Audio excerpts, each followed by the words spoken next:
Hello, everyone. Welcome to the spaceship for this Friday night special.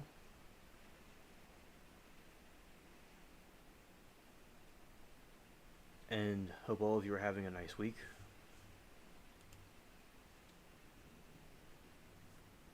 There is a rainstorm going on, and so that could possibly cause an issue, maybe. But so here we go. On the other screen, I'll go to hello, and hello next online. Good to see you in chat.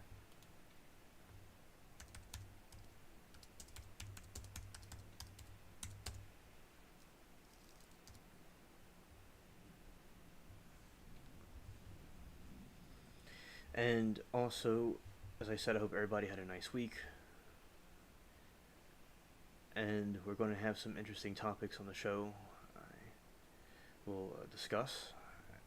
And basically, as I said, I hope everybody had a nice week. If you're watching this from anywhere and in the world, in the country, and that's really nice of you to come here, y'all that are here. And also, I will start with the game, and I will start the game, and we could go from there. And we'll be talking about the aliens, some alien news, and things like that.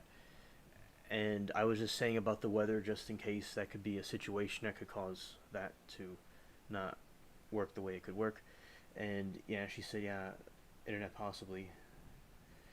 Thank you, good to be here. Glad that you're here next. And just giving everybody a warning about if something goes down. The connection has been working great. It's just that there's a storm right now, so that would be the thing causing a problem if there was a connection problem. And yeah, so basically, as I said, I'm about to start the game, and we have things with the aliens. We talk about how the gray aliens are the frogs from John, and also some things about this week, things about what's been going on, recap from yesterday. And I want to see if the game launches. Okay.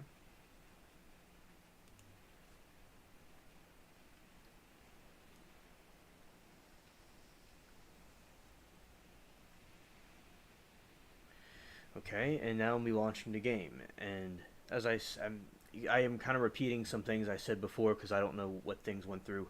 As I said, I hope everybody has been having a great week, and hope everybody has a good weekend. If anybody has interesting things they're doing, they could put it below and the chat. Interesting. And I'm about to switch over to the game.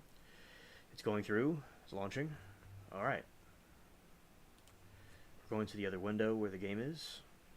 Okay. Here we go. And I'll chat with y'all for a little bit as we wait for others to come. Alright, here we go. Yeah, recently we've been having, my neck of the woods is having more rain because of the El Nino. It's coming from the Pacific Ocean.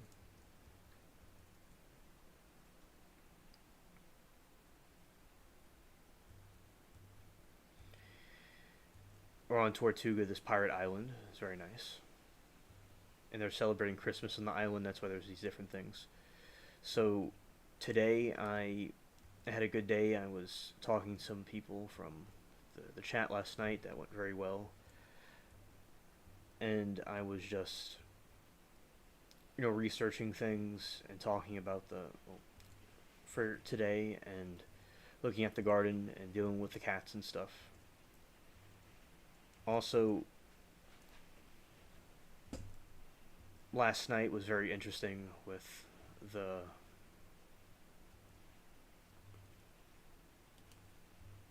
situation with, I got a little bit distracted for a second with the game.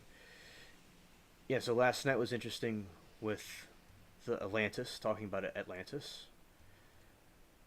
and the ocean and stuff, and how the Christian apologists were saying how it sunk into the ocean probably because the sinful things they're doing over there. Hello, Rebel. New ship yesterday. Really nice.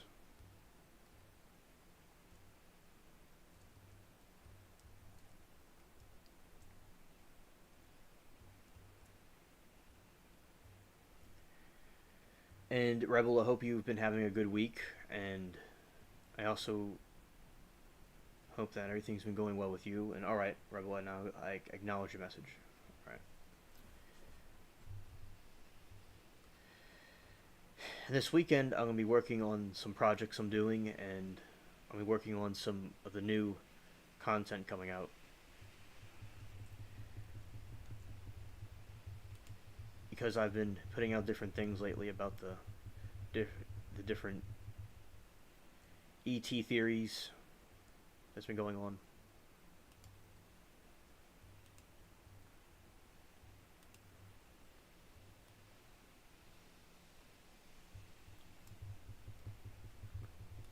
And this ship is much faster than the other one. Oh yeah, oh yeah. Next, you remember that? So yeah, yesterday we were talking about Australia because my friend from Australia was in the chat and about the different continents and stuff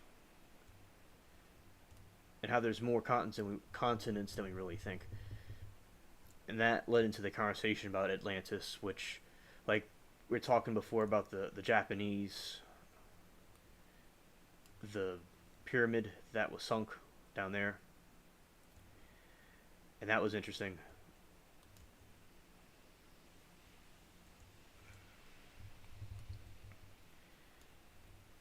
And Atlantis is a whole city that was underwater, so yeah, it's all very cool.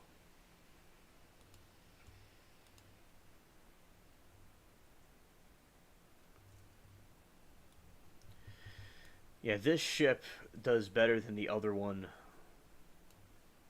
with sinking, but the other ship is very good too.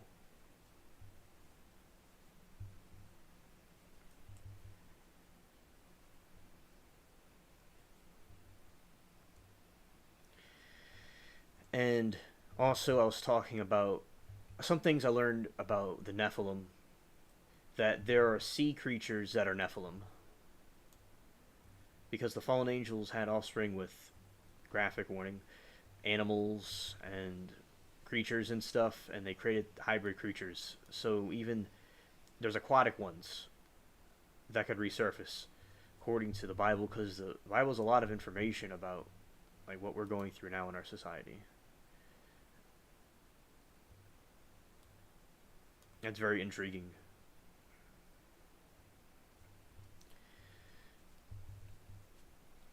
And also, I was talking about Mothman and how they're similar to the fairies in one of the videos.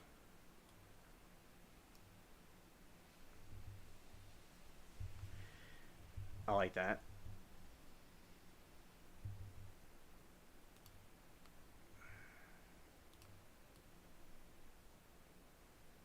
See if it hits that chip.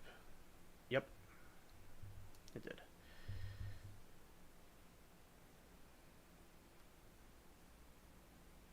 Oh yes, exactly next.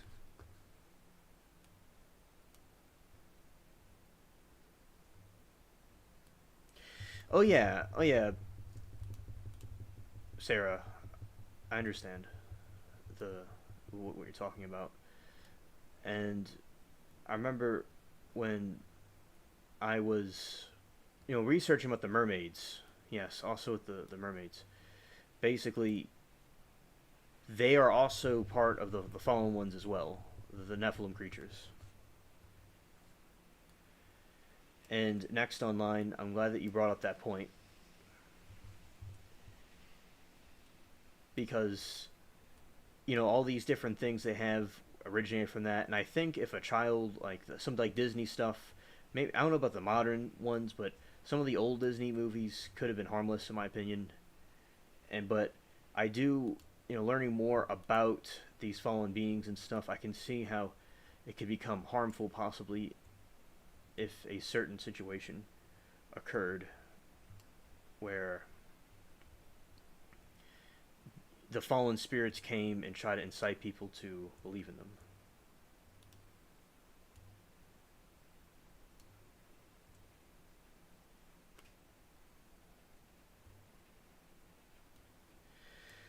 That's a good point, Latina. And with Eminem, I think his name, his rap name, it had to do with his initials of his name.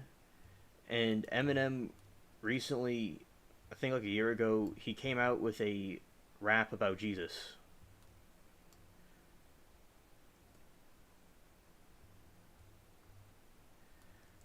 So hopefully he goes in a good direction with that. But I understand what you mean, Latina. And yeah, they do want to, because kids are very impressionable, and they want to influence them to be a certain way, and they're pure and innocent, and God likes pure and innocent things. And evil tries to corrupt good.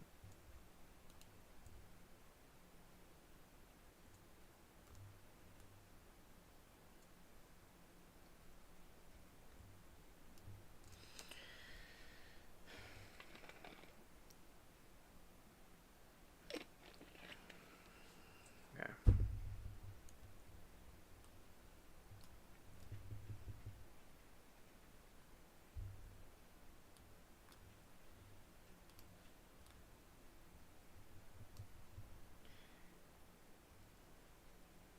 And and she said,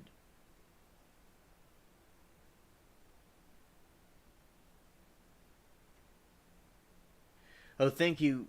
Next for researching that, she said she researched on Gaia and found out Wilcock left because of their Luciferian promotion,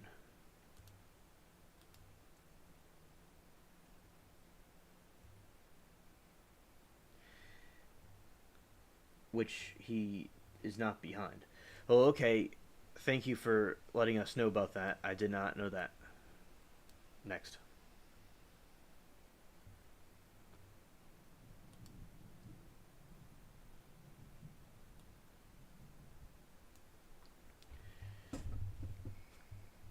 And John, which I'll read the verse later, which I touched on yesterday.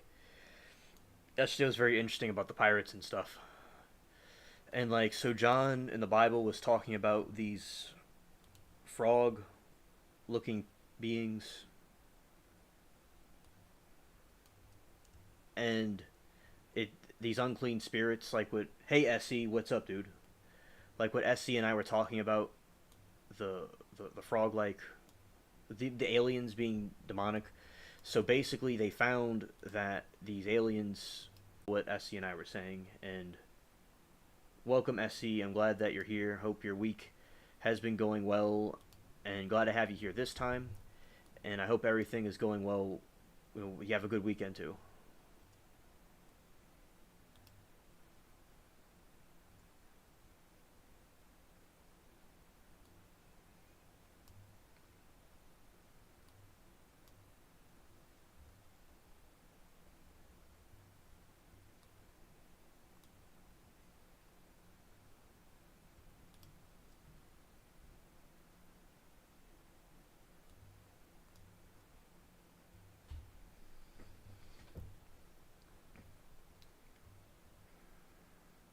Yeah, so in my turnips, for that information, the turnips are coming up really well, really quickly.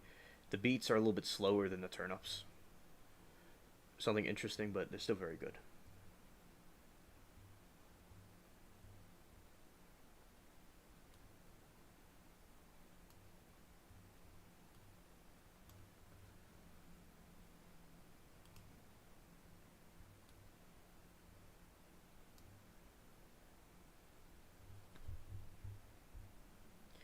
And you see, I'm from a distance. That's why my ship isn't being damaged in the game.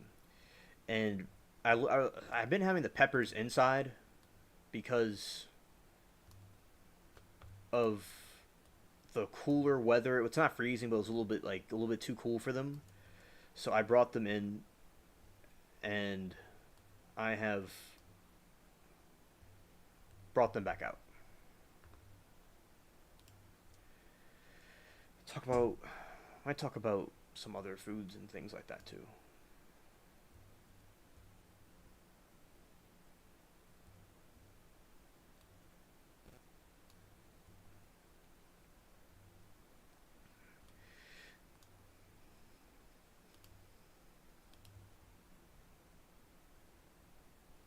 Yeah, Sarah says next week is hand surgeon. This past weekend she slipped and have myself. She has a mild concussion, but when I've wow. Well, glad to see that you're okay, Sarah,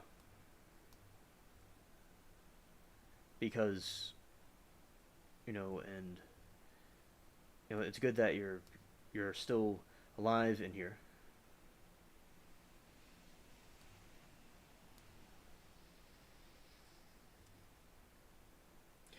Oh, thank you, next for the food and tips.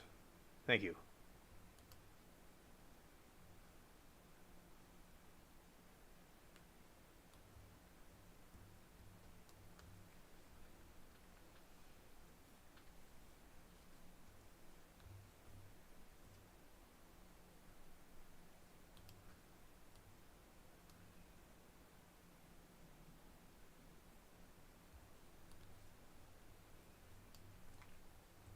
And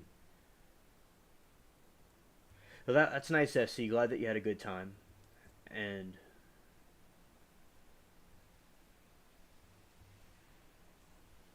I'll keep that in mind, Sarah, and I'll definitely do that. Thank you.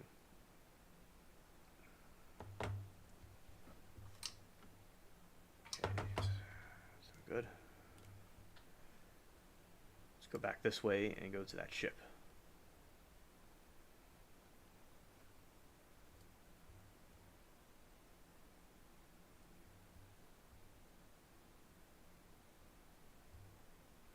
Oh, Latina. Yeah, that is cringe. Yeah, that certainly is. Thanks for letting me know.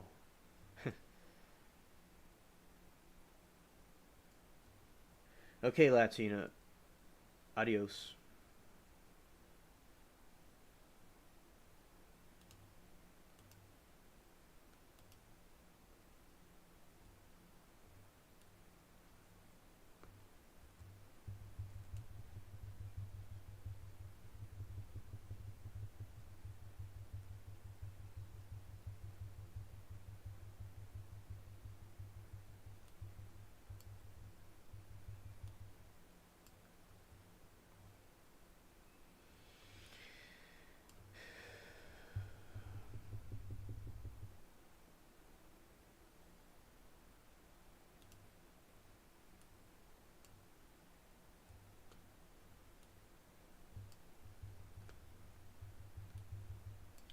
Yeah, next. It definitely sounds like an interesting adventure you had.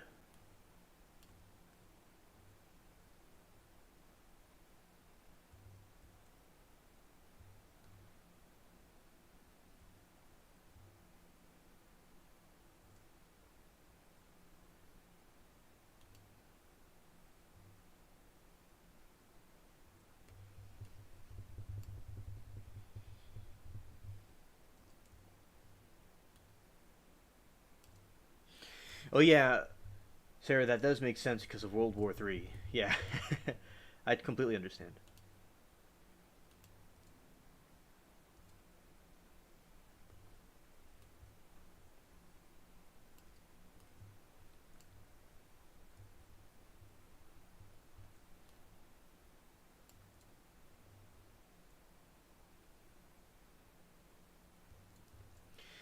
An SE Rebel. I'm not familiar with that band, but it sounds interesting.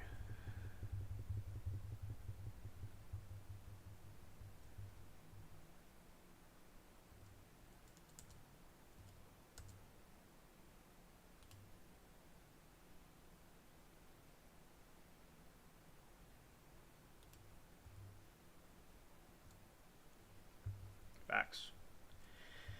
Any of these ships left and right.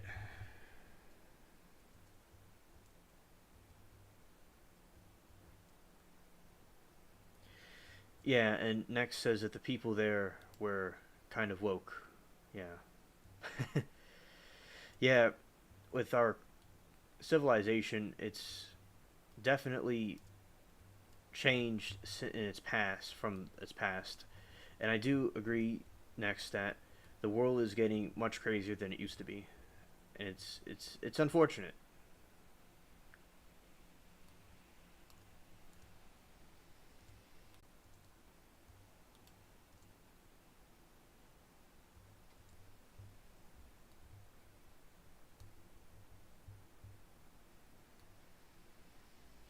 I'm also political as well, obviously.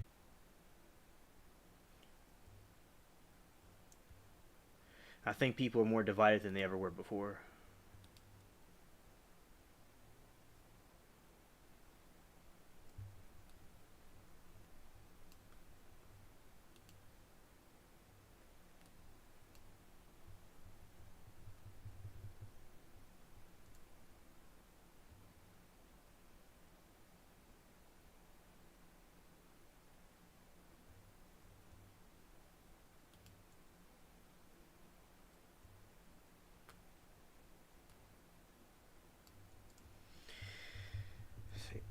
And also,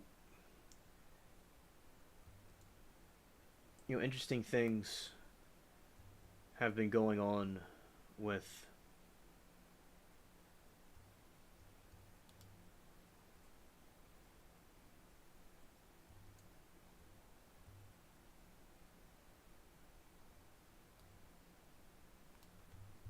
the alien stuff. It's really cool.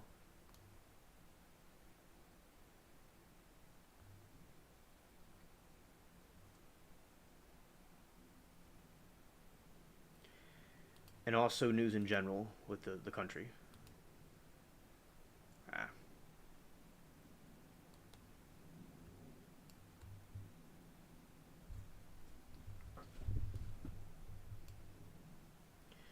And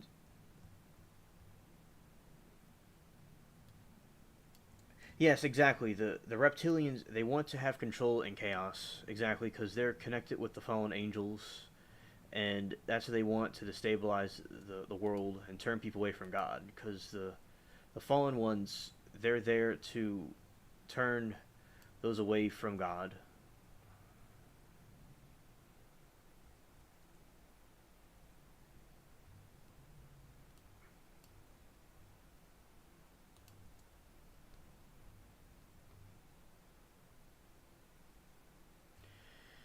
And like the unclean spirits from John that I was talking about, which I'll also go over.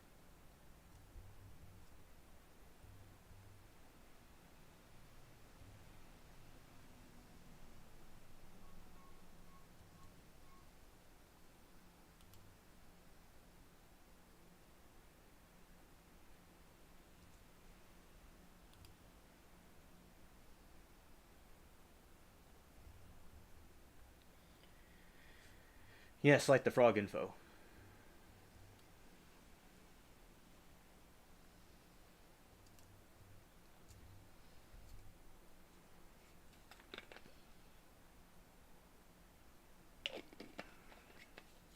Remember last time we were talking about the riots in Ireland and stuff? That was really interesting. I have not had any damage on the ship. Very good, very good.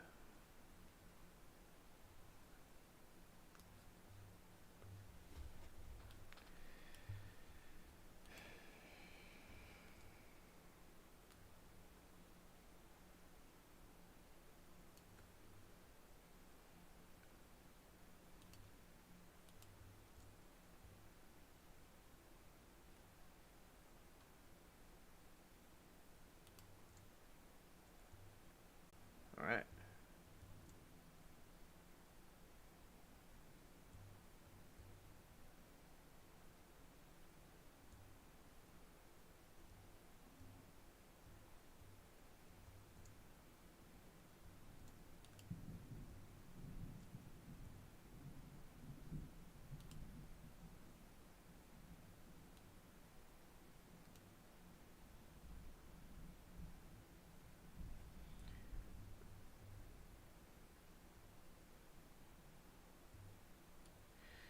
Okay, SE and SE.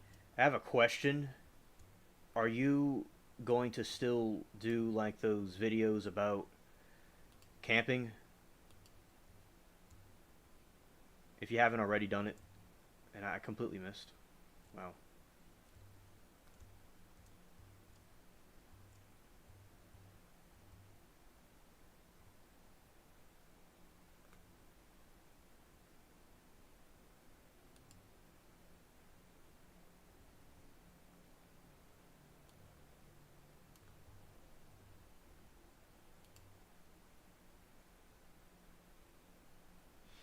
With this one, I have to be a little bit careful. My hull isn't 100% like it could be. And I keep missing.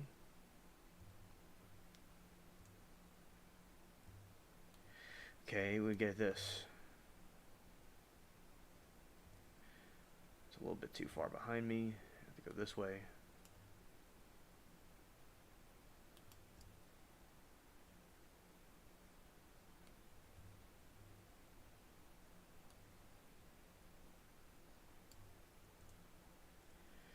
Yeah, that's good. I'm interested in camping and outdoors stuff too, as well.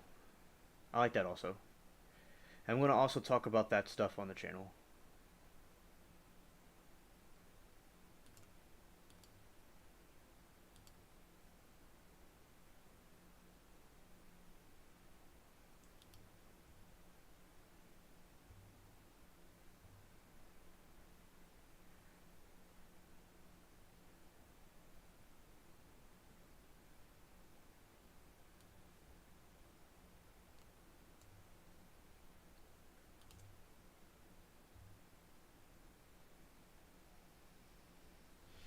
Because my hull isn't as strong as the other one.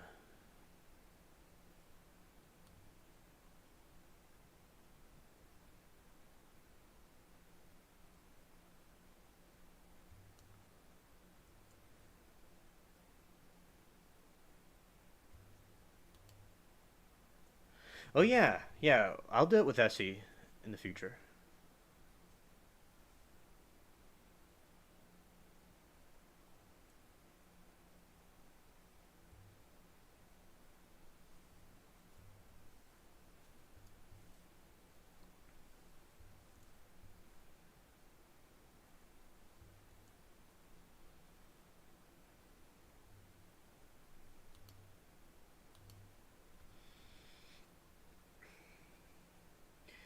And SE says, "Yeah, I think not going to stop making them, but I don't.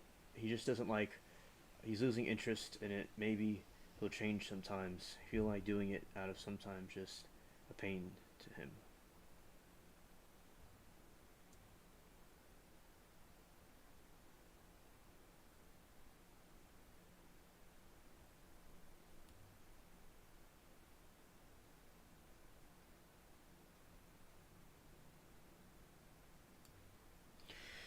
So, in general, you're not interested in the YouTube stuff in general. Okay. Fuck. Oop. I said a naughty word.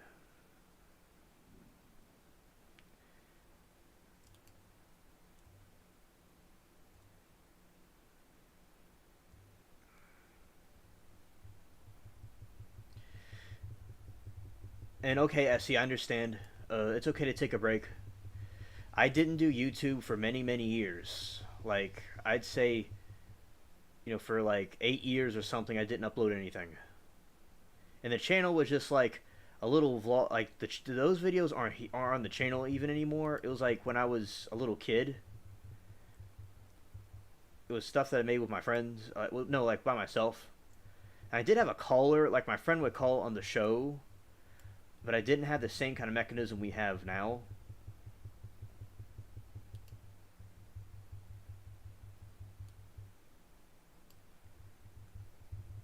Keep missing it for some reason.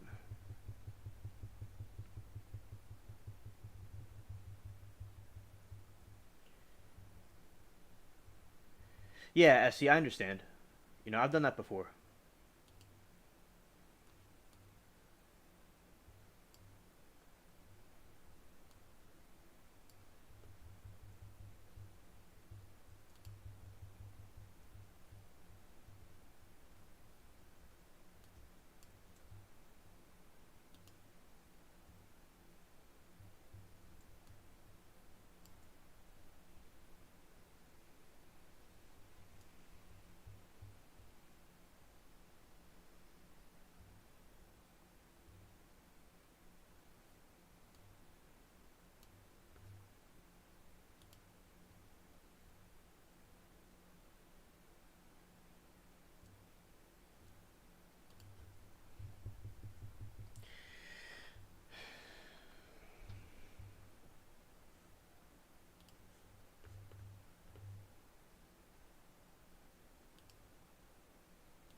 So, okay.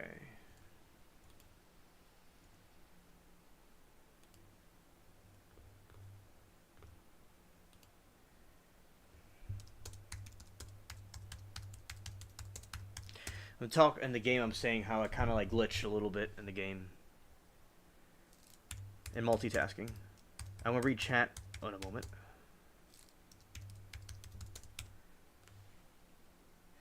All right, so yeah, he's like a little losing interest, and then he says maybe you need a little break, but he said he'll throw in some videos up from time to time. Just goes with slow the subscribers a lot after little reward.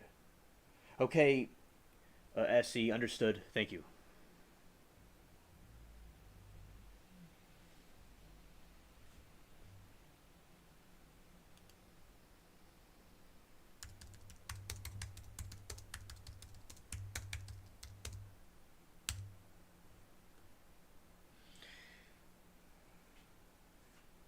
Okay, SC, thank you for letting us know.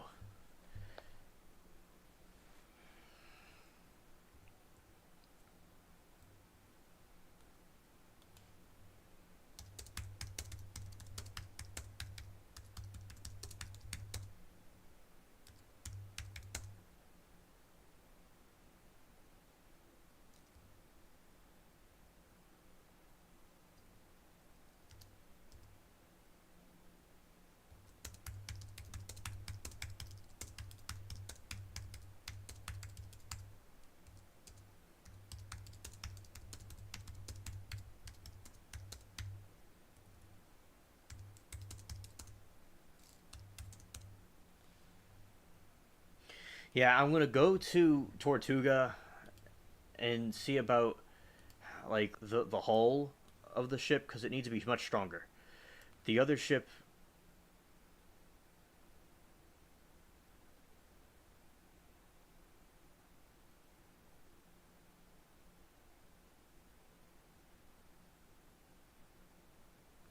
yeah, all right. And my friend in the game's asking if I need any help, and I'm just telling him, I'm okay.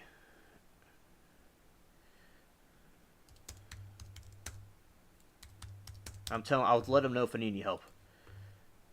Because this guy in the game, he always like comes and sees me and like helps me out with things. He's my sidekick. And I'm just trying to like see something about the ship. And she says SETY. It just got annoys me. It interferes with daily routines and such stupid accidents. If weird it gone happened, it looks for me.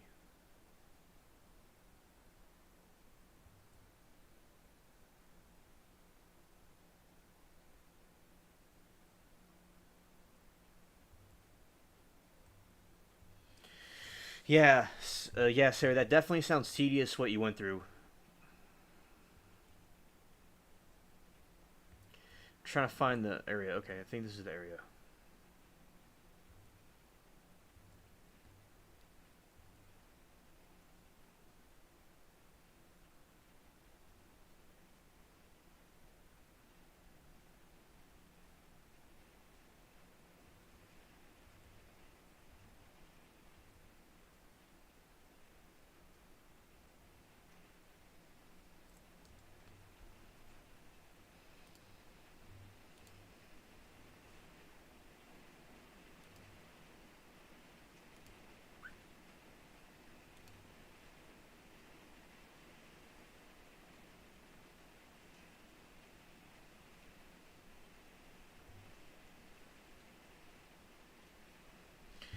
So it's low on iron.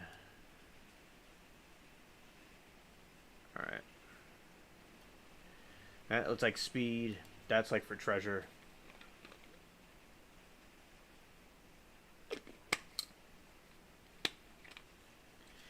Because what I'm going to do is I'm going to upgrade the hull at some point so it'll be stronger.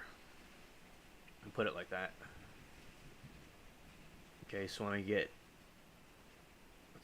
Okay, I have 8. And the gold is 250. Okay.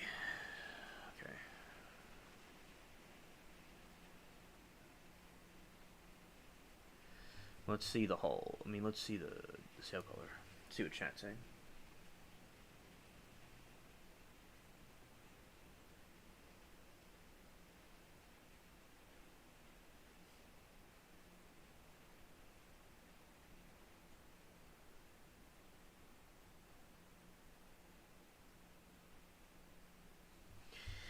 Thanks. Next. Thank you. Glad you like the sails.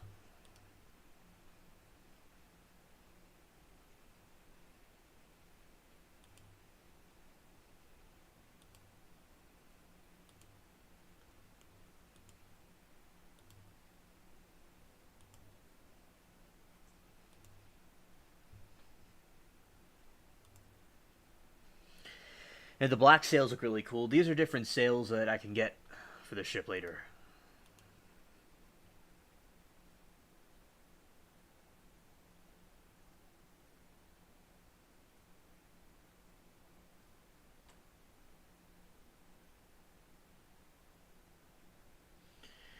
Oh yeah, SC. I like your voice, SC. I think you do good voiceovers, and I like your. It's very charming, and also I like the.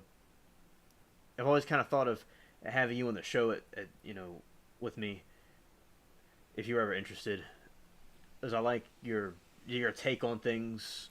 Like we're talking about the crop circles, which I think I'll probably get into again this time. Maybe I'm just gonna like cover some alien news, maybe some other kind of news too.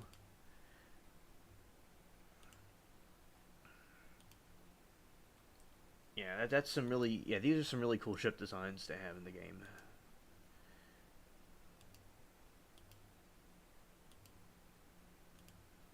It's like the Vikings. I like that. Oh, okay.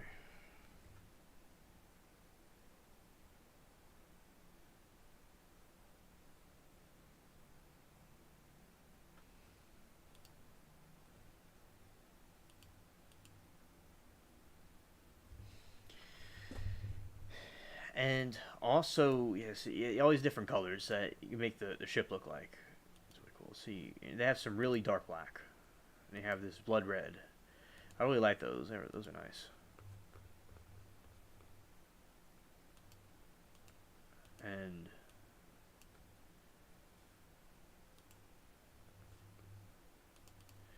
I got out of this before. And if something doesn't work, I'll just go back to the game. Let's see.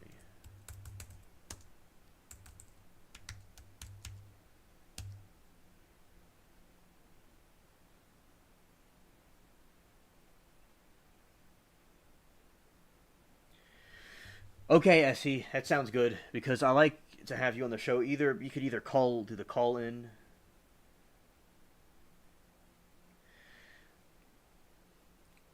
or you could do the StreamYard one. Because I haven't done that in a very long time. I think it was the first ones I was doing. I had the StreamYard mechanism and the calling, also the calling thing, and because like I think SE would give good insight if he called in or whatever it was, and because like when we were talking about the crop circles, that would have been cool to have had him on here talking with me about it, which it was fine to have him in chat. I was reading his chat, and yeah. Shout out to SE. He's cool people, and I'm glad I gave him advice about the YouTube and stuff, but he doesn't have to pursue it. It's all good. It could be a daunting thing to do, and there's other things to do people can do, and I'm trying to figure out a way to. I can't like X out the window.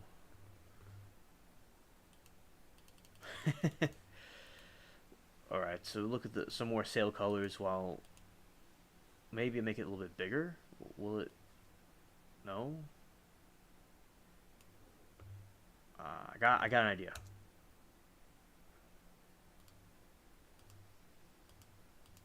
I can't even click on their name.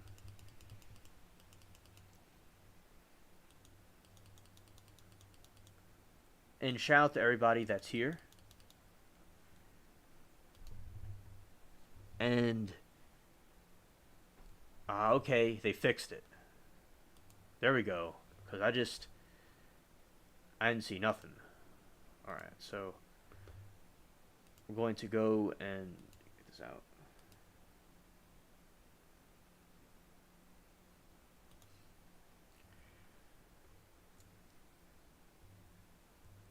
Look at all these people talking.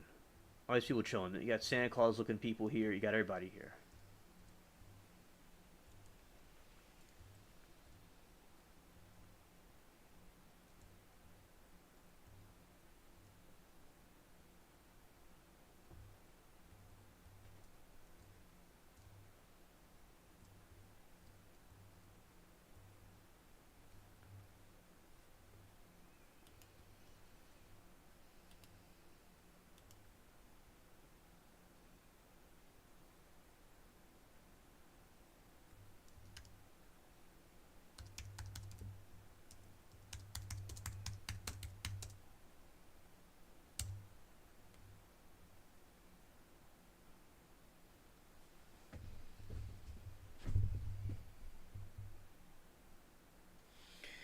Oh yeah, I could touch on somebody's name and I can friend them, or I could invite them to my crew or whatever, or whisper to them or talk to them directly.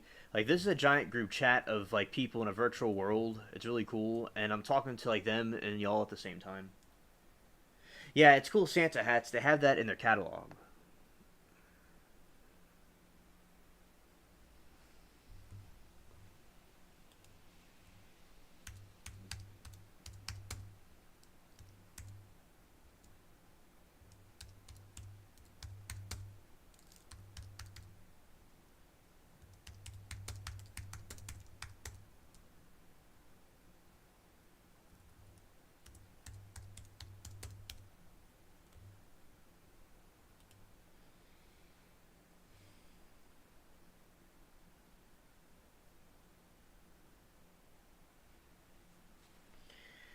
Yeah, because of we had you on here through StreamYard one time, but like before, remember when you were on the show and you gave your testimony about some of the paranormal things you saw? It was very nice having you on, and I invite anybody to come back that wants to come back at some point. And basically, I like the show, and had the callers and stuff. It was nice, and also there because I like these late night ones. I'll order one that will be like on at 7 p.m. on another day, so there'll be like 3 streams on a week at some point. I don't know when that will be.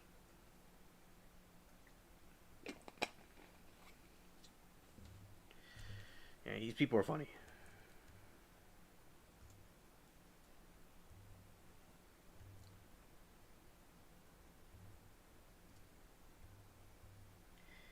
Yeah, sometimes you need a party group to get the game done. Exactly. I remember when I was fishing over here, and I was talking to y'all about that.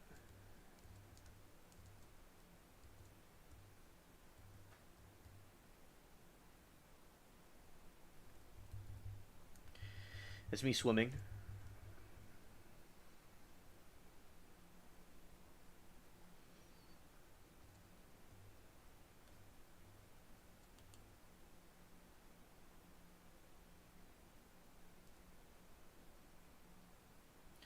Let this dude know that in a stream, just come to like this one, because these late night ones are my favorites, and I enjoy doing this with y'all and the different people here.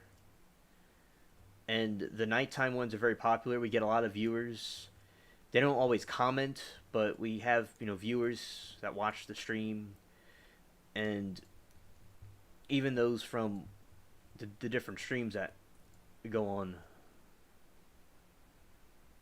they come here too.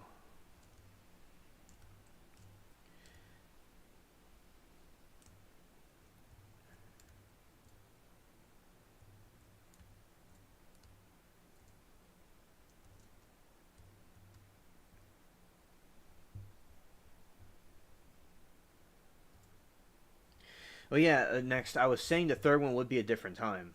I'm saying like I just have these multiple ones, but I've talked about it, but I haven't done it though. That's what you all have to remember. I have talked for a very long time about doing earlier streams, but I haven't done it though.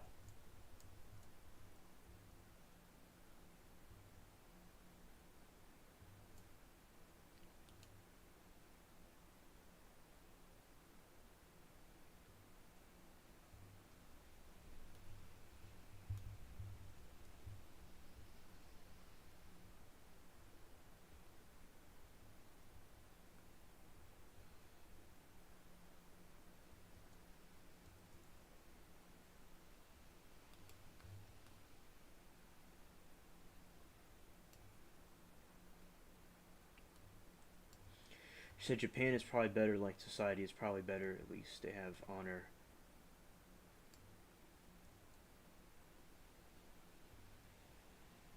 Oh, Amanda also feels the same way.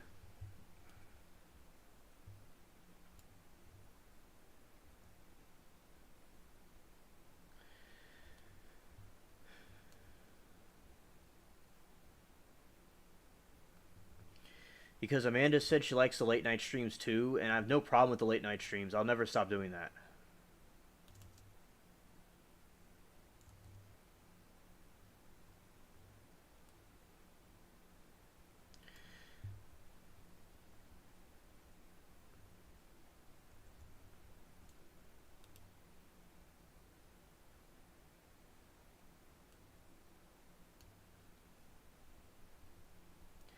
You know, like this is like a private party. You know, with a select few. I mean, it's a nice little group. Oh, that's the moon. It looks really nice. Oh, that's nice. Nice graphics.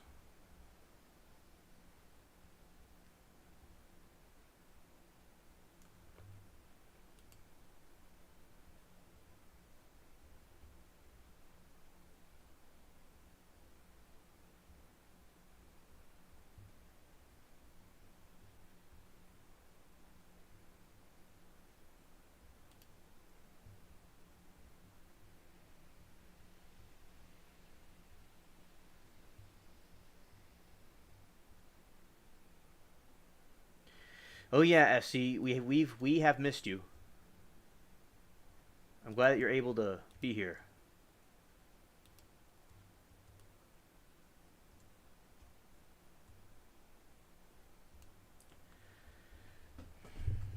That ship's fast.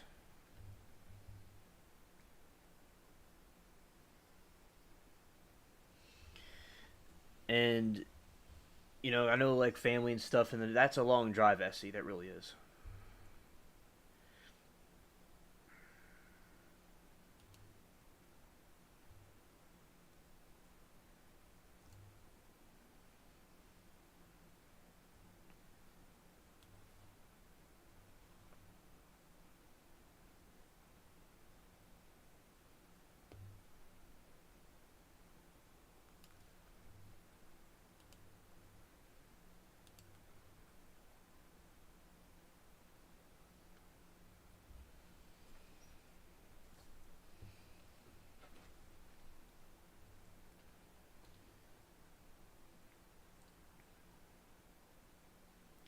Oh, there's no internet there. Yeah. Well, wow, that's interesting. I've been without internet during the hurricanes.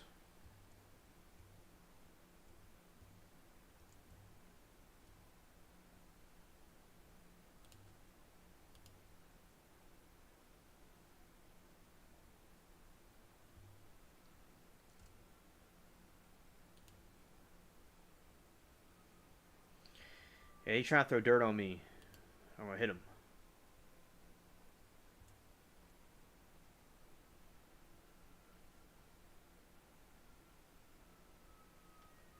Ooh, it's a war zone right here, chat.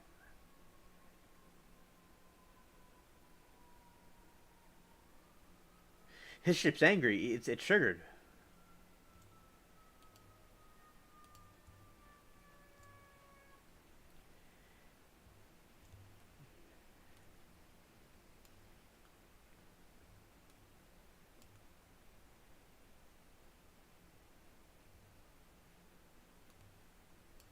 Yeah, when you're homesick, come back here. Facts.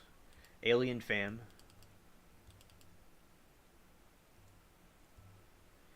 And I pressed the wrong button, actually.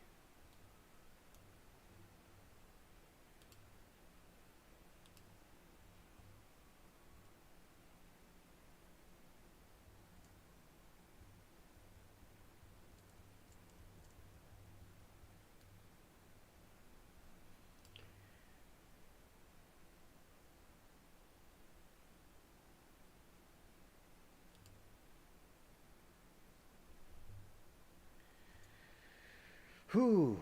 All right. They're firing all over the place.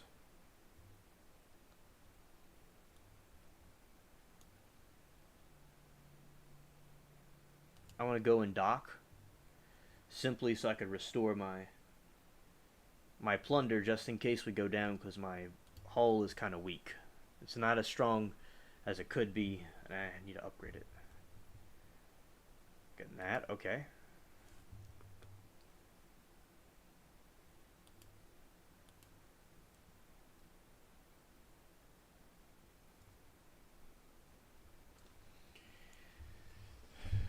Let's see.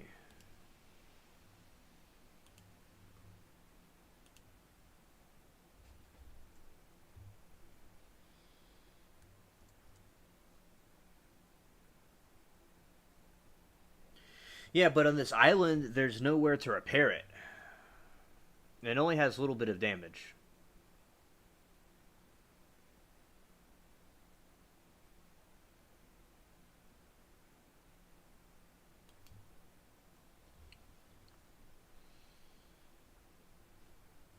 Because this is a new ship I got the other day.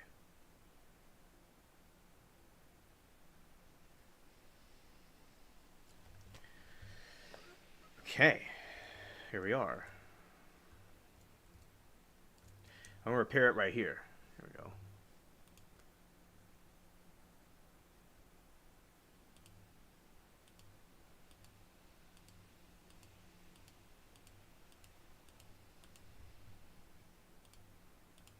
Well, that's interesting. They live in the mountains.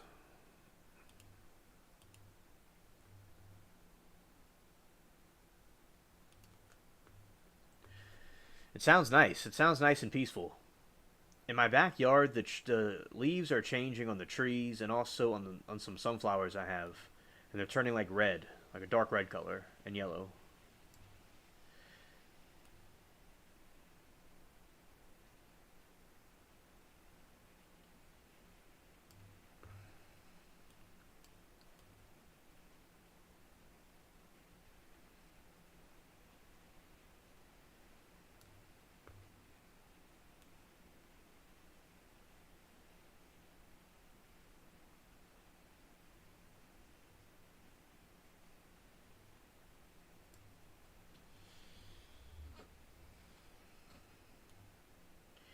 And I'll get to y'all in a moment in chat. I'm repairing this.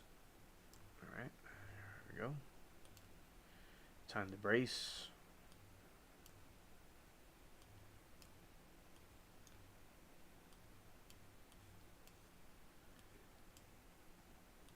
One, two.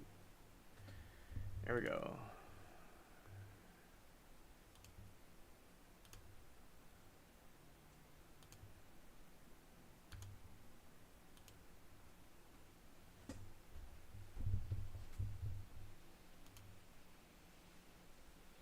He said they're going to get the Starlink thing because his sister had it and she loves it.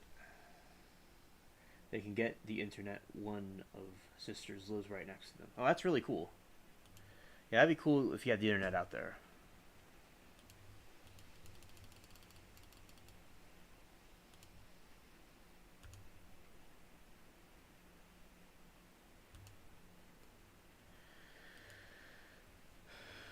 And this ship is called the Wicked Duchess.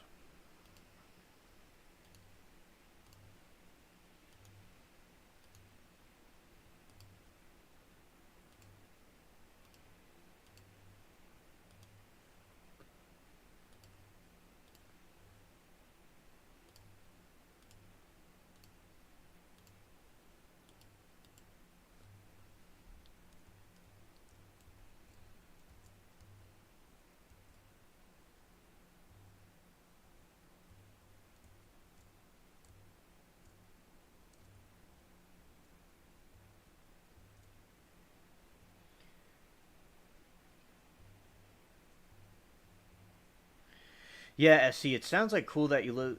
It sounds very interesting. A nice secluded area.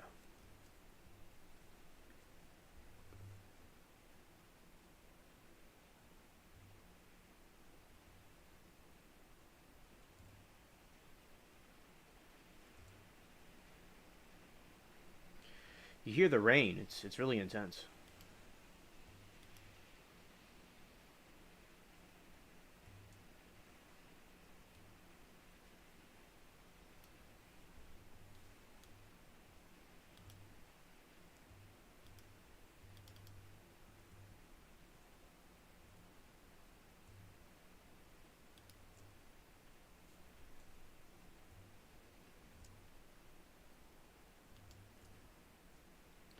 Ran right into this ship. I missed it by a hair.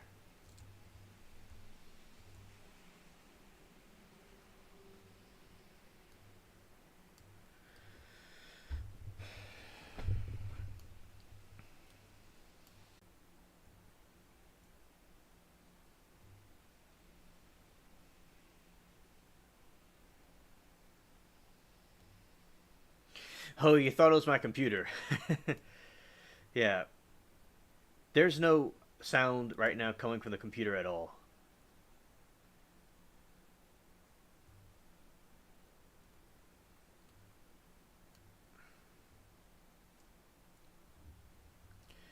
Because with the computer, they, because like the game, I don't want to get the copyright situation hypothetically, so I don't play the audio of the game. But yeah, basically, yeah, but it's like that because down here is similar to the Caribbean.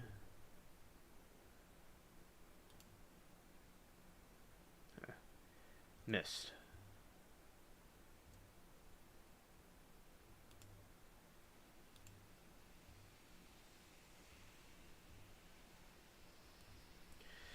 Oh yeah, we're gonna sink all these ships right here.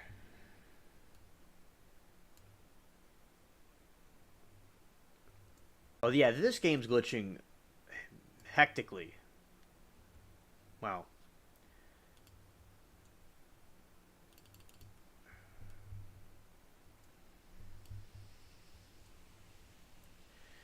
Yeah, she says alien really raining. LO. Makes sense. Square Enix, same way I think. Yeah. Okay. Thanks for letting me know about that. I didn't know that. Yeah, Alien owned the seas. Yep.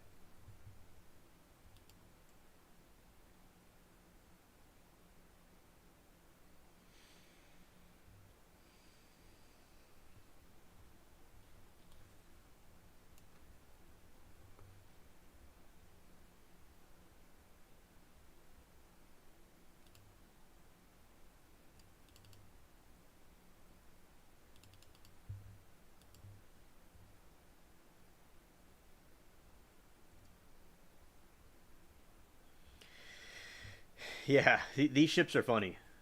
They're all like ganging up on me, and I'm like at a distance, so they can't really get to me. But right,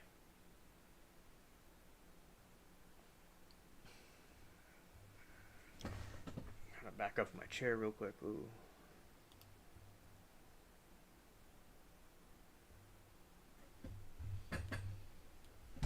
Have more and more sinking.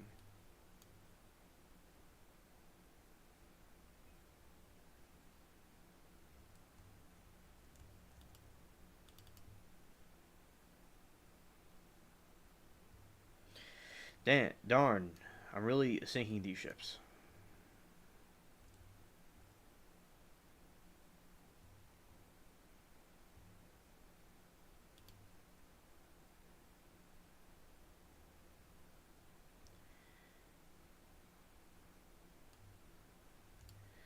All right, we're gonna go this way, and we're gonna go come about.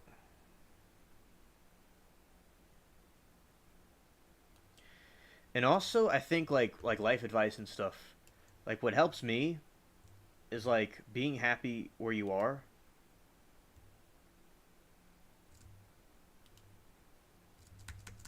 Come on, snap out of it.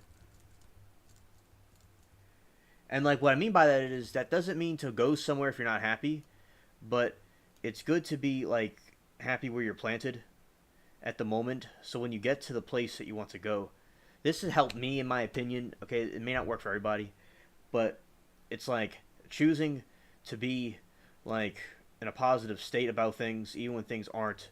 Your mind will be geared towards that eventually.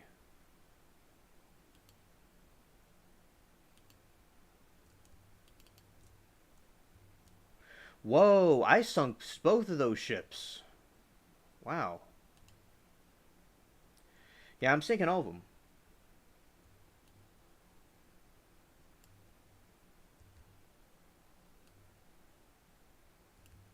Yeah, thank you, SC. I know about Assassin's Creed. That's a good game. One of my friends at school played it.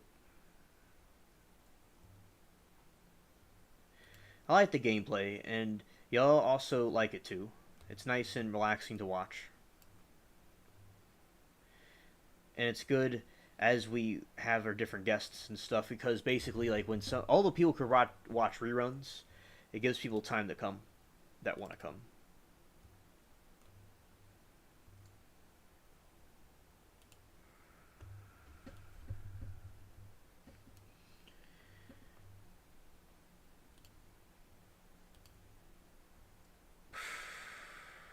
Completely missed.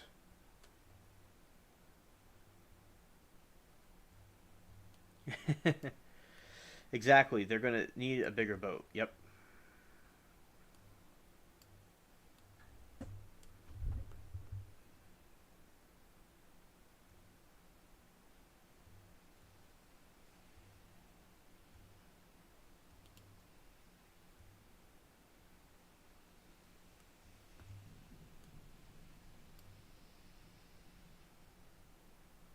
Yeah, they're all trying to fire at me, but it's not working. They can't reach. They can't touch this. No, no, no, no.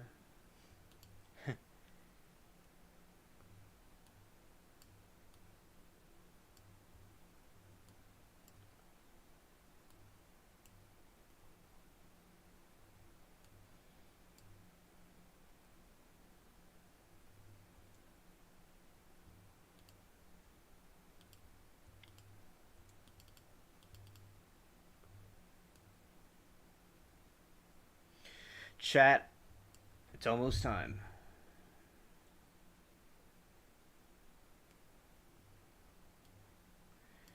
to sink all the ships.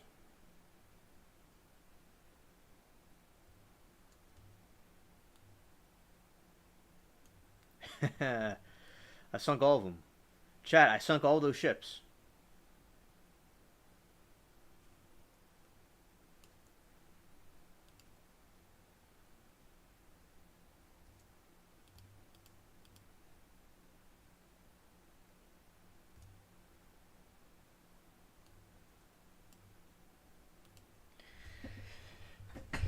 And I'm glad I finally upgraded the ship. It took a lot of time and patience and work, just like in real life.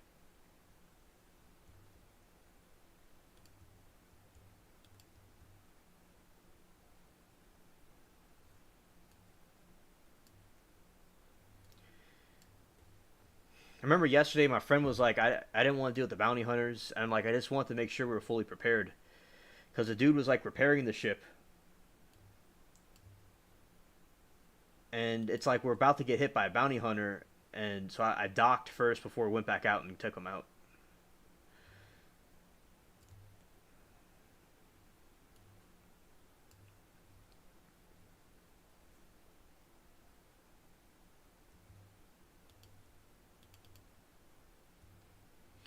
I would say like this ship doesn't even like, hardly gets any damage. Now the bounty hunter is a little bit more tedious.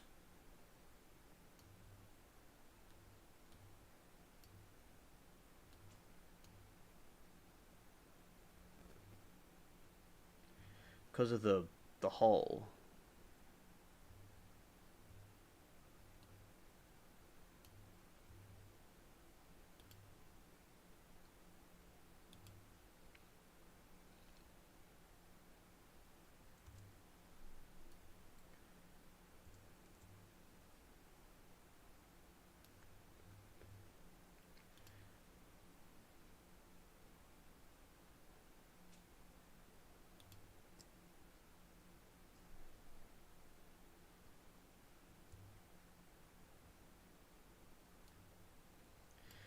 And this is the bounty hunter, everybody. And it's trying to attack me. And I'm doing better this time at maneuvering against it.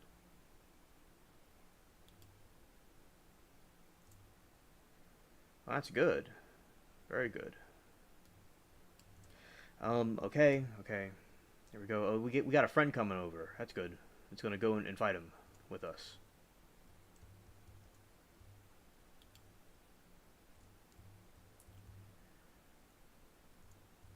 Oh, nice, nice. He's doing good. His bounty hunter's Soy.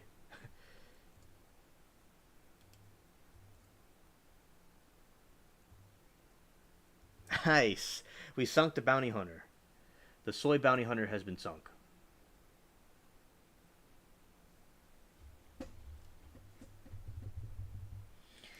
Facts next. Yes, indeed.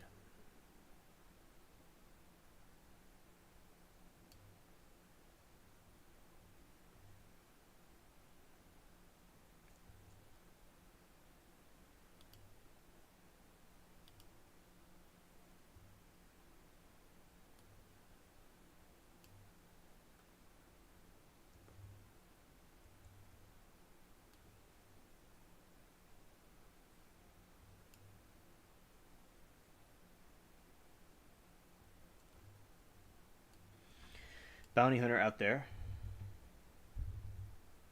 Yeah, so long, bounty hunter. I'll cover since Essie wasn't here. I'll talk about the scurvy thing again. It was interesting.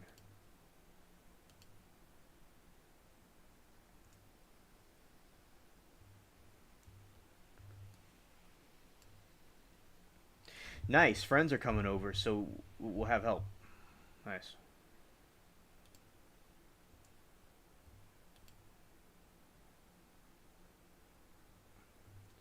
Got a little bit of damage. A little bit of damage. Okay, it's all good. It's all good.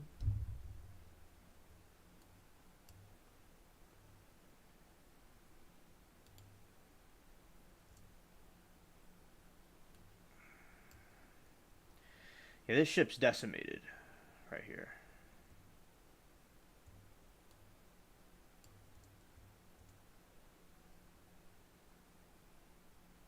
Hmm. Hold on.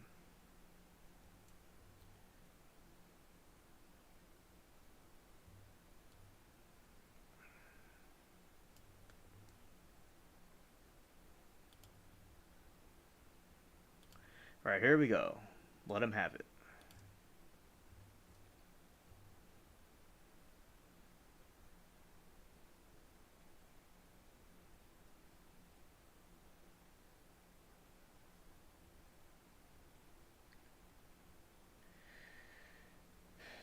All right.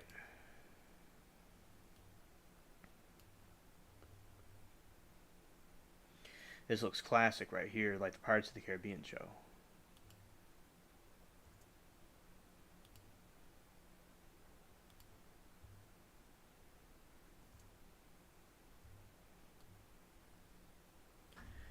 This is a really interesting situation. You have all these ships that are just frolicking around. You gotta be careful. Gotta be careful. Gotta be careful for that.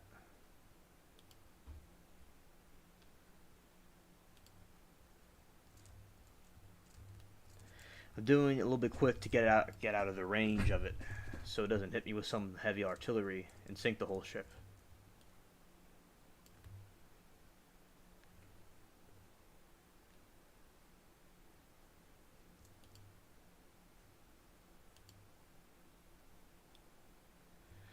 All right, we sunk it.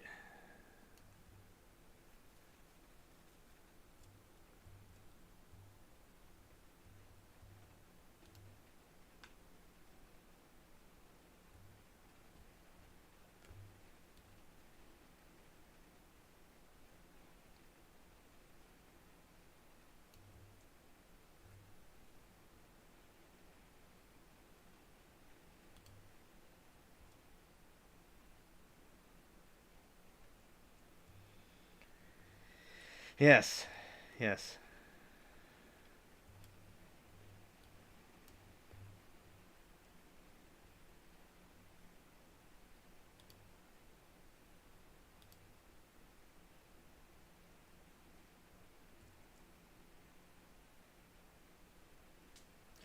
All right, great maneuver. Great maneuver.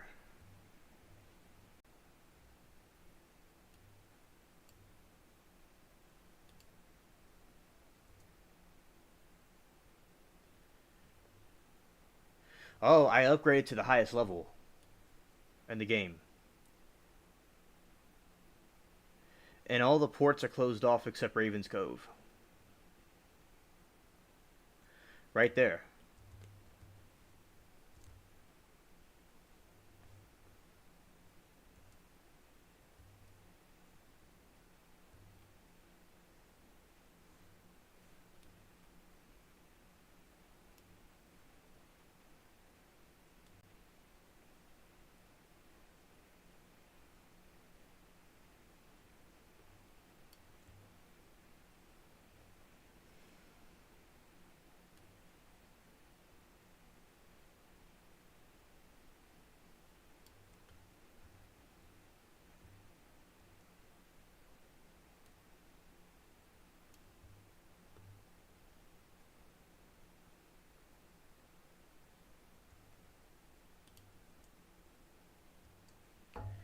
All right.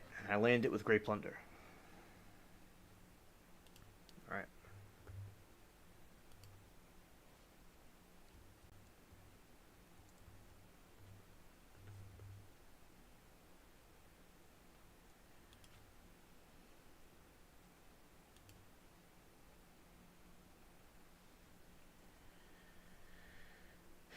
All right. That was great. That was great.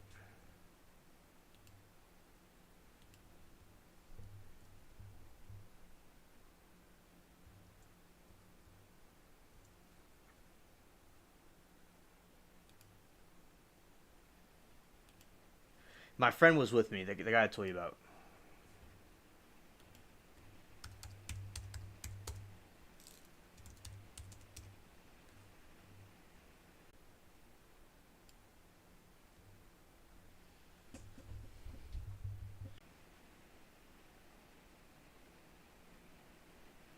Oh, my.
And also, I think that that was nice. We got really far in the game. And I also like their culture and stuff. That's why I liked them.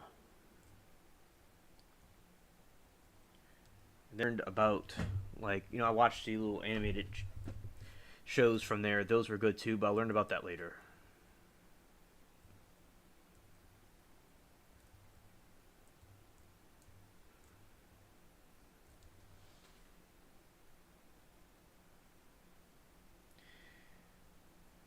Yes. Thank you, Sarah. Be- Thank you, Sarah. Because it's been a while. Because in the game, go and take that part in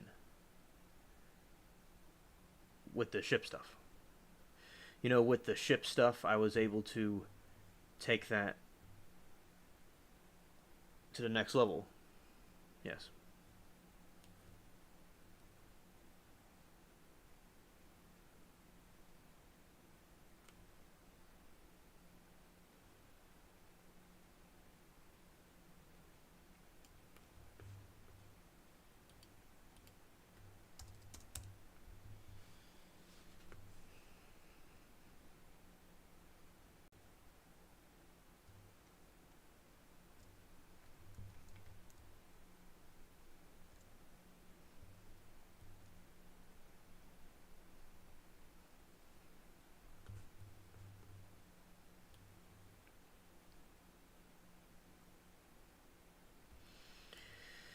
All right, and also soon I'll be getting to the other stuff I was going to talk about.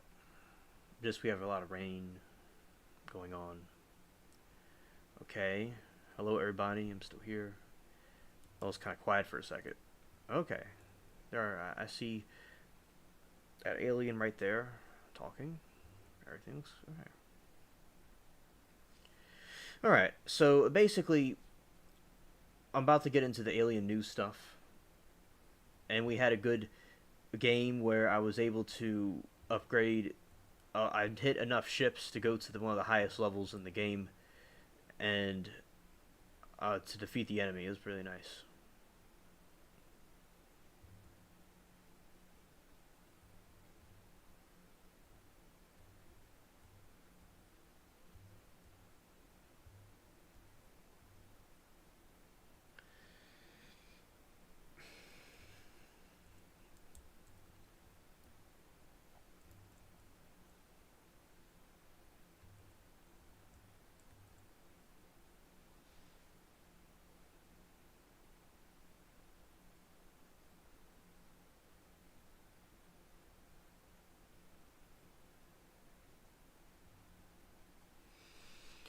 Yeah, and thanks for chatting SE, and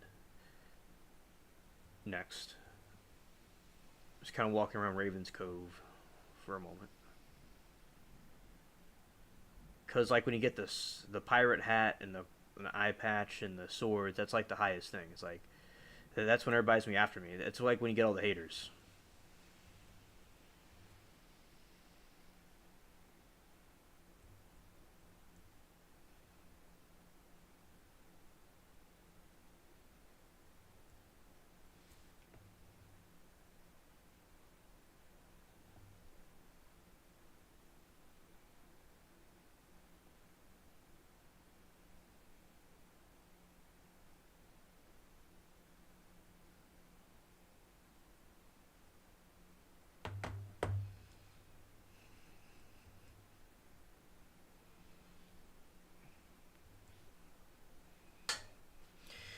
Yeah, so right now we're walking through Raven's Cove, and there's a crazy person named Crazy Ned, and he says things. He says goodbye now, back to celebrating. Hey, he was reading the chat. He must be reading the chat because we were celebrating the pirate victory,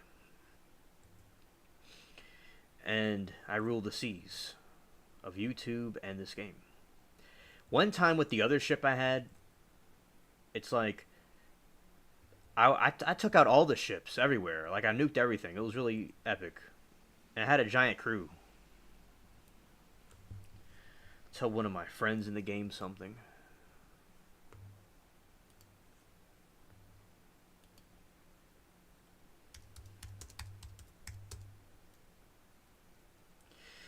And so as you can see, I'm talking to one of the people in the game, and about how my other ship, it had when I had a much bigger crew, it took out the whole thing. And basically, like I play this while we have people come through, and then I will have the other parts of it as well. And we're about to write him something.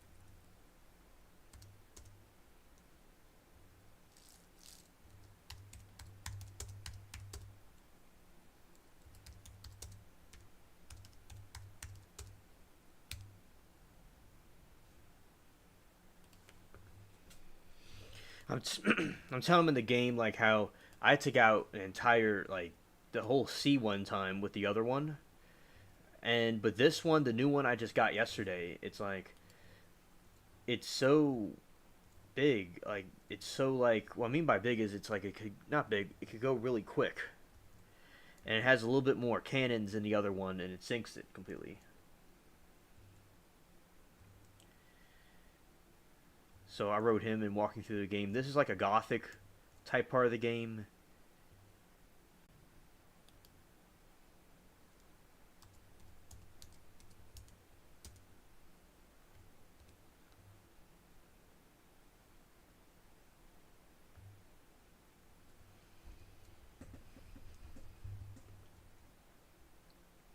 Yeah, swimming around this sunken ship is really interesting, really fun.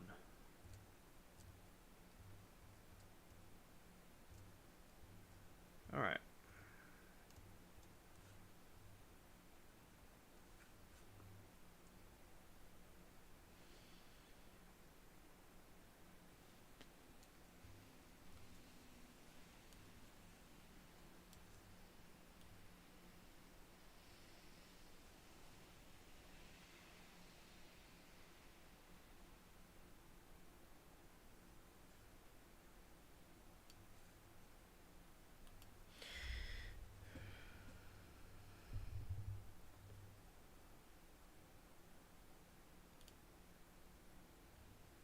I want to tell my friend about the upgrade plan about the ship.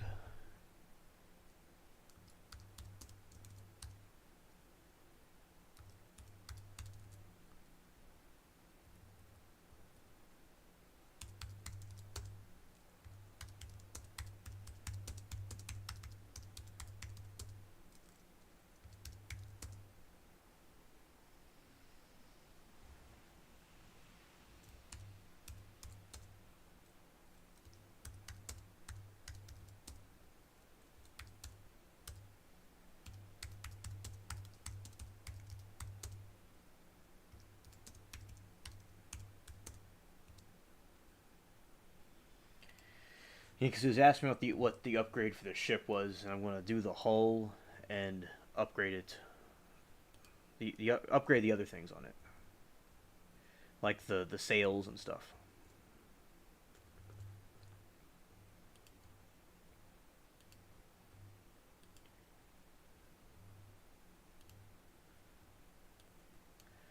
Go to Cuba. I could just sail over there.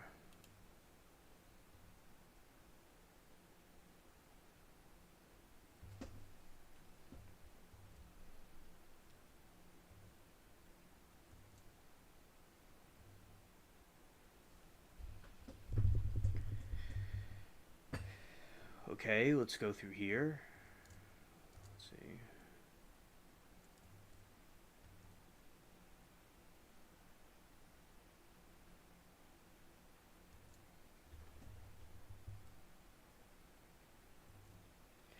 And there's a certain magic.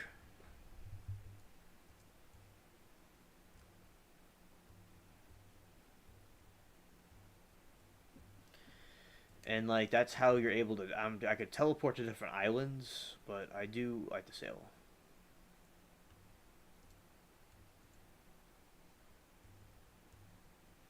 I go out this way. Although I could just teleport there, I want to do it the old-fashioned way.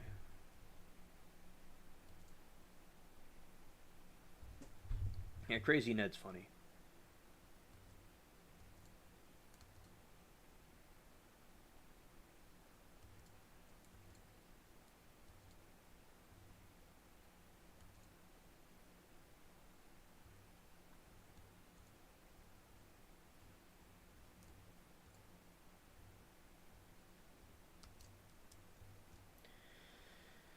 Yeah, we're going through. Wrong button.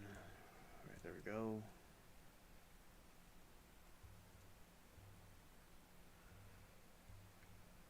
We'll probably use the other ship for fun, probably. I don't really know. I might still use the other one's kind of quick.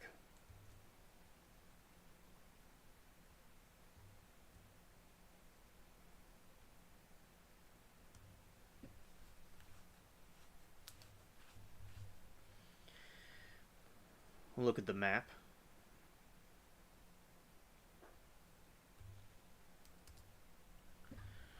Right here. And we'll just sail straight to Cuba.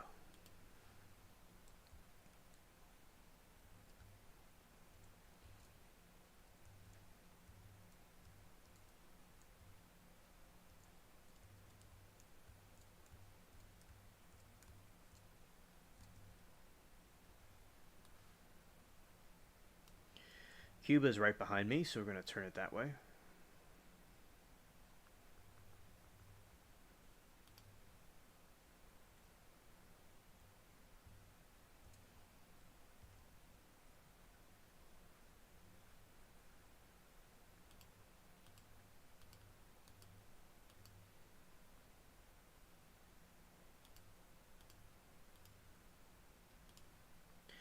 Making sure everything on here is upgraded.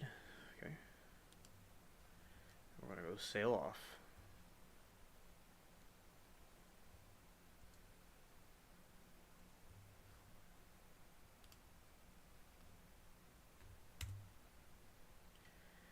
In this map right here, you can see Cuba. We're going straight to Cuba.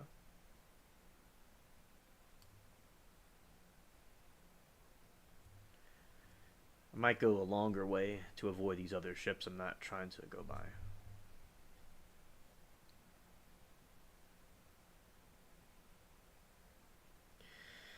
Yeah, so I think it's good that a lot of the alien news is coming out about the situation. That's really good. And also, they're being exposed for being fallen beings, but people catch up on it over time. And about Ireland, hopefully that the crisis can be situated.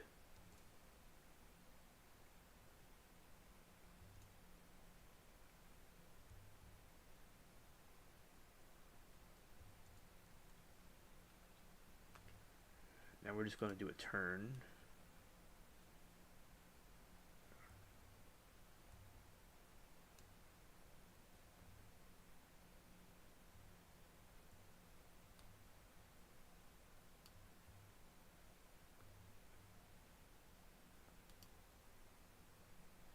I got a new skill in the game to take cover.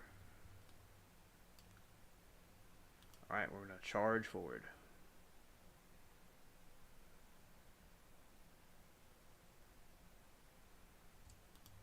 That was quick. Straight to Cuba.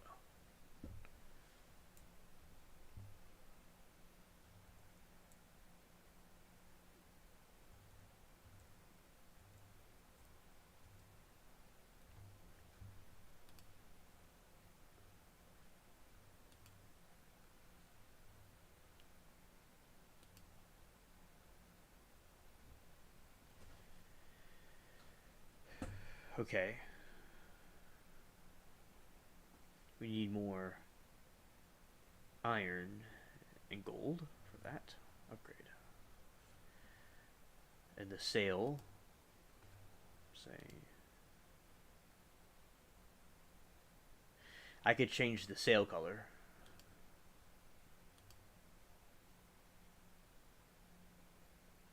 I could do that.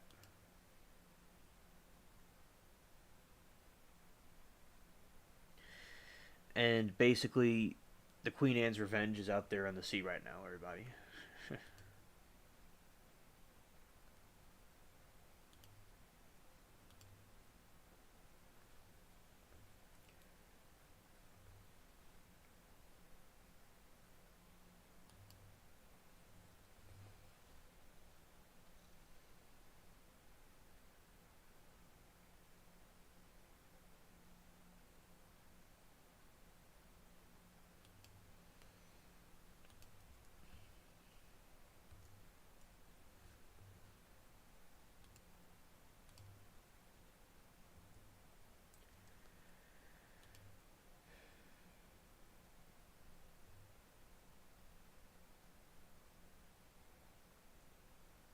And I have done the Mariner.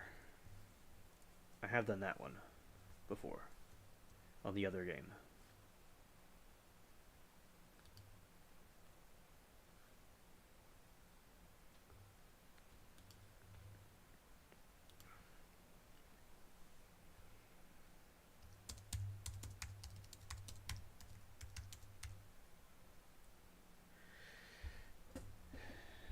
And now, so basically, I'm going to be working on now getting the gold and the materials needed to upgrade the hull of the new ship. And then over time, I'm going to upgrade the different features on it as well.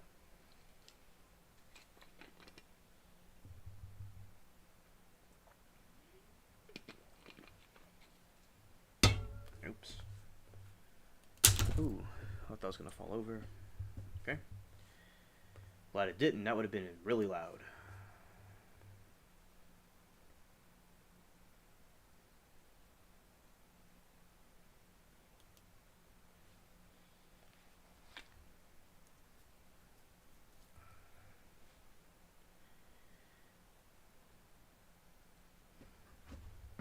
Alright, now I'm about to go into some of the other ones, the other things I talk about on the stream. Okay. There will be a day where I'll play the pirate game, obviously when I'm not. I haven't done the pirate game offline, like when I'm not streaming, but I certainly will.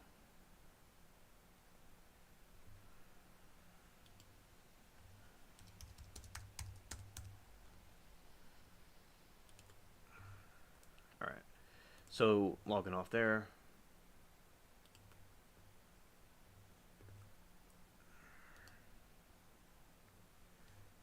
And now I'm going to go into the other window.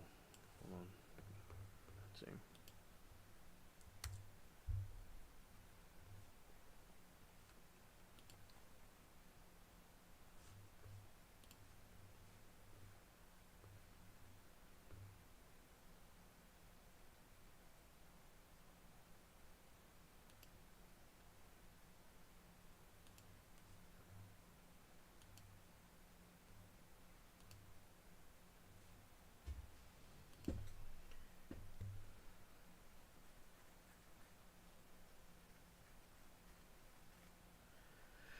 Alright.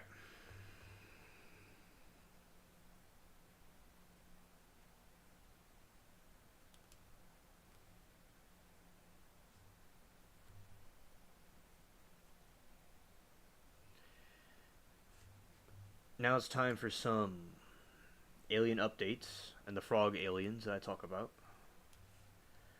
Alright. I like Google's what they have here for Google.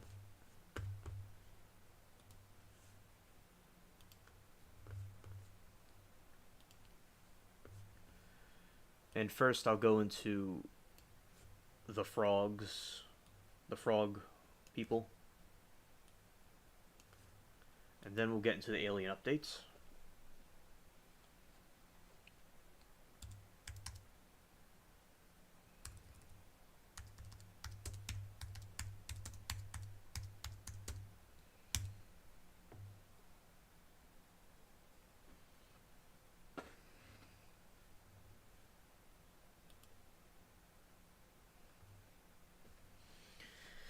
The gray aliens look very similar to frogs.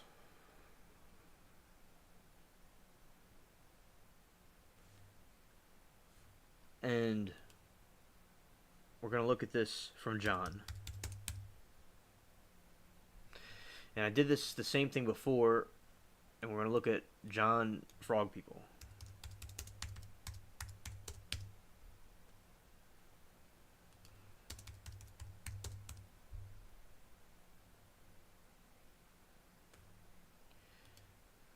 It's Revelations.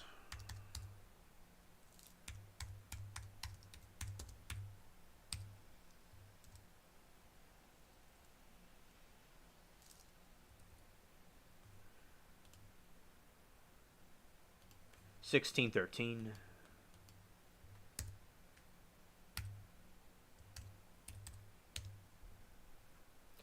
And it says, no, that's not what I meant. I'll still read it anyway. This is not what I was trying to find. It said, the stars in the sky fell to the earth like ripened figs, shaken loose from the tree in a strong wind. Then skies was divided like a torn scroll curling up, and every mountain and island was moved from its place. This could be an example of like what happened to the city of Atlantis we were talking about. And there's a lot of references to fig trees. Like, this is apparently what Adam and Eve ate off of in the Bible, according to the Bible. And also, Jesus cursed the fig tree, and with the fig tree right outside, Jesus.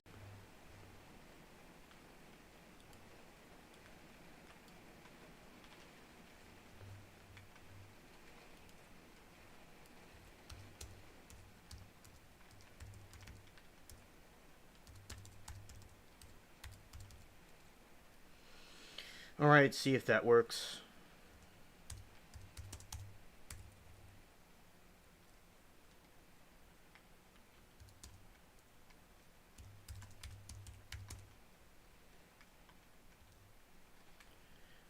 Alright, so basically the software crashed, and that is why we had this issue before. It just, for some reason, the window just shut down.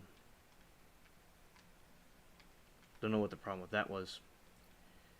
And so basically now I will go to the Revelations thing now.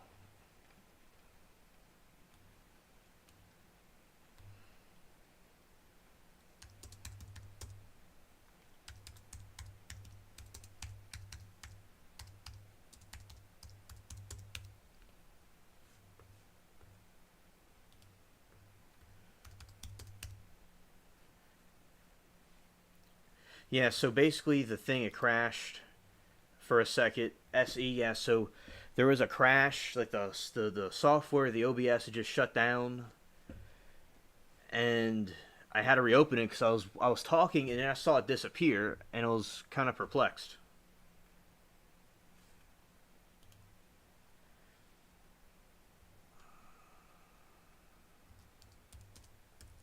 Okay, next. Thank you. What happened was my software for a moment it crashed, it shut down, and I had to turn it back on. So basically, that's what happened. I don't know what It just the weather or whatever may have caused it to get overloaded, but I'm back. Yeah, YouTube being YouTube, exactly. And let's see what they have to say here.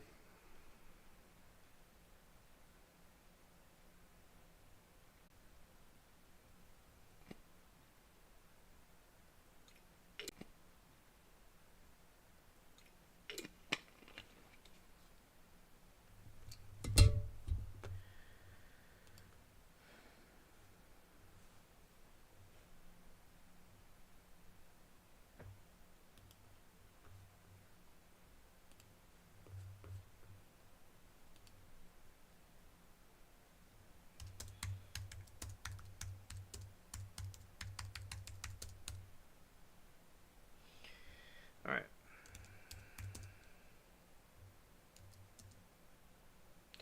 Right now, I'm typing something for you all to see, just in case if something's not going through.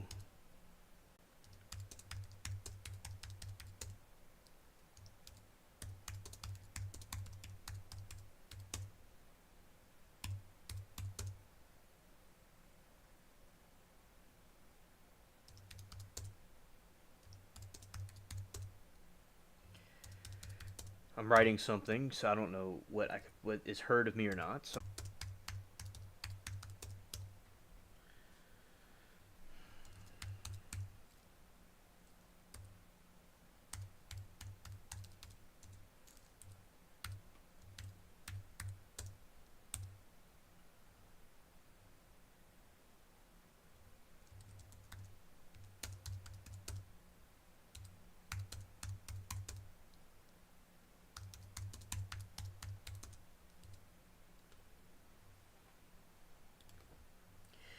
Okay, it looks like it's visible. Okay, good. So I'll read it. And I saw three unclean spirits like frogs come.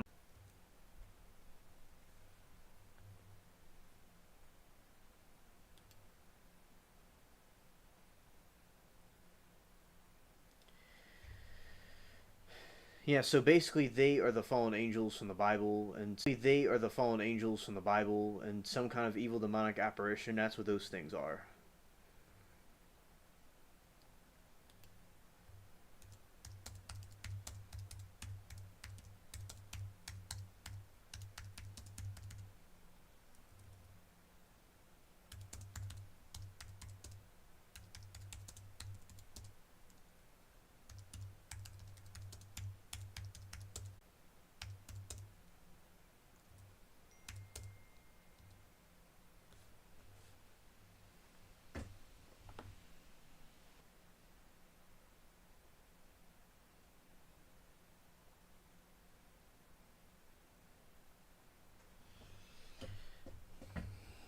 And I got a message.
Issues with connections, and so I don't know what is being heard of me or not. And basically, I'm writing in the chat because my internet works fine. Everything's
so everybody that may be watching a rerun of this, I'm actually coming through. Just the connection wasn't working right, and I'm just typing in the chat.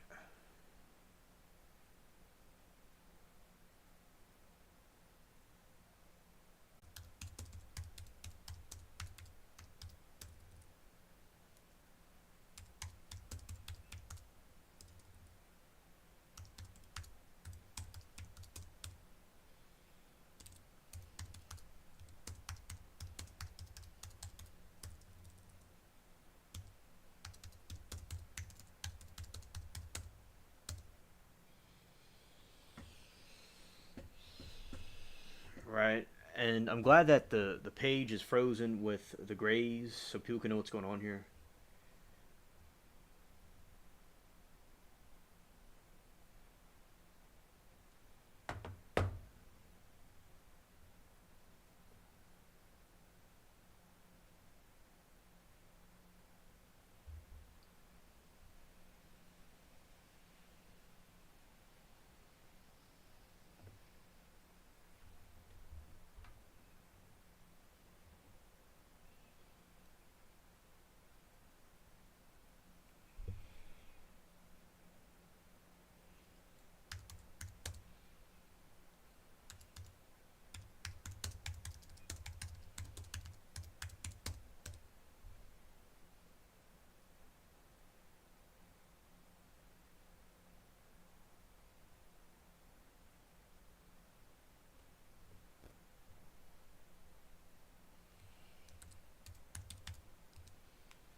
And as I said, there's some kind of a problem, so I'm like continuing this through the chat window.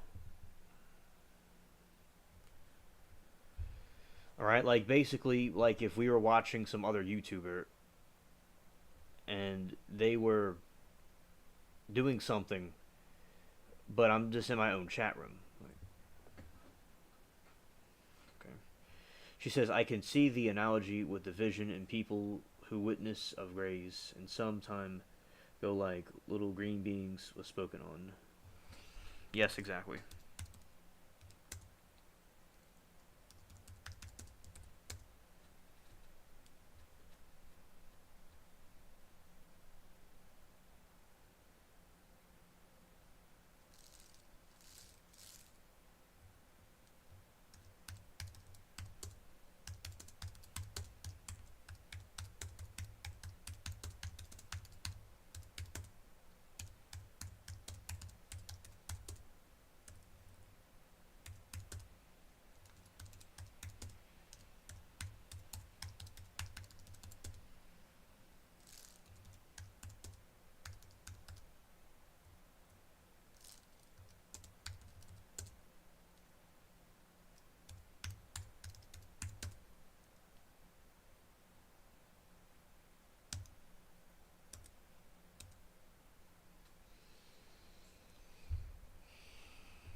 Yeah, and also,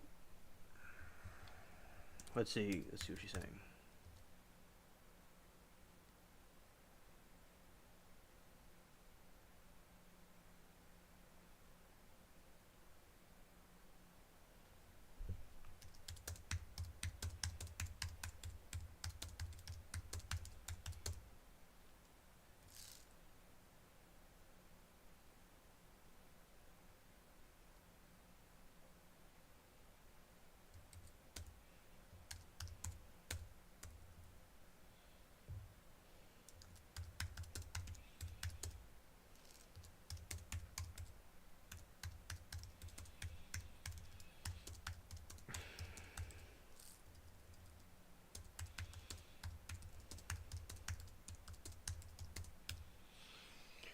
They want people to get used to that kind of thing with the different numbers and cards and stuff. That's what they want to people to do because of the things they want to imply.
And I am here, everybody. I know this is a bit awkward if my message is getting through. It's just there's some kind of issue going on with this. All right. And she said, "Been warned. Farmers have been warned."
All right.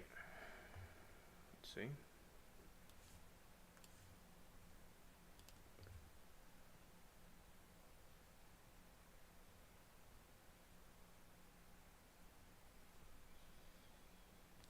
All right. It might be getting better. I don't know.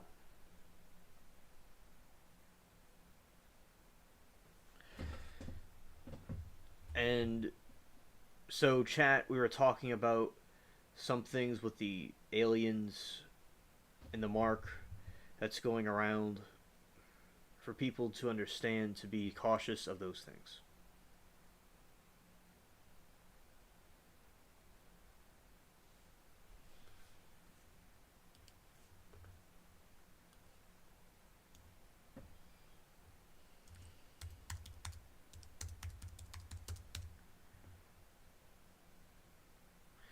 So that's why I have been kind of typing because it looks like maybe I'm coming back through easier. And next says these farmers are under attack by the globalists working for the fallen. Yep.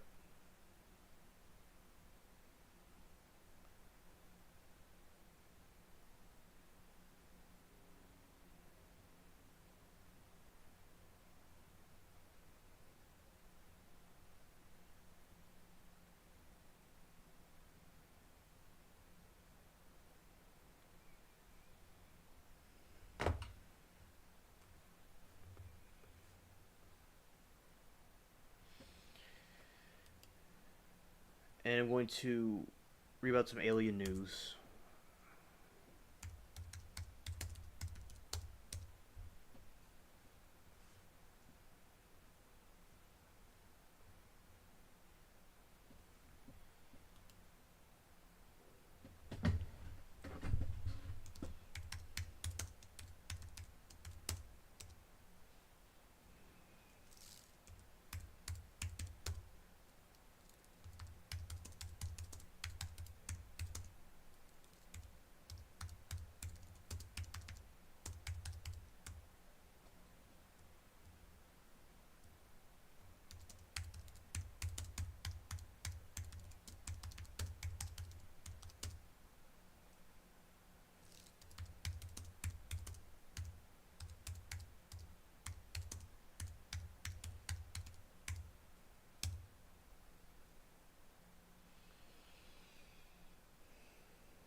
So in alien news, the DNA from non-human alien corpses is from unknown species.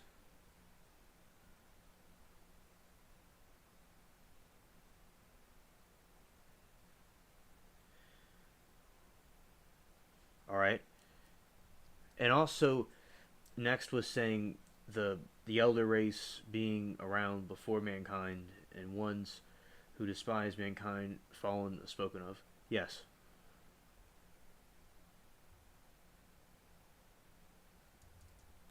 All right.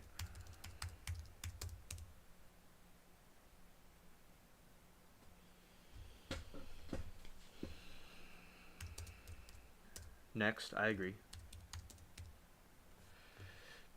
And basically, so that's the thing about the Greys as fallen angels.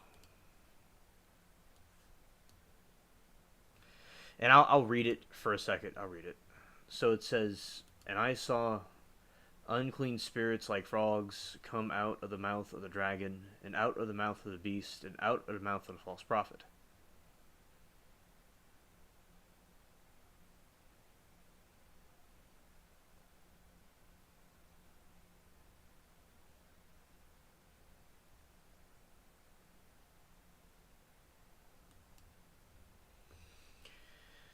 Alien news.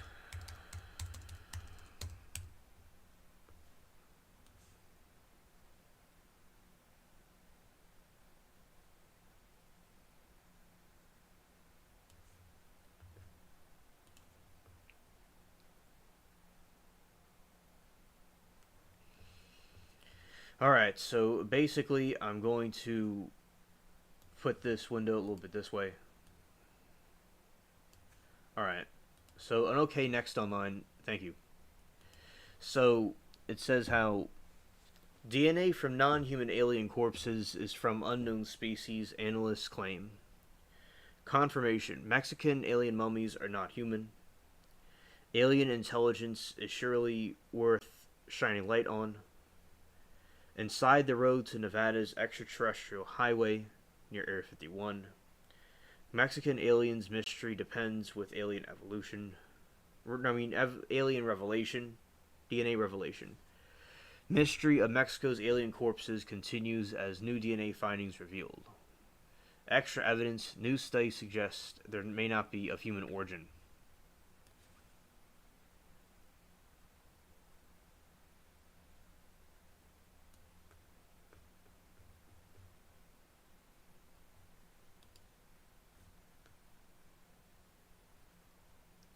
All right, let's see how this goes.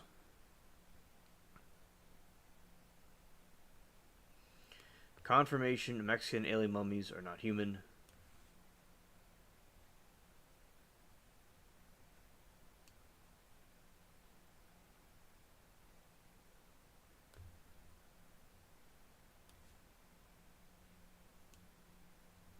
Petitions in Mexico City's Congress.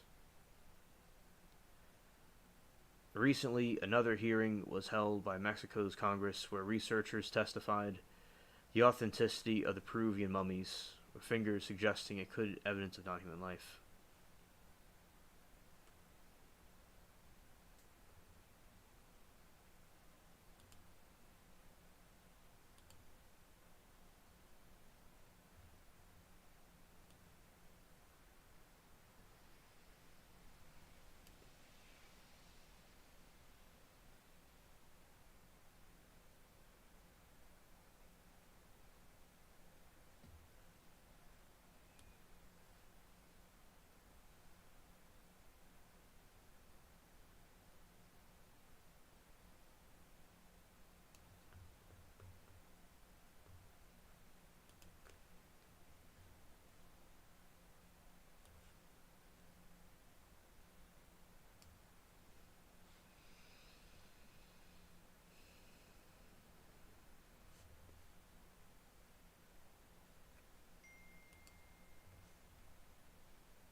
The mystery of non-human mummified remains found in Peru deepened this week when analysts claimed 30% of its DNA is not human, but rather from an unknown species. Controversial journalist and UFO enthusiast Jose Jamie, of scientists who performed DNA analysis of the remains that found 30% of its genetic material is not from any known species.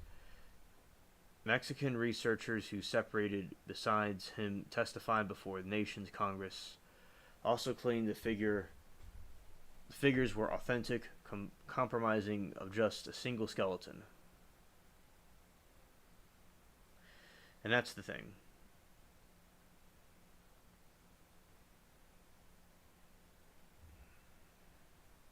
While it remains unclear what the 70% of the so-called aliens' DNA matched with, Muasin argued that DNA analysts confirmed the mummies is definitely not human.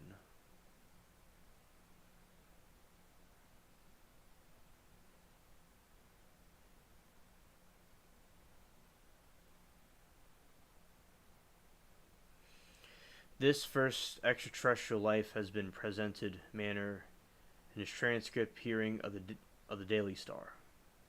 And looking at them.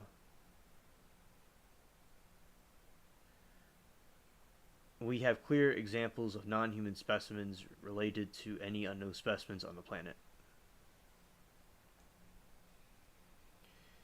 These specimens not belonging to our terrestrial evolution, he continued, they were not creatures discovered by a UFO crash. Instead, they were found in diatom mines and later transformed into fossilized mummies. Muasin went and argued of the public that the right to know about the non-human technology and being. Embrace this truth. Mexican Congress lower chamber. With photographs and x-rays, he and Dr. Daniel Mendoza said prove that the specimens do not have lungs or ribs.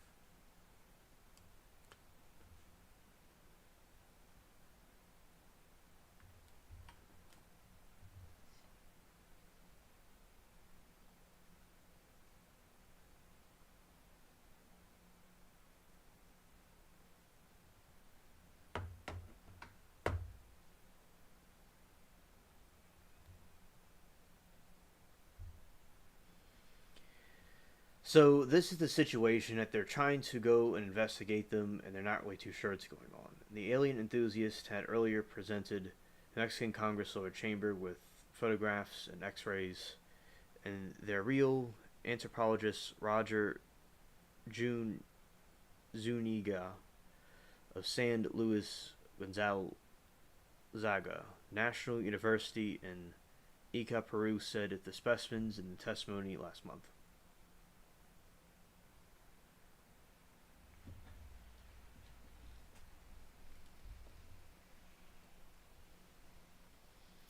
There was absolutely no human intervention in the physical and biological formation of these, he added, saying he did not know the origins of the beings.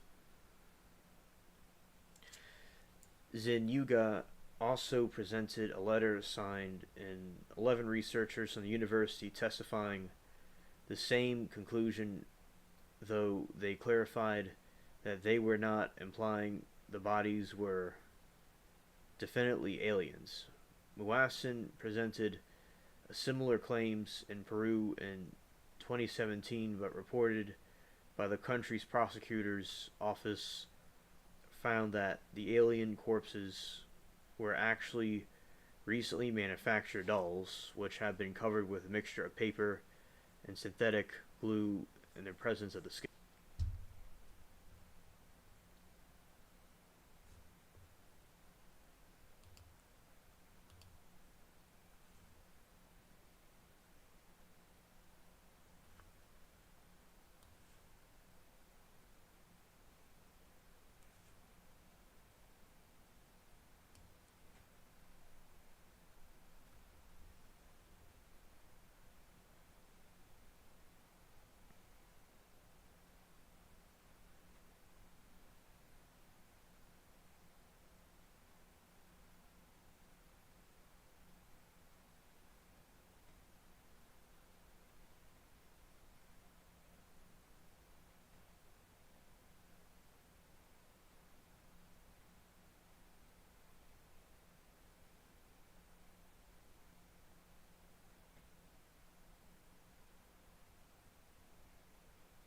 All right, so that's basically the situation with the aliens. They're insisting that it's from an unknown species, and also they're not really too sure what's going on with that, and there's more investigation going on with the alien mummies.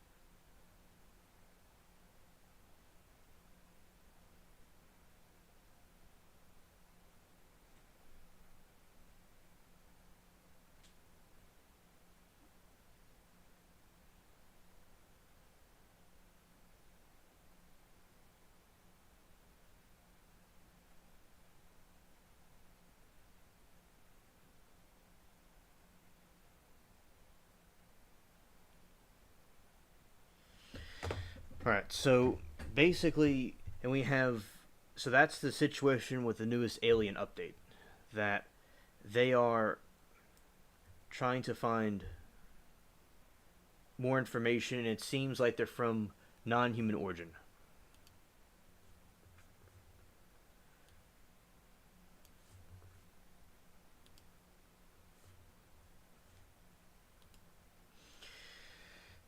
So, and now we have this over here. Let's look at these headlines.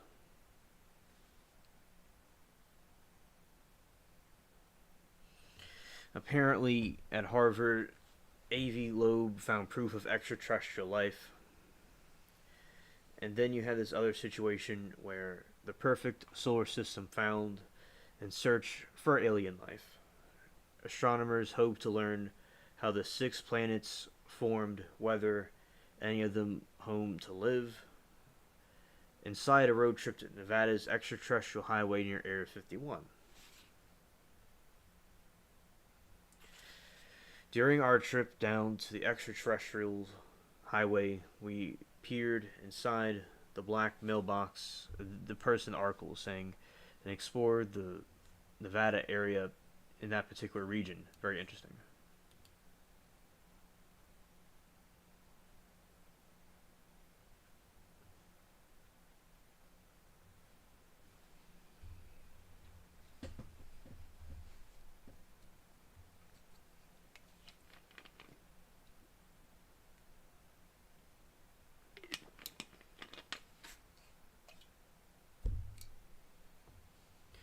And also, and I think that'd be interesting because in Nevada they have all kinds of stuff about the extraterrestrials because it's right by New Mexico, and I think that's interesting to have an extraterrestrial highway. The UFO Museum in Roswell, New Mexico reaches 5 million visitors. The International UFO Museum Research Center in Roswell, New Mexico is celebrating an out of this world milestone of 5 million visitors. That's a lot of people that are interested in aliens. Because, as time has gone on, more people are interested in these alien encounters and things.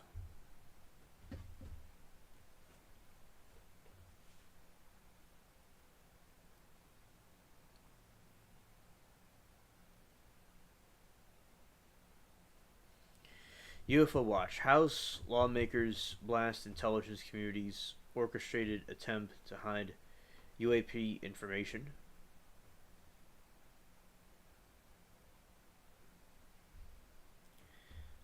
The intelligence community has been engaged in an orchestrated attempt to conceal information on UFOs from the public. Yeah, we've been knowing that for many years. Exoplanet haze makes it harder to identify water on an alien worlds. Scientists may have a solution. CIA has recovered UFOs and at least 9 of them report.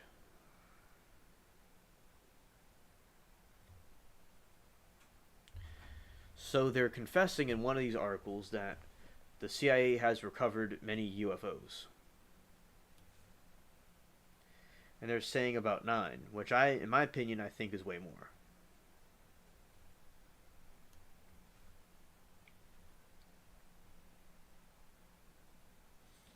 And also, because we've been lied to for a long time about it, and I think that it's absolutely cringe what they have done.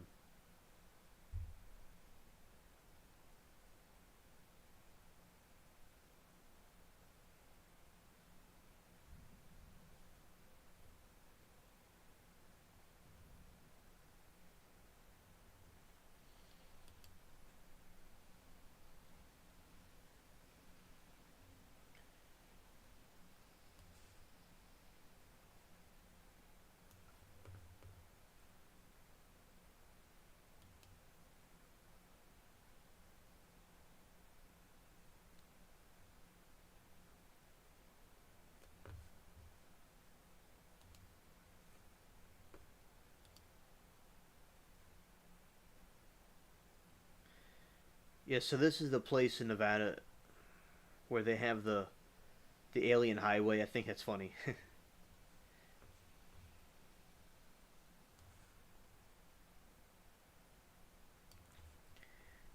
That's a dog, and that's by it.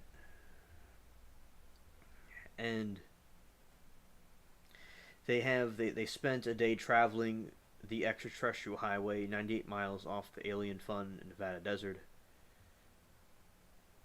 The town of Rachel, Nevada, is off the road, stop for enthusiasts, and the person did not see any flying saucers.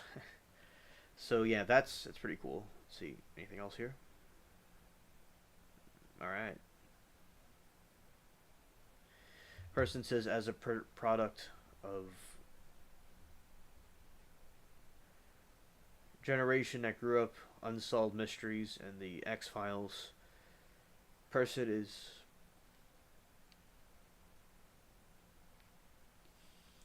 naturally predisposed to the unexplained. So this person is enthusiast with the X Files and unsolved mysteries and things, so they're intrigued by this. So when they heard they'd be within a short drive to Nevada's extraterrestrial highway on the recent trip through the state, visiting was no brainer. The 98 miles of Nevada State Route 375 had been known as Extraterrestrial Highway since an official name changed by the state's Tourism Commission in 1996.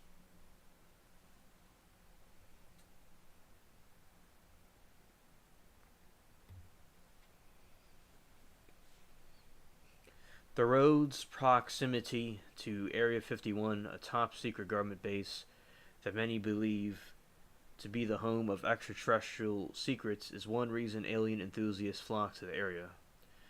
Although we didn't see anything hovering above, we did encounter some other weird things along the way. And the person's husband they traveled north of the US Route 93 just under 2 hours until they hit Hicko, Nevada, a farming community about 120 people outside of Crystal Springs.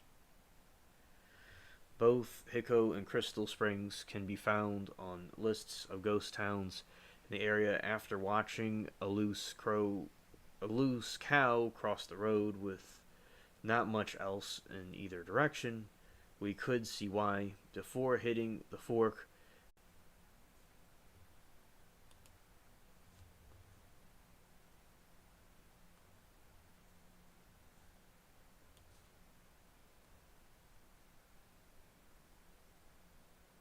well, that's good to see.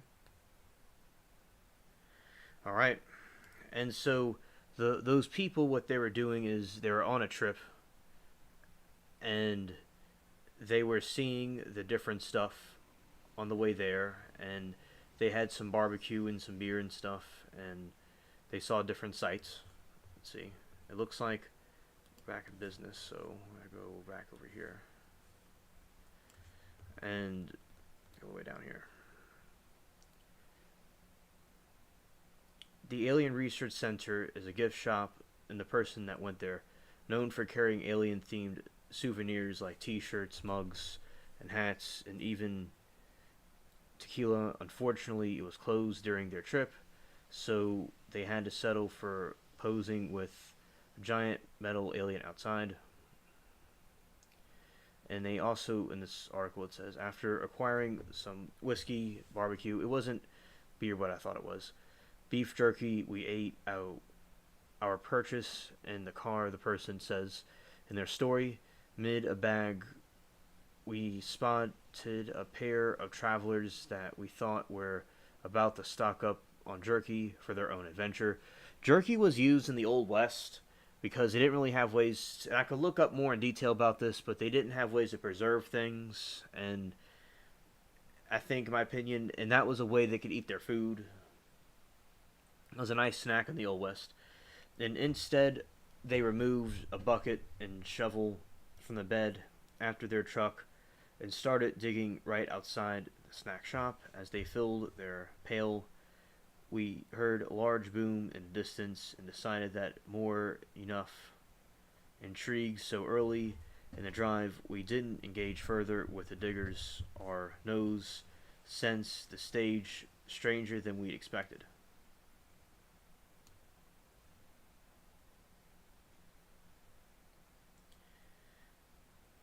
Next, they hit the highway's welcome center. They went to the gift shop, like I said before, and they stopped by the mailbox where the visitors can leave messages for aliens. So it looks like something here they have where people can send messages to aliens. Curving past the Mount Irish wilderness, we never nearly missed our next stop, the black mailbox. For many,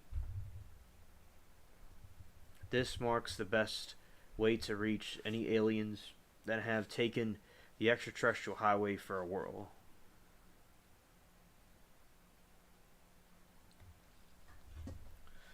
Peek inside the box revealed that the best Americana, if aliens landed here to retrieve their mail, they find were love Pop Tarts, Rugrats cartoons. I remember that cartoon, Rugrats, and Jack in the box. There was an actual letter inside, but reading some personal notes to their friends about the invasive, especially since they don't know of any of their own treats, secrets to leave behind.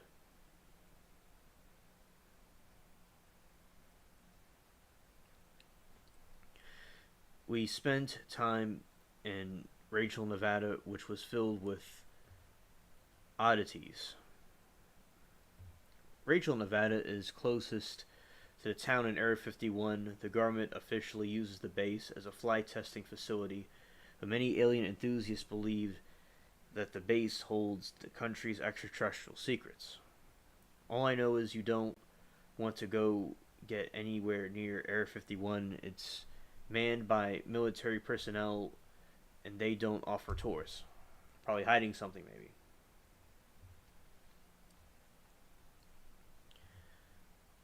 And on our cowpoke gas general store, a shop that only sometimes serves gas. The gas pumps were not working when we were there, which reminded us why travelers are advised to fill up their tanks before hitting the road. A car out front appeared to hide a family of aliens. I didn't get too close, they said.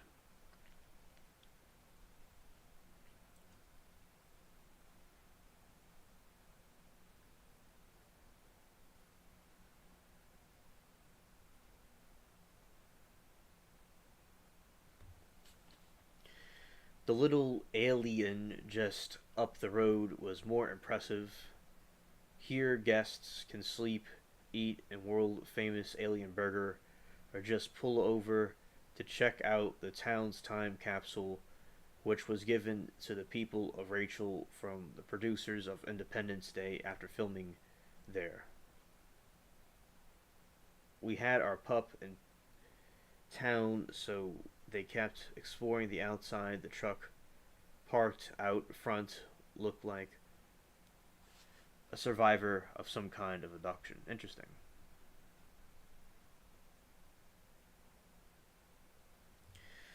The folks we interacted with here, all tourists trying to walk the same line we were.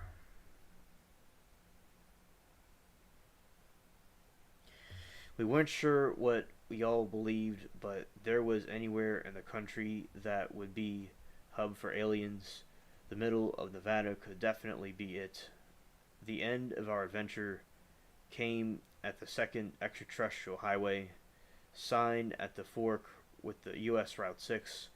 We hadn't had our fill of courtesies just yet, so we drove to Tanapaha, Nevada to check the world famous Clown Motel. They call themselves the scariest motel in America, but I'll have to take their word for it, and they draw the line of clowns. That's where they don't like the clowns. All right, so that's an interesting somebody, their story of going to Nevada and seeing alien stuff.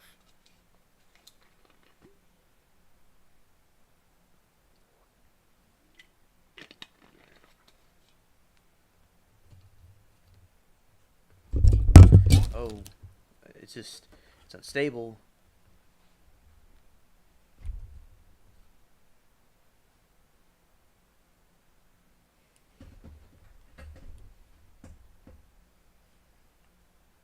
All right. So look at this article about the mysterious alien corpses. See what this says about it. Which I talked about it a moment ago. The mystery of Mexico's alien corpses continues as new DNA findings revealed. And we're going to close window out.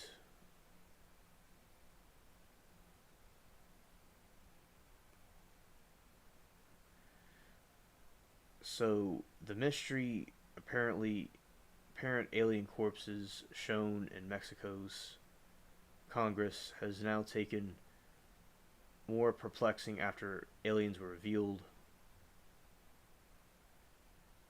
And the UFOologist the UFOologist appeared back in Mexican Congress this week where they spoke of the DNA findings from the corpses according to the Daily Star. And you could see here of the autopsy being done on the alien corpses. Accompanied by a team of researchers, they said that the new analysis shows that over 30% of the specimen's DNA is unknown or not from any known species. It is not clear that they believe the other 70% of DNA is. The researchers also retained their claims that the mummified bodies are authentic.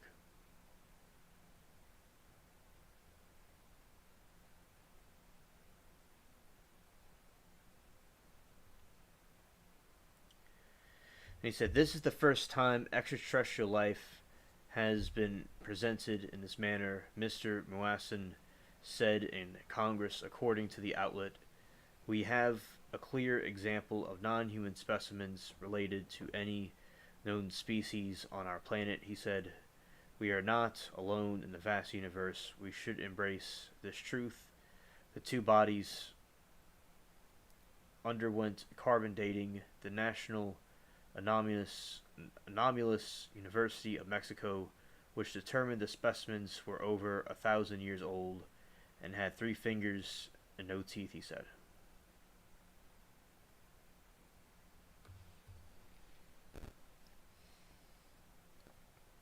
Mr. Muassen also claimed that the X-ray showed that one of the bodies had eggs inside. Page bounced.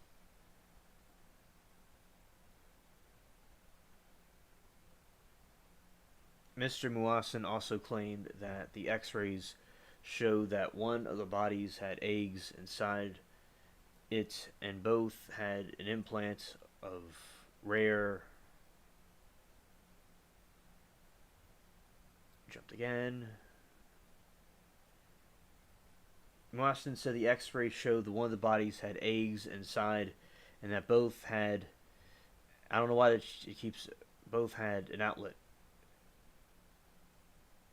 Had eggs inside of it that both had an implant of rare materials such as sumium, UFOologist Will Gallison, one of the few people have been able to see the tiny bodies up close in Peru, does have a theory.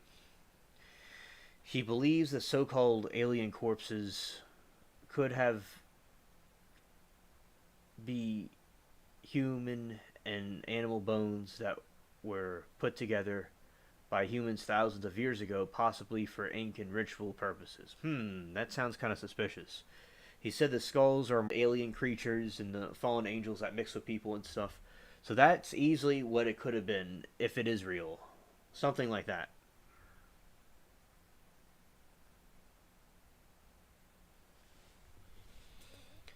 Not everyone agrees, however, as anthropologist Roger Zuniga of San Luis Gonzaga National University in Inca, Peru, has claimed there is absolutely no human intervention in the physical and biological formation of these beings. Mr. Muasin is to be taken with a grain of salt, but doesn't mean his findings are false, though. Mr. Muasin has been the center of many debunked claims. Like I just said, he has been made about extraterrestrial discoveries, including 5 mummies found in Peru in 2017 that were later proven to be human children.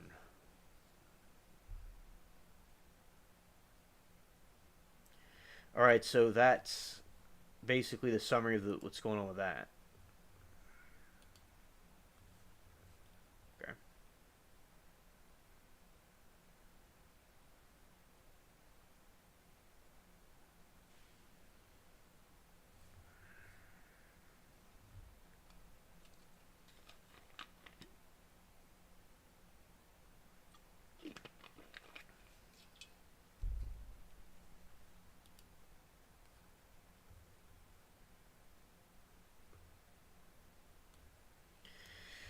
Right, so that is a situation, interesting thing with alien news, that we have these variety of different circumstances that they're with the alien corpse and with these different mysterious alien things that are going on.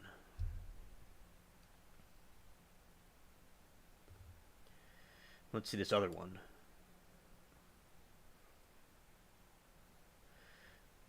The alien hunters has Harvard's A.V. Loeb found proof of extraterrestrials life.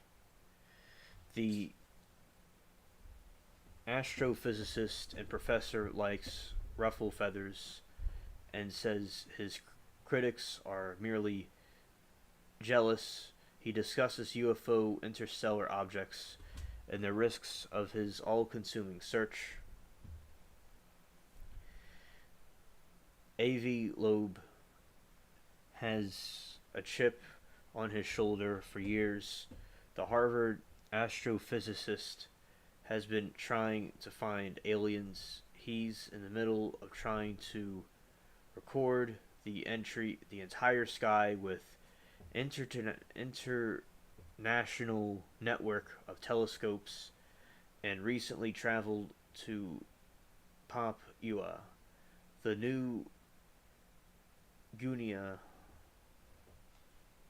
to find Papua New Guinea to find out if the meteor detected in 2014 was actually part of an interstellar spaceship.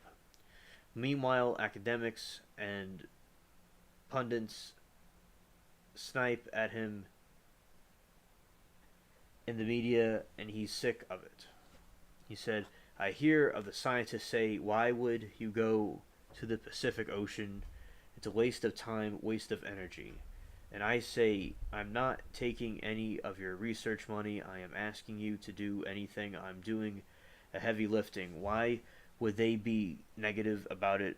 Loeb complains as he shows me around his mansion in Lexington, Massachusetts, one of the richest broths in the U.S. He's busy rehearsing for a one-man show about his life and work, which he'll perform in his attic tomorrow. Apparently, I'm the only journalist to invent, apart from the camera crew filming the documentary.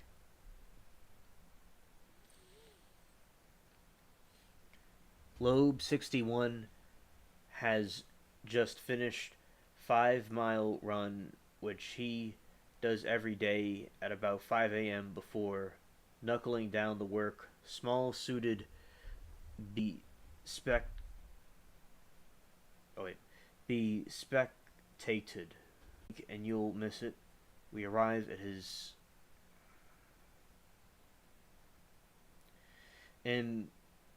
immaculately titty living room. He offers me sprinkling water and a bowl of chocolates. Loeb is slender, but he loves chocolate, consuming 800 calories a day from it. He cannot give it up, he says he's addicted.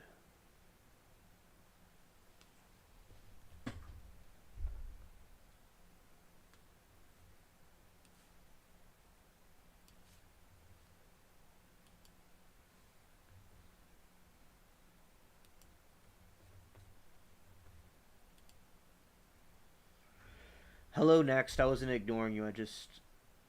I was not looking at the chat. Okay. So, next says big group primed for deception means, and then she also says means they will have 9 willing to show the public, and a boo means time to go, and that was cool to hear about. Okay. And YouTube is unstable. Yes, I agree. Next, totally. And also, yeah, the stories and things I was reading through this time, yeah, they're very interesting, and glad that you enjoyed hearing that. And also, you know, boom means time to go. And here we go. We'll say, because I remember like next, she was the only one in the chat, and she was like doing something, so I was just like, all right, I was gonna go and just kind of go on autopilot, but I want to check the chat. All right, we'll put that right there, and let's see how that's going. Okay, it looks like everything's doing its thing. Okay, next part. So, is he nervous about his show? No, no, he says. Because I'm.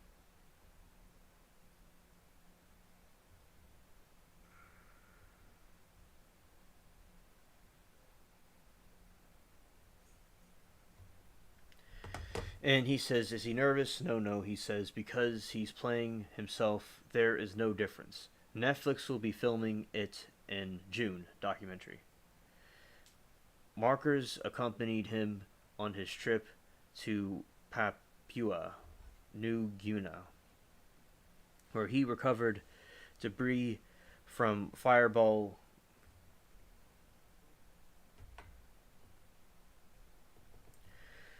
from a fireball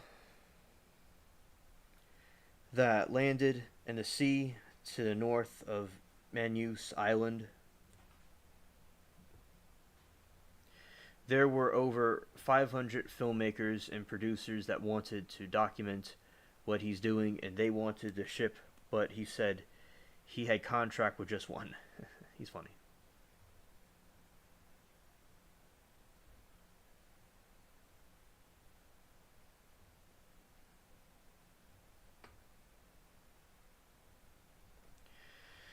A distinguished scientist, Loeb has published hundreds of papers as well as best-selling book Extraterrestrial: The First Sign of Intelligent Life Beyond Earth. He's the Frank B. Baird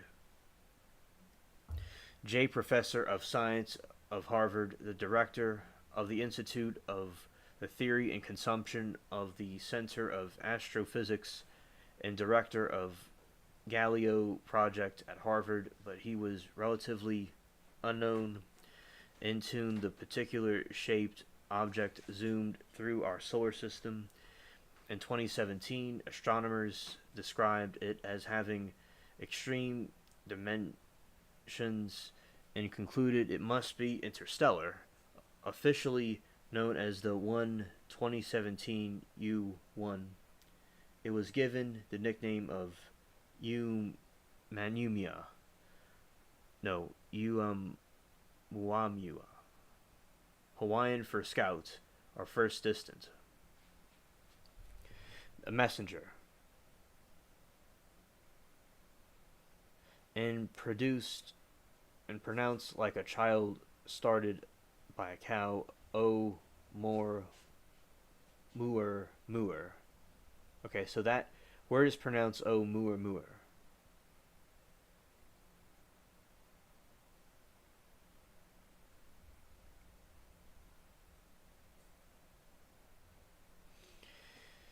O Muer Muer was long, thin, and flat, like a pancake. After further analysis, astronomers spotted more anomalies. They determined that before telescopes detected the object and had accelerated while traveling past the sun. This is normal for comets. Rocky icebergs that melt in the heat release gases that act like booster rockets. This is what gives comets their signature tail. But this asteroid didn't have one, according to Loeb. No tail, no comet. In paper co-written with Sean Kirkpatrick, director of the All-Domain Anomaly Resolution Office, which investigates UFOs for the U.S. Department of Defense. Loeb later hypothesized the Oumuamua could be solar sail from an interstellar craft using sunlight to accelerate through space. In other words, it belonged to aliens. In what was a big year for UFO hunters, 2017 was the year that the Pentagon admitted to investigating UFOs. The $22 million budget was reportedly also used to investigate alleged UFO sightings and all manner of unexplained goings on. Loeb rode the way of interests of international fame.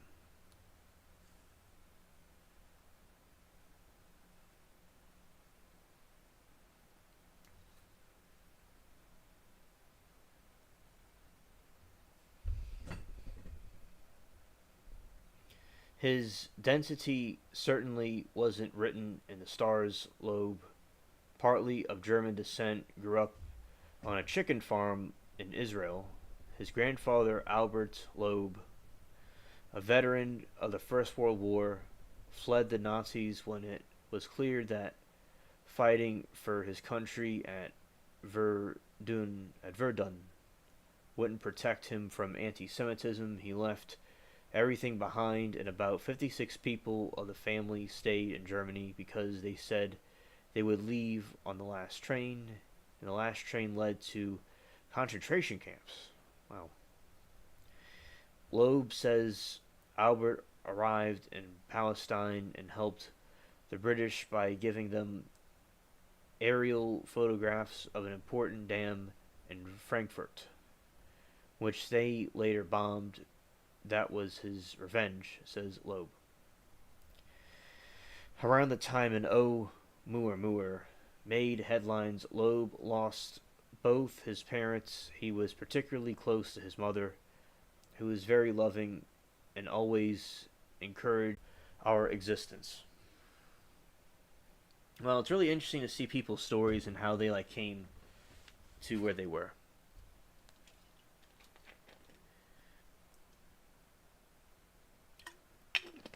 Like where you are now. Right.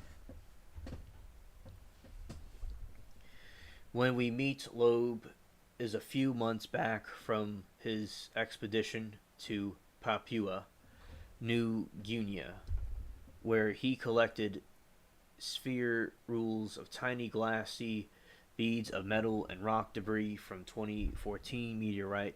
U.S. Space Command telescopes designed to detect enemy missiles tracked the meteorite exactly how the trajectories and positions of objects are measured as classified, but it claimed to be 99.99 certain that the fireball's origins were interstellar. Loeb believes that because the meteorite was traveling so fast and did not burn up high above the earth, it must have been made of something more robust, even artificial. This object was faster than 95% of the stars near the sun relative to what is called local standard. That's why that's what led me originally to suspect maybe it's a spacecraft. Loeb says, glee written all over his face. It was able to maintain its integrity to very high stress, and so we said it must be tougher than even iron meteorites. Yeah, this object that he found sounds very intriguing, definitely.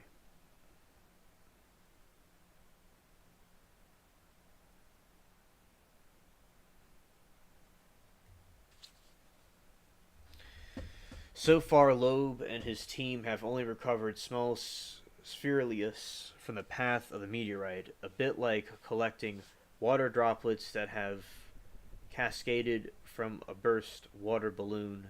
But they are planning on heading out next spring. Look for bigger pieces. Then you can easily tell if it's rock or technological gadget base. And of course, if it's a gadget, it would have screws, it would have perhaps buttons on it, he says. Would he press those buttons? I asked the students in the class the same question of them. That he would bring it to a laboratory and examine it before engaging with it. This is one of the central questions of alien hunting. We actually want to find them. It is a good idea to reach out to species that could just as violent as humans, as well as more advanced. I'll tell you what bothers me the most, Loeb says. It's not much that curiosity could be dangerous, it's that the childlike bullying bullying is more prevalent than childlike curiosity in academia. People just try to step on every flower that raises above the grass level. This negativity is very damaging because it suppresses innovation.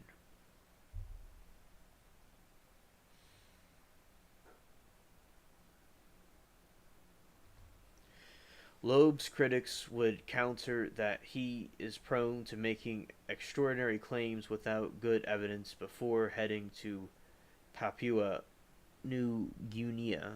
Loeb advi- advertised his expedition on a giant screen in the Times Square. He then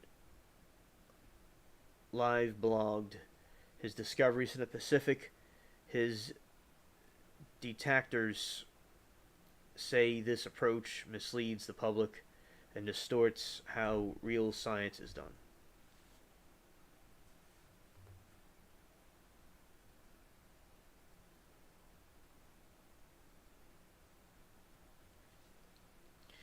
They may have a point. After collecting the sphere rules, Loeb declared on television that his discovery was the first time that humans hold material belonging to a big object that came from outside the solar system, but at the time it was clear where sphere rules have come from.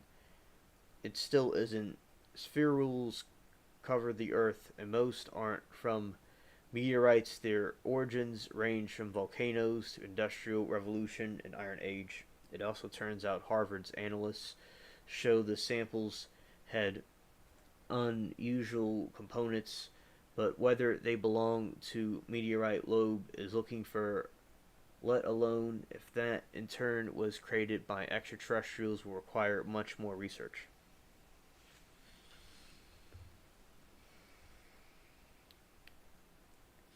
Loeb sees his detractors as self important and jealous, as well as a myopic and risk advise.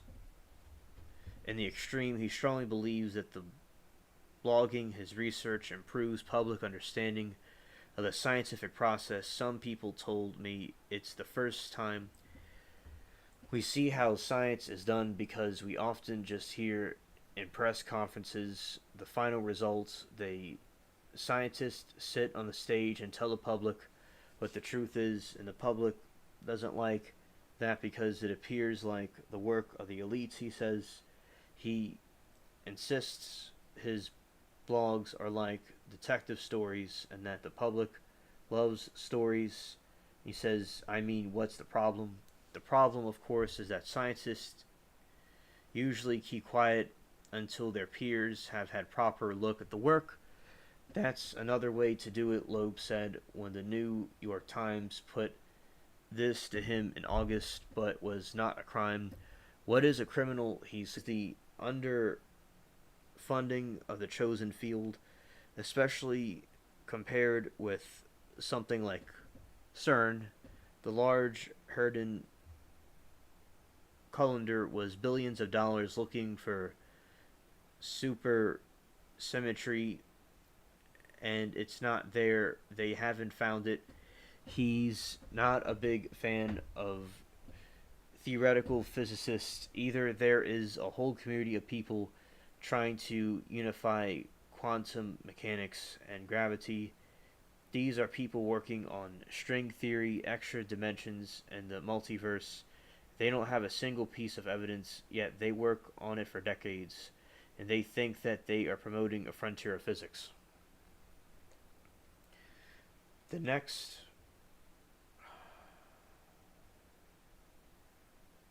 Okay. The next day, I returned to Loeb's house. Is the show joining an audience?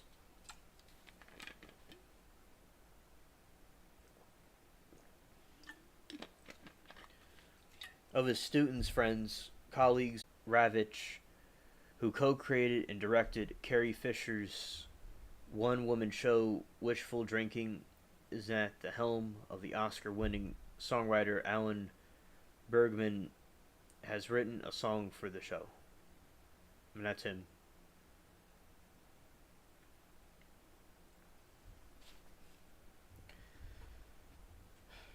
The performance takes the form of a monologue broken up in slides and short videos. Loeb begins the "Oh Mooer Mooer" and is not long before he is throwing shade in his critics. I felt like the boy in the Hans Christian Andersen tale pointing the astronomical community and saying the emperor has no clothes. Oh Mooer Mooer has no tail. There is then it's on the many theories about the asteroid, possibly that it was a nitrogen iceberg. We've never seen a nitrogen iceberg. Would not survive the interstellar journey. The theory that it was dark comet. We've never seen that either. I guess it would be a dark invisible. As for the suggestion that it was a comet after all with the core of ice, a water iceberg, well, okay, we've seen those. Loeb quips the sound of music from Titanic.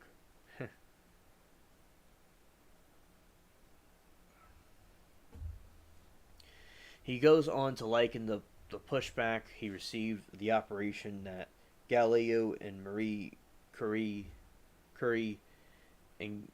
endured before invoking the Wright brothers. In the year 1900, it was stated the fact human flying was an impossibility. In the end of the discussion, no less that Thomas Edison announced that it would not be possible. The New York Times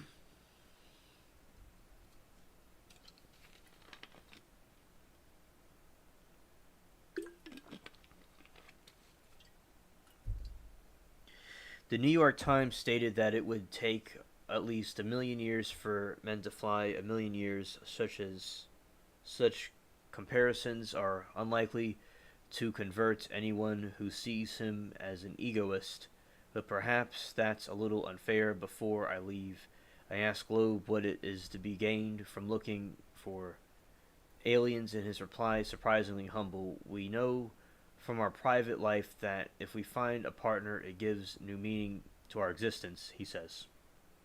So finding partners somewhere in the form of another civilization that can teach us things that we can imitate, that we can aspire to, will give us meaning to our cosmic existence. The universe will not be pointless anymore. You see, in my opinion, some of these atheistic people that need some kind of meaning are going to go for these ETs, but the ETs, especially at the Greys, are just a deception to trick people, to bring them farther away from God, in my opinion.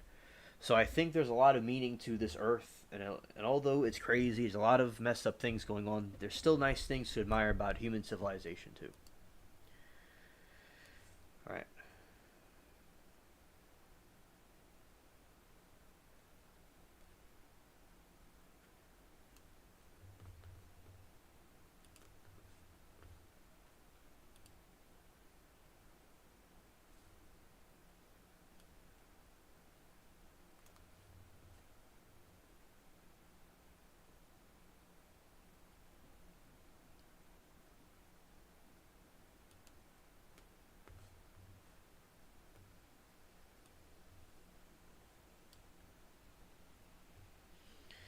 Yeah, so that's the newest updates that are going on with the alien stuff.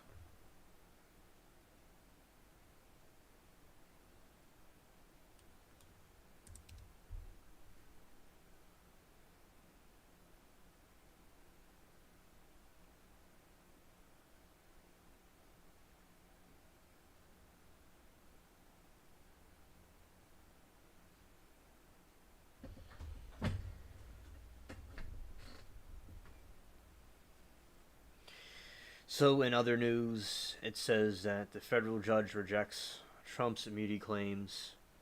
GOP tensions run higher after a House vote to expel George Santos.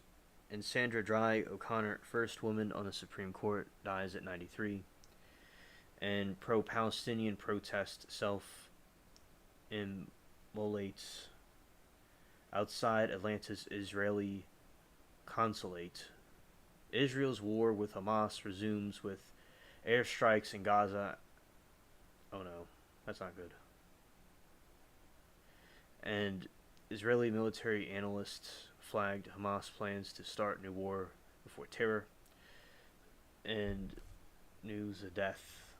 Hello, Delight. I see you commented. I'll get to you in a moment.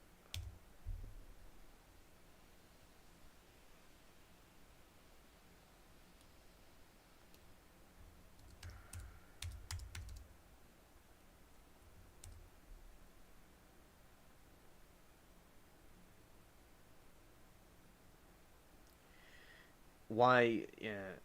So Kissinger was a dude that was a he did negotiations with the Soviets in America. He was like a diplomat, and he was a German Jewish person from Germany. He passed away just recently. And also, hello, Delight. I'm about to read what you have to say in a moment. Here I go. Delight says, those quotes about New York Times and Thomas Edison seem very odd, seeing as people had been flying in balloons since the 1700s. Delight, that is an excellent point. You like one would not think about that right away. That yeah, because they had the hot air balloons, and I didn't. I knew it was far back, but all the way to the 1700s, I believe it definitely.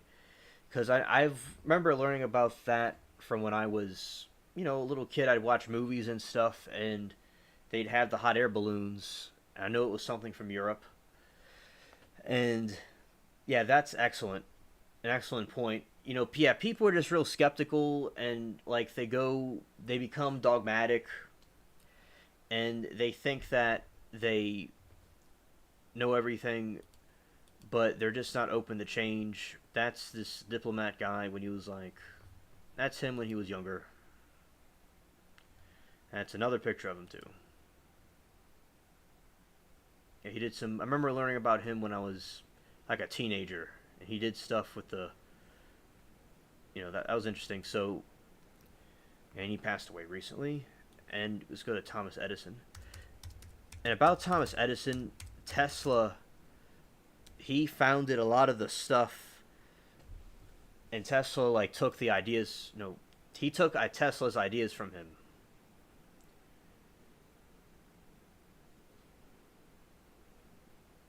And but yeah, so that is strange that he didn't think people would fly, but they had hot air balloons.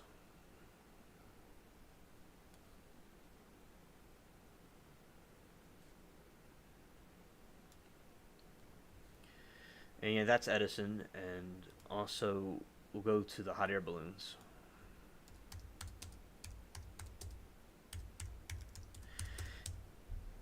Yeah, and I think the extraterrestrial findings that Loeb is making is very interesting.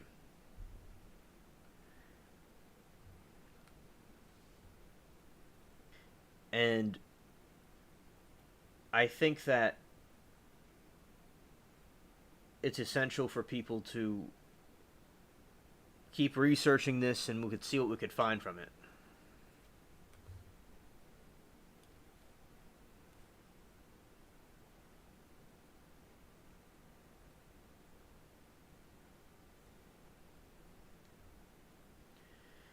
And now people are flying and they've flown into space, they've flown into, they fly to different countries.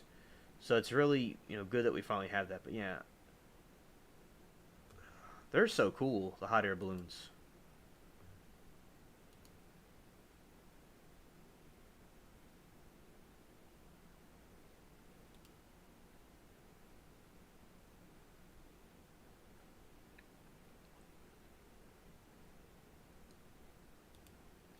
Yeah, that's demo flying around.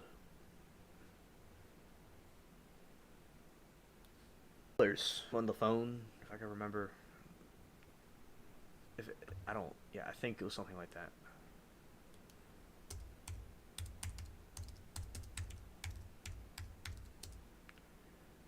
See if that's true. It seems like it is. Of course, they would have Android wallpapers for that. But I remember that from because I have like tablets and things, and I had a phone, it was like a, I didn't even use it for a cell phone. It was just I looked stuff on the internet with, and I remember the hot air balloon thing. And let's look at the history of hot air balloons.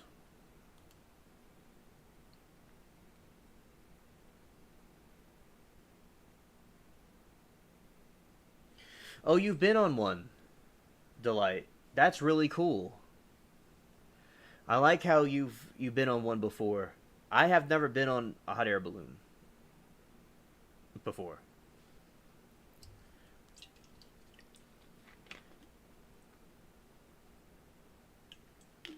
Was it fun? Did you enjoy it?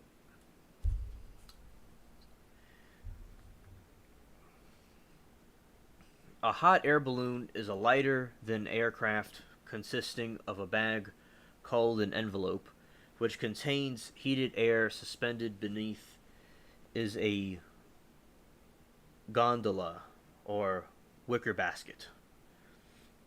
Some long distance or high altitude balloon capsule, which carries passengers and a source of heat, in most cases, an open flame caused by burning liquid propane. The heated air inside the envelope makes it buoyant, since it has a lower density than the colder air outside the envelope, as all aircraft hot air balloons cannot fly beyond atmosphere. The envelope does not have the sealed at the bottom, since the air inside of the envelope is about the same pressure as the surrounding air in modern sport balloons. That envelope is clearly made by nylon fabric, and the inlet of the balloon closest to the burner flame is made from the fire-resistant materials such as Nomex.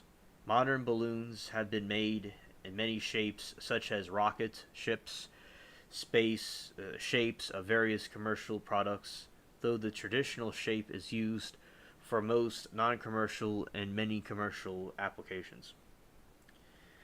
Oh, a delight, as she says, she loved it even though it was scary at first. Yeah, I can imagine. That basically sums up what it would be like to go in one. And it goes up and up and up and up.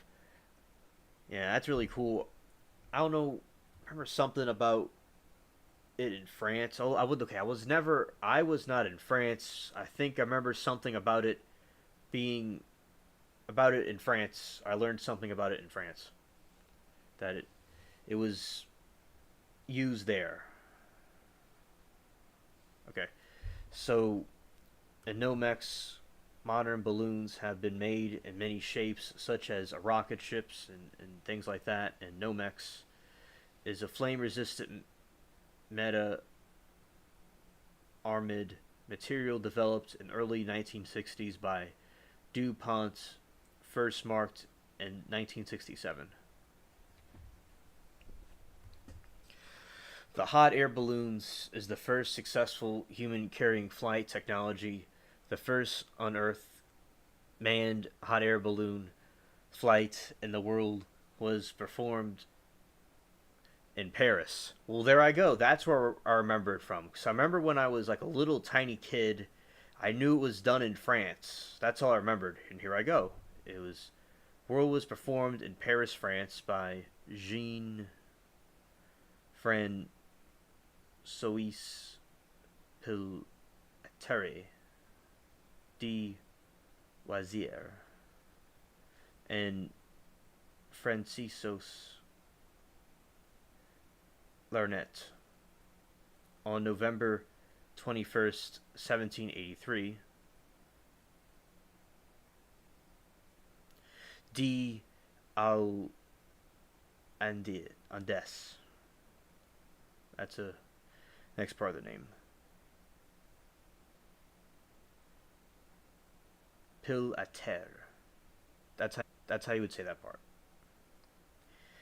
In balloon created in Montgolfier Brothers, the first hot air balloon flown in Americas was launched from Walnut Street Jail in Philadelphia on 9/1793 by the French aeronaut Jean Blanchard, Paris Blanchard. Hot air balloons that can be propelled through the air rather than simply drifting with the wind are known as thermal airships.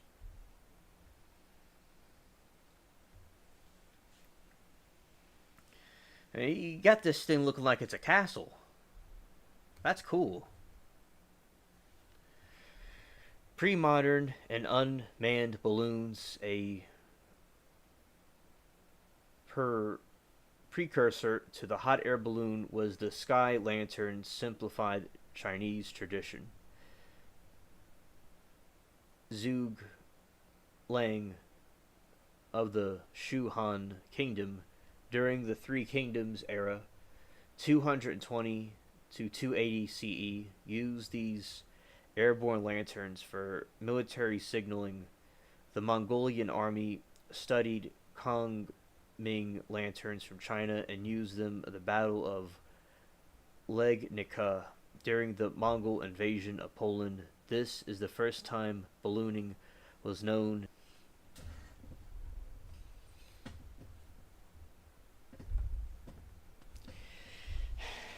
The 18th century, the colonial Brazilian Jesuit priest Bartolomeu de Guzmão envisioned an aerial apparatus called Passarula, which was a precursor to the hot air balloon. The purpose of Passarula was to serve as the air vessel in order to facilitate a communication and a strategic device. In 1709, John the Fifth, rather, of Portugal, decided to fund Bartholomew. When I'm reading a lot, it just okay. I got it though. Project following a pretentation made in a Jesuit priest, and an unarmed demonstration was performed at Casa da India. Bartholomew. Wait, wrong part. So, India, in presence of John V, the Queen Maria Anna of Austria, having as witnesses the Italian Cardinal Michelangelo.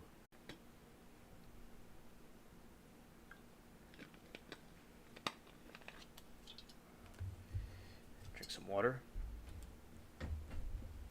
The notable balloonist Julian Knott in the 1970s hypothesized the 2 millennia ago that Nazca lines creation geoglyphs creation could have been guided by Nazca leaders in a balloon, possibly the earliest hot air balloon flights in human history. In 1975, to support this theory, he designated the piloted Nazca prehistoric balloon, claiming to have used only methods and materials available in the pre-Inca Peruvians in 1,000 years ago.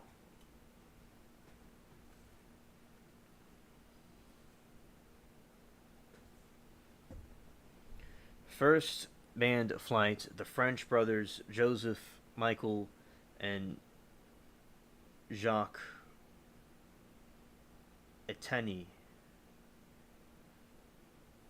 Montgolfier developed a hot air balloon in Arcachais, France. Demonstrated it publicly on September 19, 1783, making an unmanned flight lasting 10 minutes. After experimenting with unmanned balloons and flights with animals, the first balloon flight with humans aboard, the tethered flight, performed on around October 15, 1783 by Jean, who made at least one thither flight from the yard Reveillon workshop of the Faubourg Saint Antoine and Oni.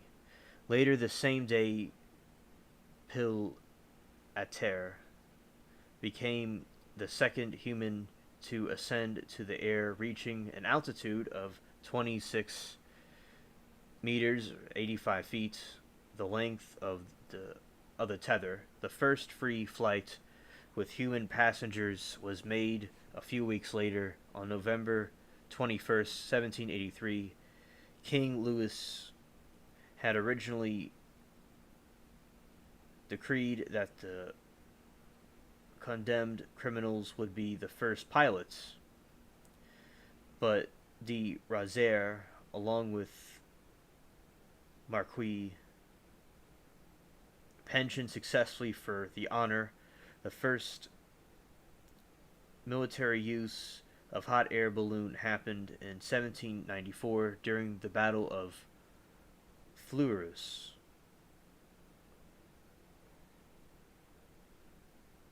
when the French used the balloon for observation.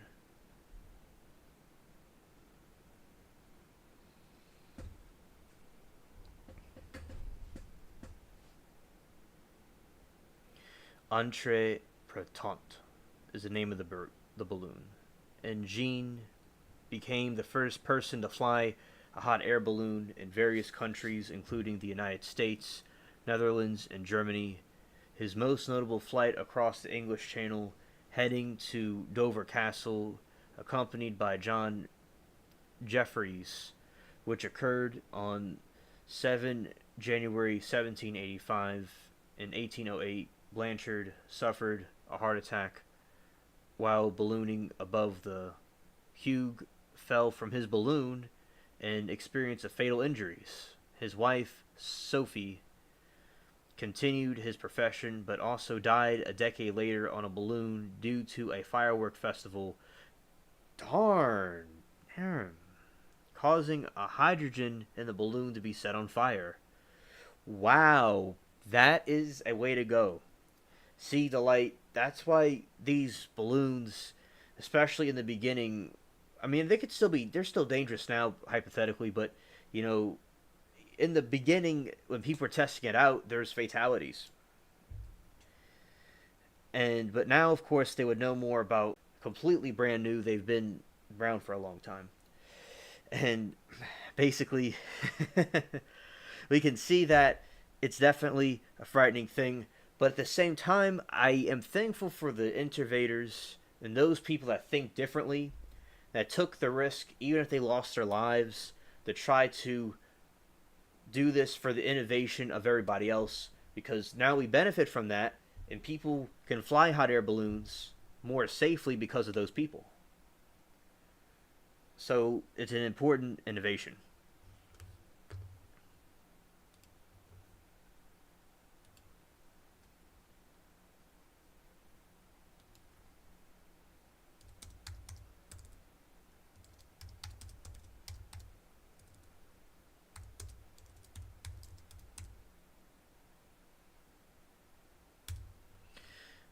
All right, I'm still here. I'm existing. And I think I did something. Wait.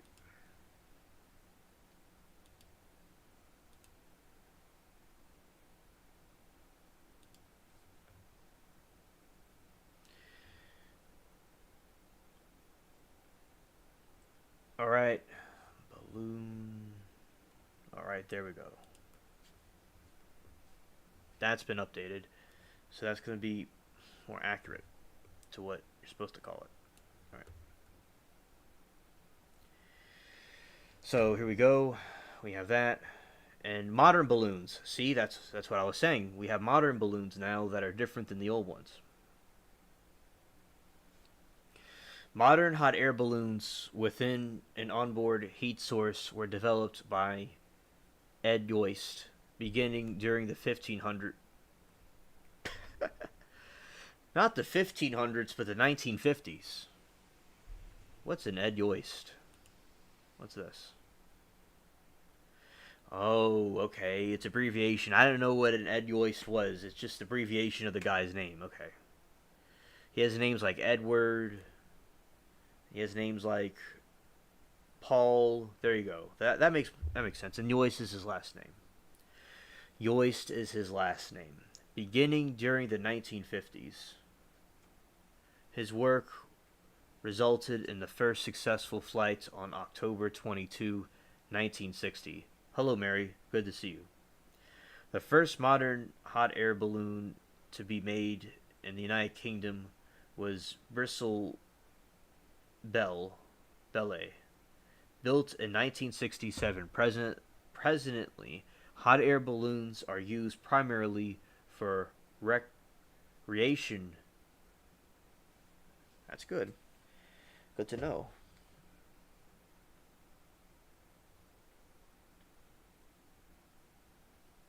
DJ's lurking. Welcome, DJ. Glad that he's lurking. Like the Kraken. Pirate.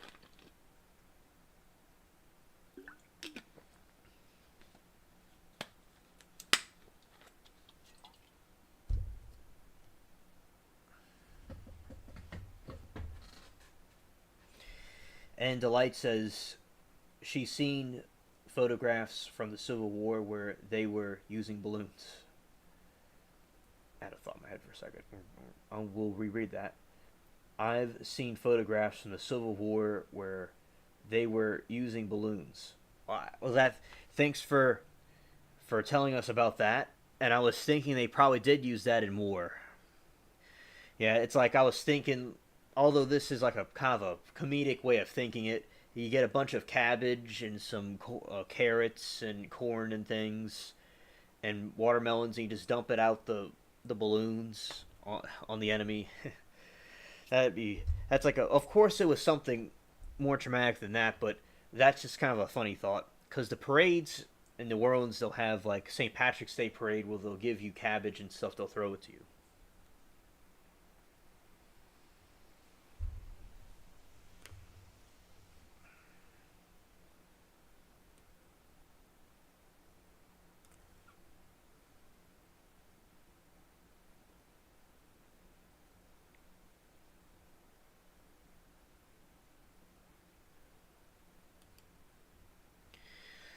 Hot air balloons are able to fly to extremely high altitudes. On November 26, 2005, and Vijaypat Singh Nia set the world record, and I don't know exactly how to say that, world altitude record for highest hot air balloon flight, reaching 21,027 meters or 68,000 feet. He took off from downtown Mumbai, India, and landed 240 kilometers south of Pat Chale. The previous record of 18,000 meters, 64,000 feet, had been set in Pure Lindstrand on June 6, 1988 in Plano, Texas. You see, the situation. There's this other contraption someone made that some YouTubers have shown of this fan, and they use it and they go fly in the sky. I could show that after this. And basically, where's this at? Now, that's probably some place in Asia. The word didn't make any sense to me. Like it wasn't something from Europe.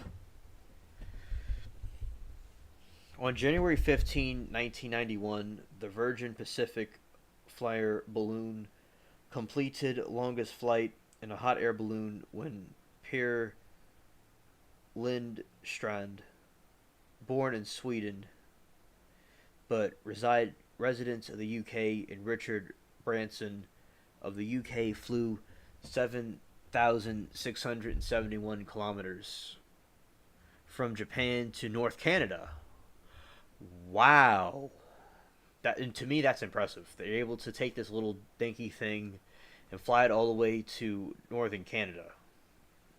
Within the volume of 74,000 cubic meters, 2.6 million cubic feet, the balloon envelope was the largest ever built for a hot aircraft designed to fly transoceanic jet streams. The Pacific Flyer record the fastest ground speed for the manned balloon. The longest duration record was set by Swiss psychiatrist Bernard Pichard. Auguste Pichard's grandson, and Britain Brian Jones flying the retailing Obiter 3 was the first non-stop trip around the world by the balloon. Left 21 hours. In the situation right now, the page kind of forgot who it was for a second. Let's see. Going on. Alright. You're not seeing the page because when it shut down, yeah, and the light. I understand the situation about the Japanese the incident. Yeah,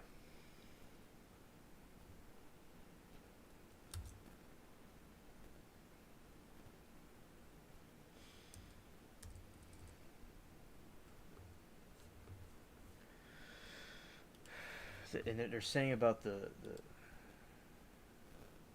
All right, so I'm all right.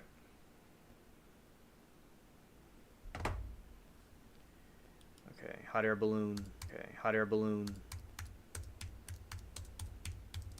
There's. Uh, is it? It's being silly. No. All right, so let's go. Let's go. Window. Capture. Let's see.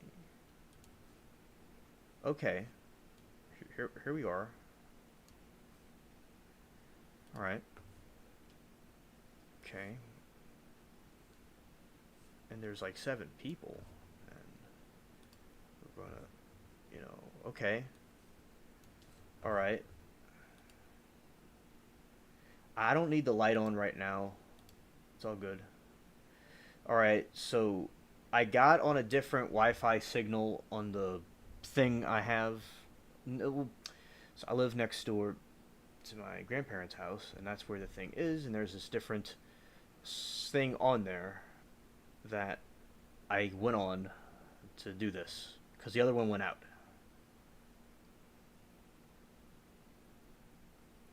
Well, thanks. Next, I'm glad that you enjoyed that, and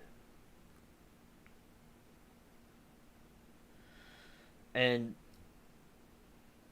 this will be the last part. Let's see.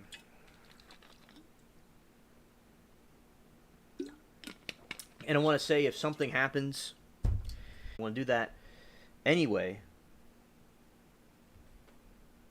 Yeah, and also the bad weather. Yeah. Thanks. Yeah, Mary's talking about the bad weather, thunder and lightning and stuff.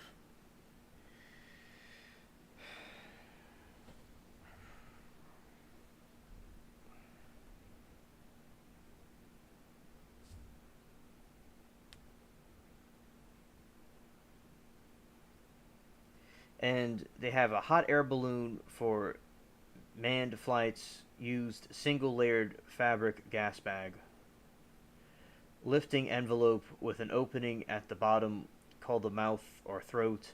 Attached to the envelope is a basket or gondola for carrying the passengers, mounted above the basket and centered in the burner, which injects the flame into the envelope, heating the air within. The heat burner is fueled by propane liquid gas stored in pressure vessels similar to high pressure forklift cylinders.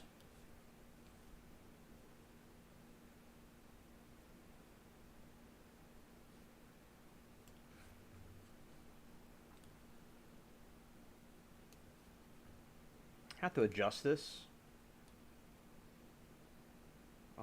Like that.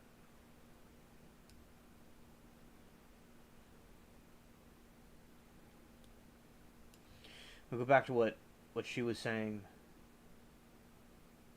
talking about the guys that flew the Japan, North, and Canada. Yeah, I agree, Delight, about that. And DJ says DLM, maybe they threw that at the enemy. Yeah, yeah, exactly. Yeah, that they threw that at the enemy. Yeah, there you go.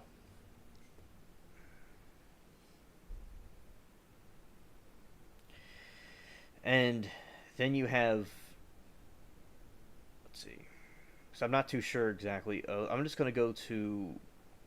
I could have. No, I think we're right on point. Yeah, about that. And the envelope. Modern hot air balloons are usually made of materials such as ripstop nylon or Dacron or polyester.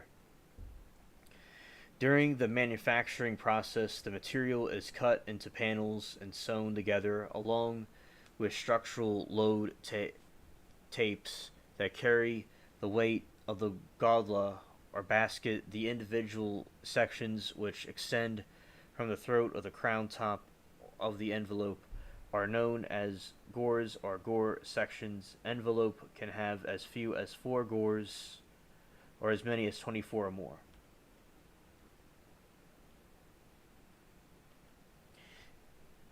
Yeah, she says Bubbles the cat came out from his hiding place, so maybe the worst part of the weather is over for him It's actually starting to rain again. Envelopes often have a crown ring on the very top. This is a hoop of smooth metal, usually aluminum, and approximately 30 centimeters in diameter. Vertical load tapes from the envelope are attached to the crown ring. I tell you they have a modern design. At the bottom of the envelope, the vertical load tapes are sewn into loops that are connected to cables or cable per load tape. These cables, often referred to as flying wires, are connected to a basket by carabiners.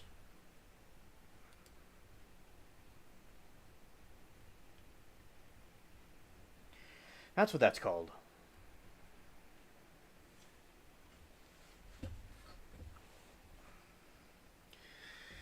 The most common technique for sewing panels together is called French common edge, possibly with a load of tape, as well as sewn stitching and a zigzag with parallel zigzag stitch.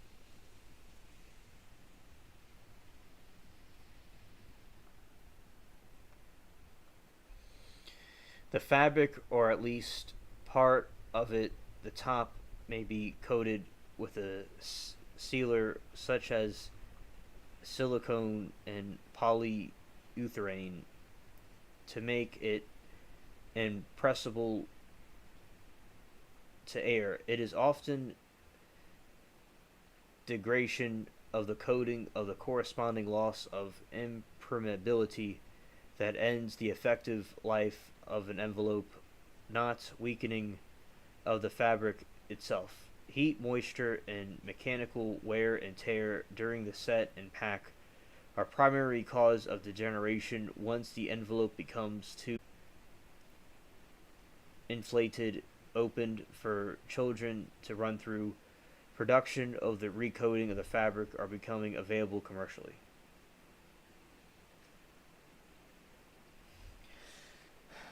Yeah, Bubbles does that when he has a place when he needs to go.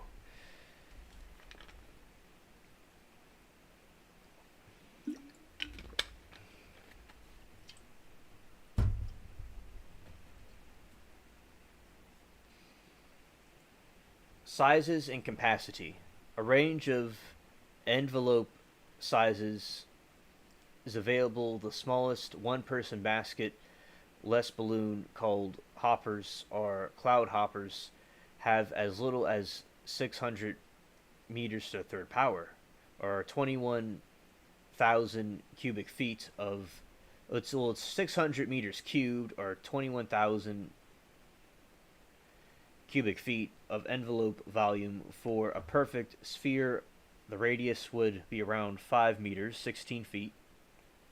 At the other end of the scale, balloons used by commercial sightseeing operations may be able to carry well over 24 people, with envelope volumes up to 17,000 meters cubed, or 600,000 cubic feet.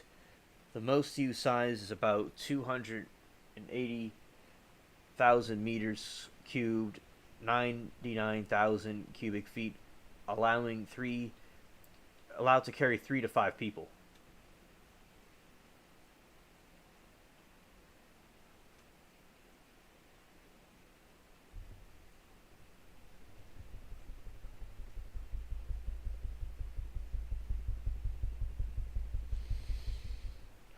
The top of the balloon usually has a vent of some sort, enabling the pilot to release hot air to slow an ascent, start a descent, or increase the rate descent. Usually for landing, some hot air balloons have turning vents, which are side vents that, when opened, cause the balloon to rotate. Such vents are particularly useful for balloons with rectangular baskets to facilitate an older, presently less commonly used style of top vent is called Velcro style, vent. Is a disc of fabric at a top of a balloon. However, rather than having a set of vent lines that can repeatedly open and close the vent is secured by hook and loop fasteners such as Velcro and is opened at the end of the flight. Balloons equipped with Velcro style vent typically have a second maneuvering vent built into the side as open top of the balloon. Another common type of design is smart vent, which rather than lowering a fabric disc into envelope as in the parachute type gathers the fabric together in the center of the opening. This system can theoretically be used for in-flight maneuvering, but is more commonly used only as a rapid deflation device used after landing, a particular value in high winds. Other designs, such as the pop top multi-vent system, have also attempted to address the need for rapid deflation on adding landing parachute top remains popular as an all-around maneuvering deflation system. Interesting. Yeah, Bubbles is on the move again. Yeah.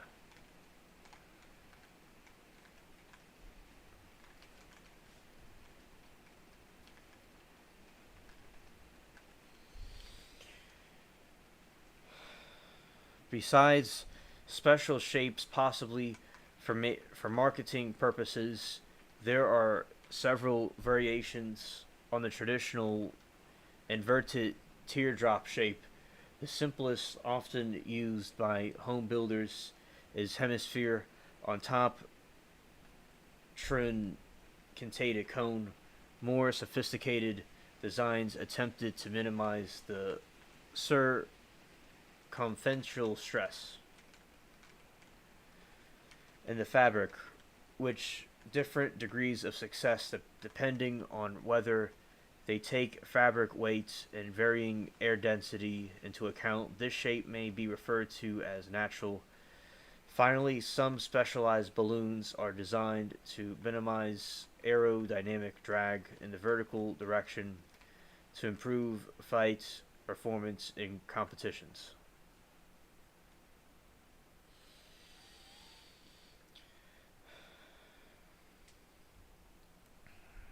And also, glad that y'all are in chat. And also, Sarah, Mary got the message of I told her about the Thanksgiving. You said Happy Thanksgiving. She didn't respond to it. She saw it. Now we're going to talk about the basket. Hot air balloon baskets tend to be sufficiently light, strong, and durable for balloon flight. Such baskets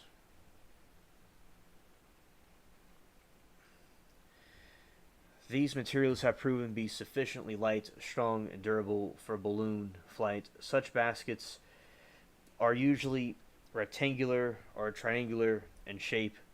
They vary in size from just being enough for two people. 30 larger baskets often have internal patrons for structural bracing and to compartmentalize the passengers. Small holes may be woven into the side of the basket to act as footholds for passengers climbing in or out. Yeah, shout out to Velcro.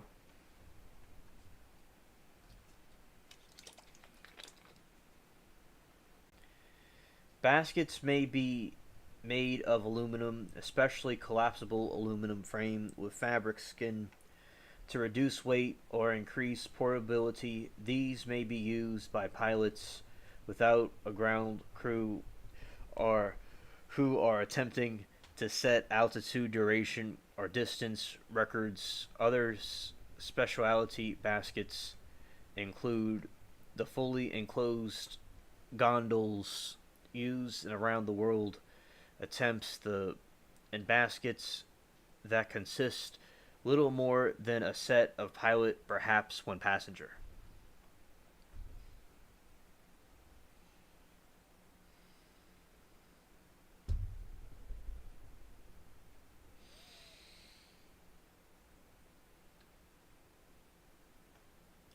I like that next. A new phase for orbs, a phrase for orbs, and approximately, when appropriate, cloud hoppers. All right, continuing on. The burner unit gasifies liquid. Propane mixes it with air, ignites the mixture, and directs the flame and exhaust onto the mouth of the envelope. Burners vary in power output. Each will generally produce 2 to 3 MW of heat, 7 to 10 million BTUs per hour, with double, triple, or quadruple burner configurations instead, where more power is needed. The pilot actuates a burner by opening a propane valve known as a blast valve. The valve may be spring loaded so it closes automatically, or it may stay open until the closed by the pilot. The burner has a pilot light to ignite the propane air mixture. The pilot light may be lit by the pilot with an external device, such as a flint striker or a lighter, or with a built-in piezoelectric spark.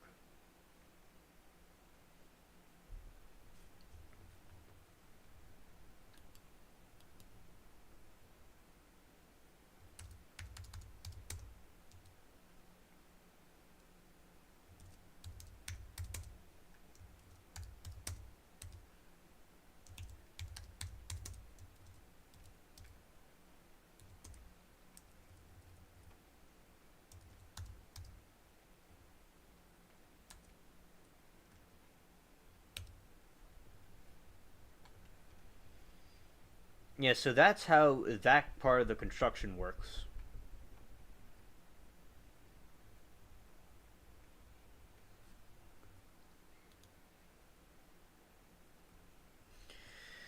Where more than one burner is present, the pilot can use one or more at a time depending on a desired heat output. Each burner has a metal coil of propane tubing. The flames shoots through time depending on the desired heat output.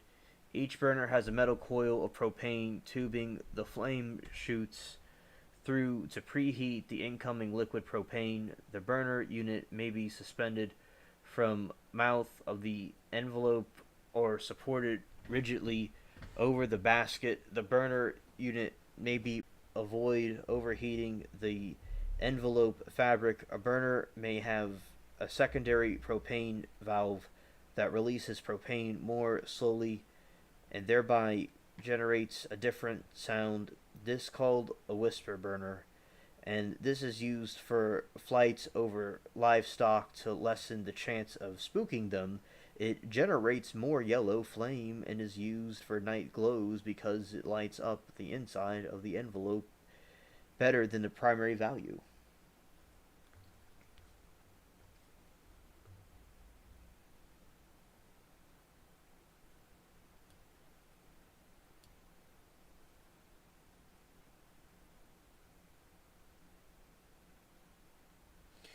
All right, so Delight, if you're still here, can you ask? If no, wait, was the hot air balloon hot in the balloon? If she's still here, I'd like to know. We would like to chat. Would like to know. All right.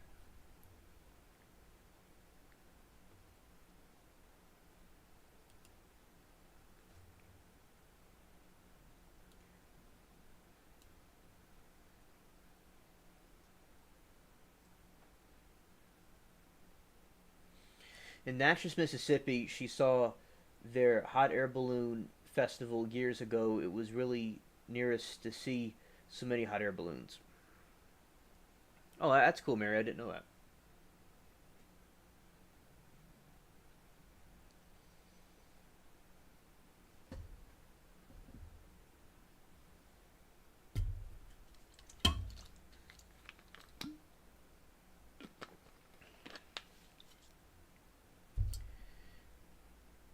Each burner has a metal coil of propane tubing. The flames shoot through the preheat incoming liquid propane.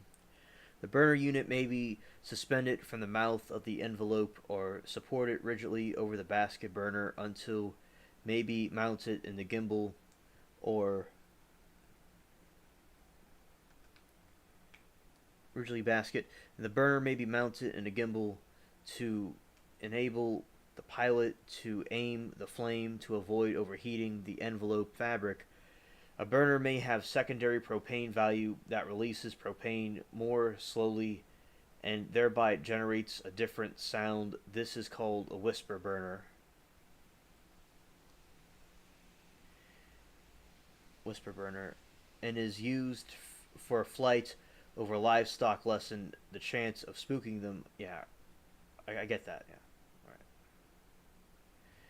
I know Delight does things with like I think she's taking care of some horses right now because her friend is in China, so she was taking care of the horses. She might be doing something with horses. I don't know. And what's Ananak, my dude? We're doing great.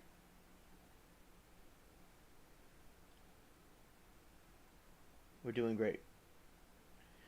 We're doing great. We had some issues earlier because of the rain, the solar flares, and the rain and stuff. And but besides some bumps in the stream, it's been going pretty good, and I've been fine. Chat seems like they're doing okay. They could answer for themselves. And okay, Delight, thanks for the information. I'm gonna go pin this.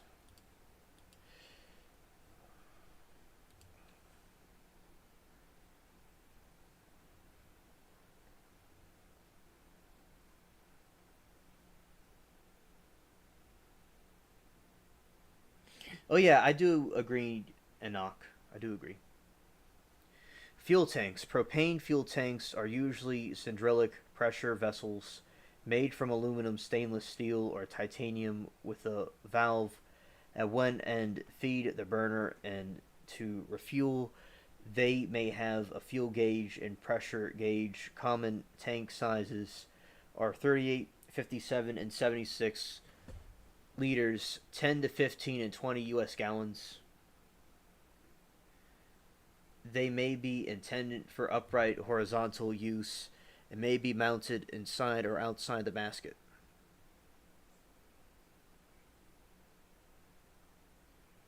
The light says burner may be supplied by the vapor pressure of the propane itself if warm enough by the introduction of an inert gas such as nitrogen. Tanks may be preheated with electrical heat tapes to produce sufficient vapor pressure for cold weather flying.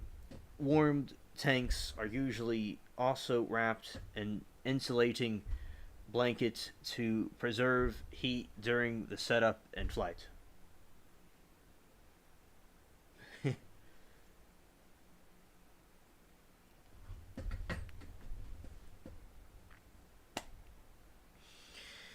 Instrumentation.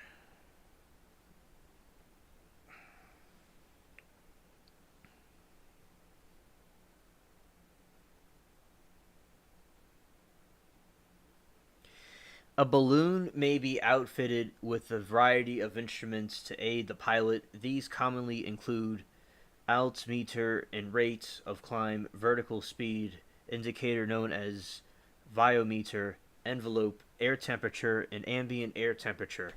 A GPS receiver can be useful to indicate ground speed. Traditional airspeed indicators would be useless in direction.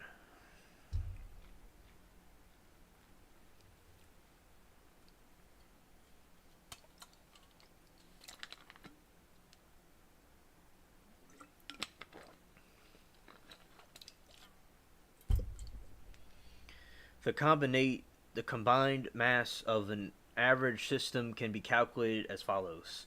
And you see this chart right here that explains everything.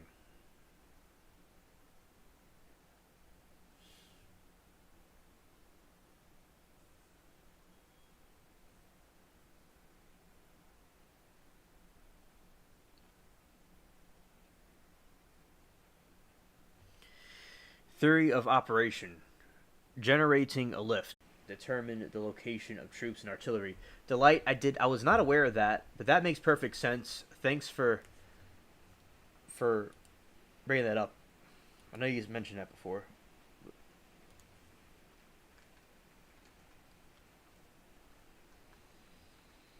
And Ananok, why not make a balloon that has the double skins and inflation helium to 50% of its weight and then use hot air to lift? I believe that would reduce the energy used by 50%. Just engineering thought. And that makes sense. And that's a design that could be considered also. That's something that could be looked into. It's always good to bounce off ideas off each other and people to brainstorm new things. I think it's always good to think different, innovate, and create. The amount of lift or buoyancy provided by hot air balloons depends primarily upon the difference between the temperatures of the air inside the envelope and the temperature of the air outside the envelope. For most envelopes made of nylon fabric, the maximal internal temperature is limited to approximately 120 Celsius, 250 Fahrenheit.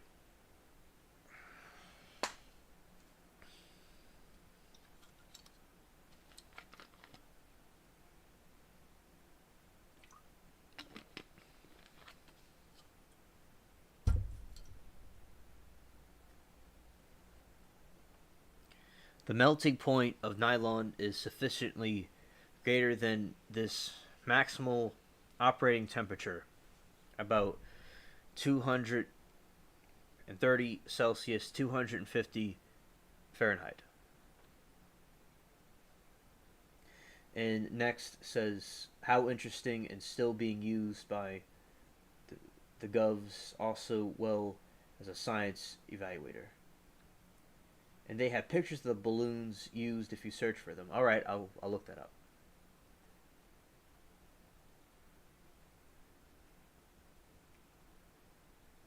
Yeah, that's a lot of Celsius.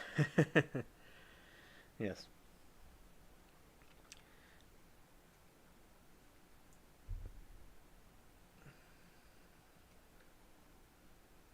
The melting point of nylon is sufficiently greater than this maximal operating temperature, about 230 Celsius, 245 feet. But higher temperatures cause the strength of the nylon fabric to degrade more quickly over time. With maximal operating temperature of 120 Celsius, balloon envelopes can generally be flown for between 400 and 500 hours before the fabric needs to be replaced. Many balloon pilots operate their envelopes at temperatures significantly less than the maximum to extend the envelope fabric life.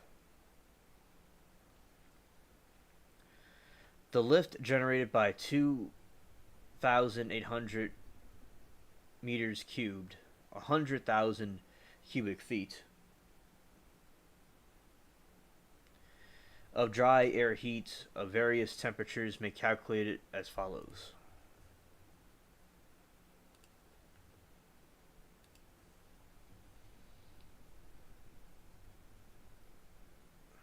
And this diagram on the screen explains the situation.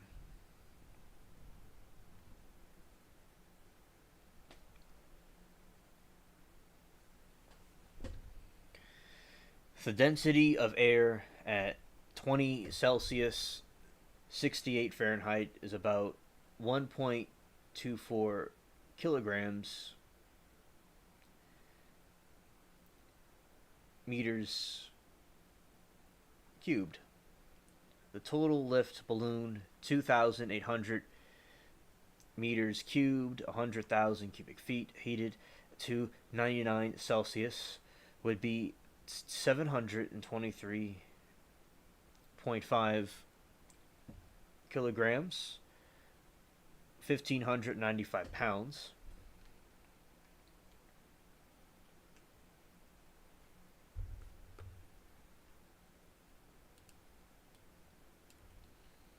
And Anak says, I made a weather balloon once in Iraq. This was way back over 40 years ago when he was living there, and launched it with Germanium sensors to detect air ceiling temperatures to light waves. It almost got me, it almost got him killed, and the gov there was so abandoned the project. Oh wow. Thanks for sharing.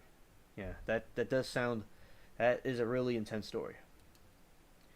This is just enough to generate neutral buoyancy for the total system mass, not include the heated air trapped in the envelope, of course.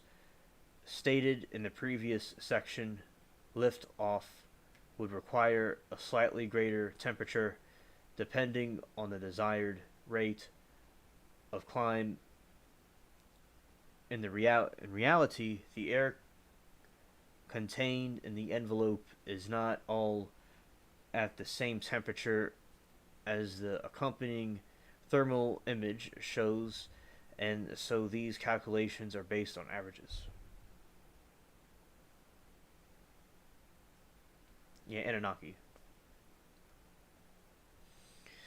For typical atmospheric conditions, a hot air balloon heated to 99 Celsius to 210 Fahrenheit requires about 3.91 meters cubed of envelope volume to lift 1 kilogram, equivalently 62.5 cubic feet. The precise amount of lift provided depends not only upon the inertial temperature mentioned above, but the external temperature, altitude above the sea level, and humidity of the air surrounding. On a warm day, a balloon cannot lift as much as on a cool day because the temperature required for launch will exceed the maximum sustainable for nylon envelope fabric. Also, in the lower atmosphere, the lift provided by hot air balloon decreases about 3% per 1,000 meters of altitude gained.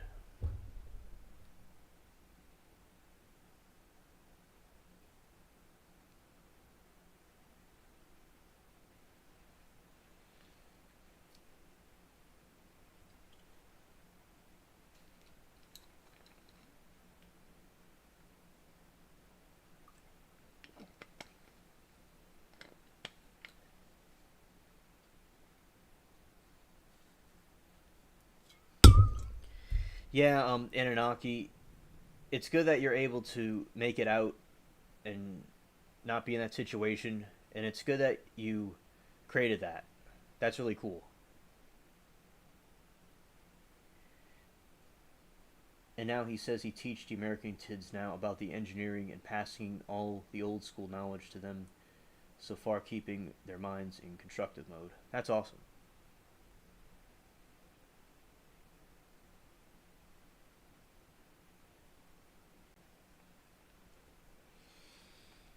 Types of hot air balloons. There are several different types of hot air balloons, all which different means of taking and substituting flight. Montgolfier. Standard hot air balloons are known as Montgolfier balloons and rely solely on the buoyancy of hot air provided by the burner and contained by the envelope. This style of balloon was developed by the Montgolfier brothers and had the first public demonstration on the 4th June 1783 with an unmanned flight lasting 10 minutes, following the latter in the year with manned flights. That's very interesting.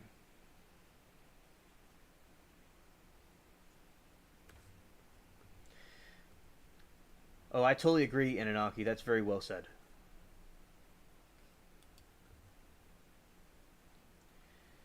We thrive by the questions that drive us to push our boundaries to understand the unknown.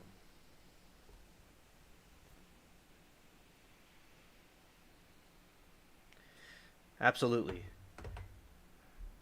It's always good to think differently, and those that are crazy enough to think they could change the world are the ones that do.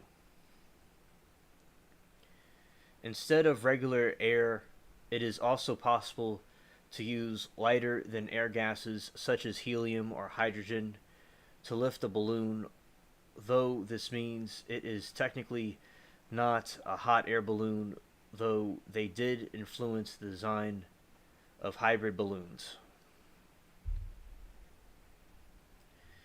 The 1785 Razer balloon is main type hybrid balloon named after the creator Jean Razer.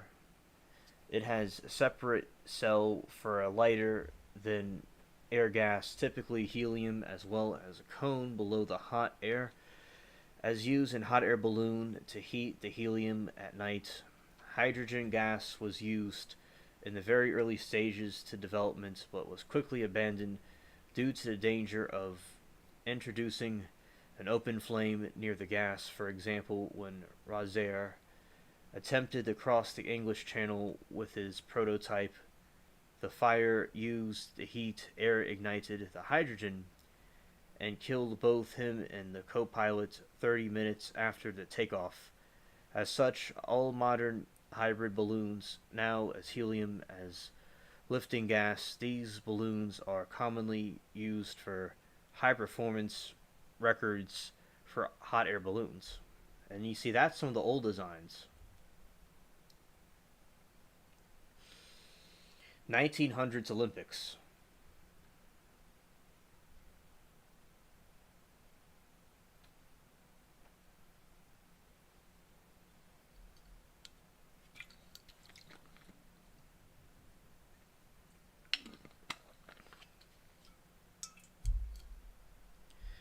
Solar balloons are hot air balloons that use just solar energy captured by envelope.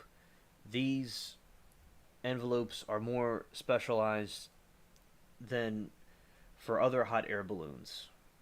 Trying to maximize the amount of solar energy collected, this ranges from rotating the envelope during the flight or having the envelope colored black or another dark color. This was pioneered in the 1970s in Europe by Tracy Barnes, Dominic Michelis, and the USA Frederick Eastpo, we'll call it that, and Paul Wuscher.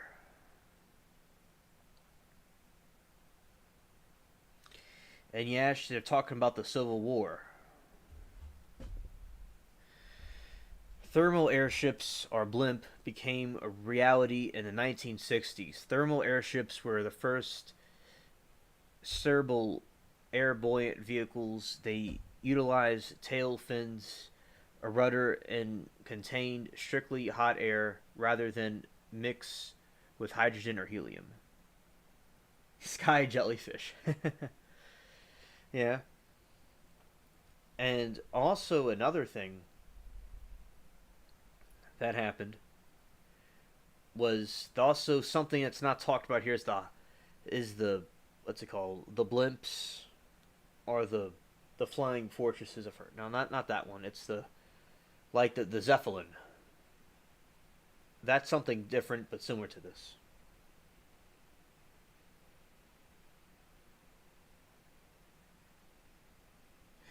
Oh yes, Anunnaki. They we were talking. I was talking about that earlier, like in the article. Yeah, he did die, and his wife died too.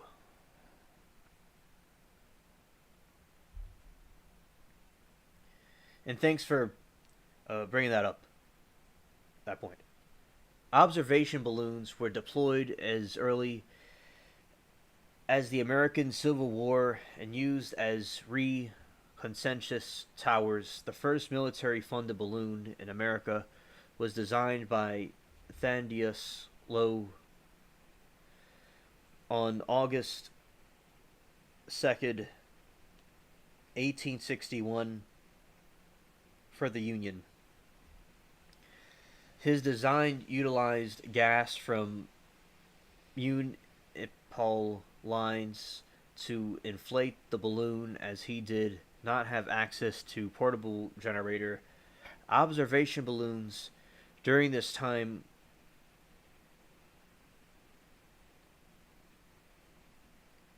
were all made using multicolored silk wicker baskets and were tear shape.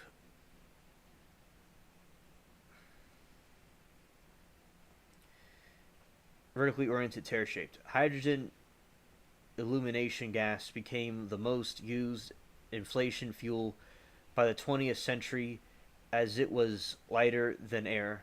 Observation balloon usage skyrocketed in Britain by Royal Engineers at the end of the 19th century, deploying to Sudan in 1885 and South Africa during the Second Boer War from 1899 to 1902. Yeah, I love the way they design these balloons.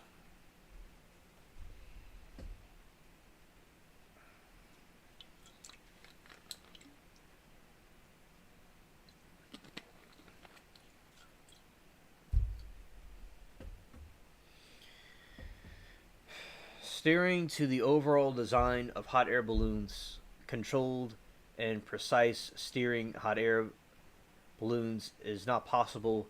It is possible for pilots to try and achieve basic directional control by changing altitudes and catching different wind streams. Wind in the north hemisphere intends to turn east during the Coriolis effect as the altitudes increase.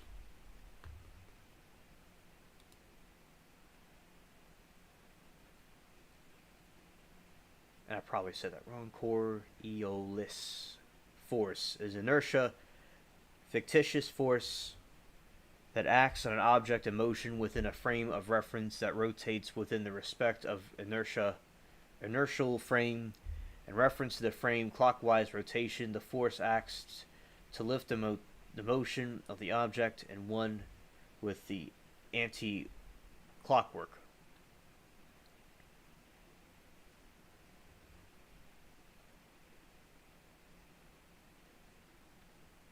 Interesting. Landing. The most effective way of landing a hot air balloon is to reduce the energy in the envelope either by turning down the flame in Montgolfier and the hybrid balloons, or more directly by opening a flap of the envelope that will release the air gas inside.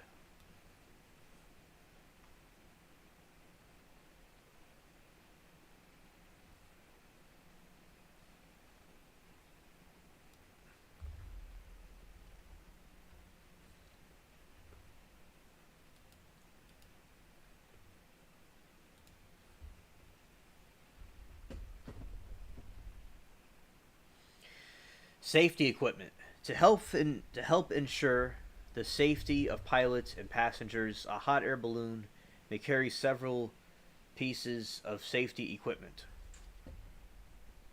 Basket to relight the burner if the pilot light goes out.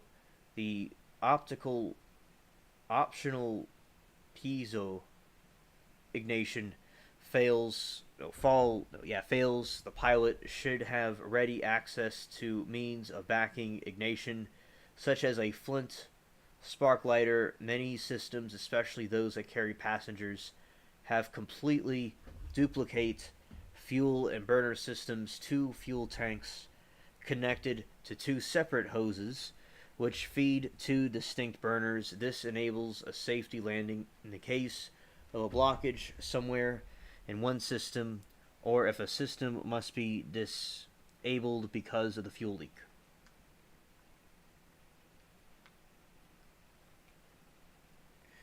Coriolis effect does with all projectiles and moving objects in relation to their governing body. Thanks, Anunnaki.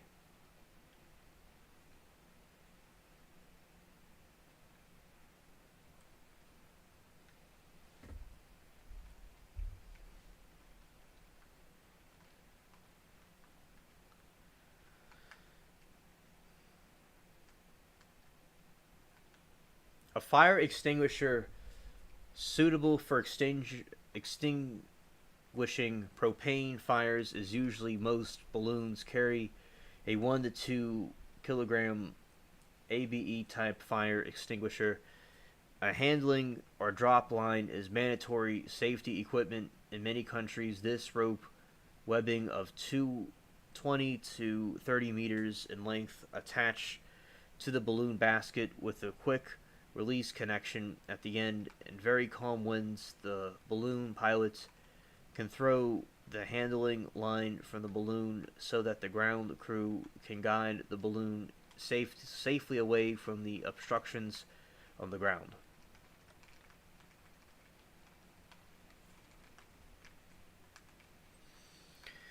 For commercial passenger balloons, a pilot restraint harnesses is mandatory in some countries. This consists of a hip belt and webbing line together allow for some movement while preventing the pilot from being ejected from the basket during a hard landing. Further safety equipment may include a first aid kit, a fire blanket, and a strong rescue knife.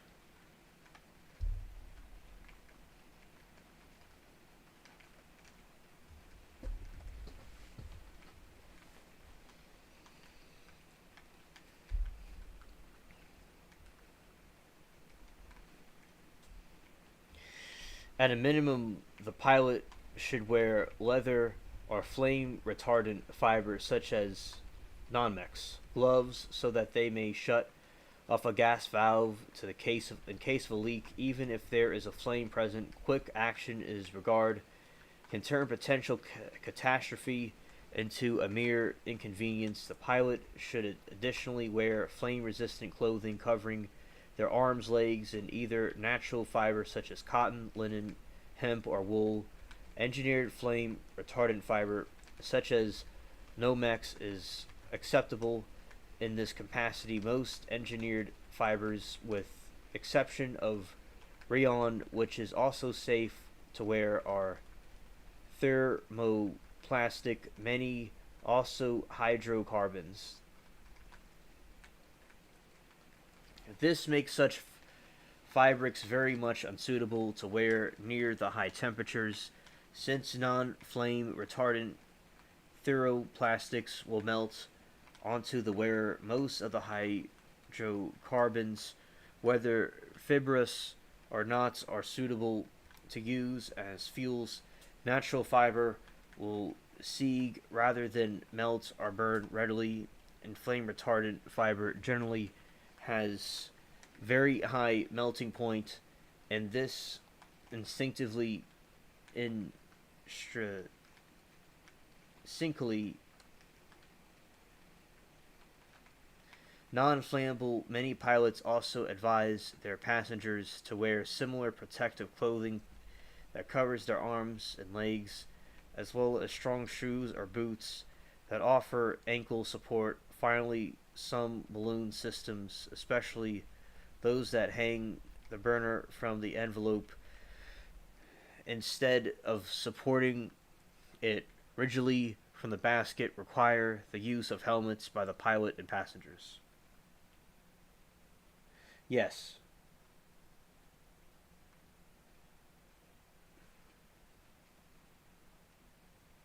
Okay, Anunnaki, that's really cool, and that's something I learned too. Something new that I learned as well.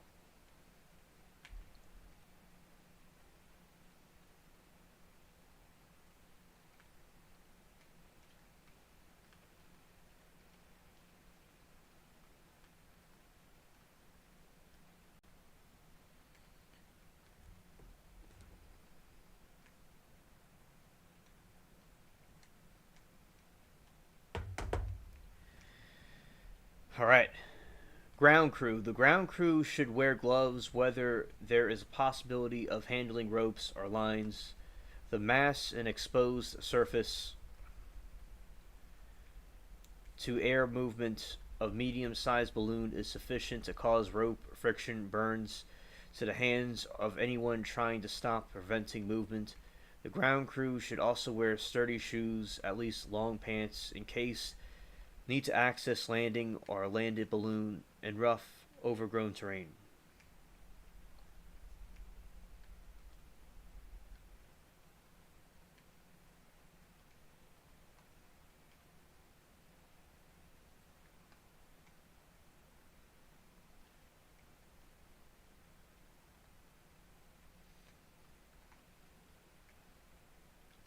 And Anunnaki, I agree with you, and I love all those subjects. As with aircraft, hot air balloons require regular maintenance to remain airworthy, as aircraft made of fabric and the lack direction horizontal control. Hot air balloons may occasionally require repairs to rips or snags, while some operations, such as cleaning and drying, may perform the owner or pilot. The operations, such as sewing, must be performed by a qualified repair technician and recorded in the balloon's maintenance logbook.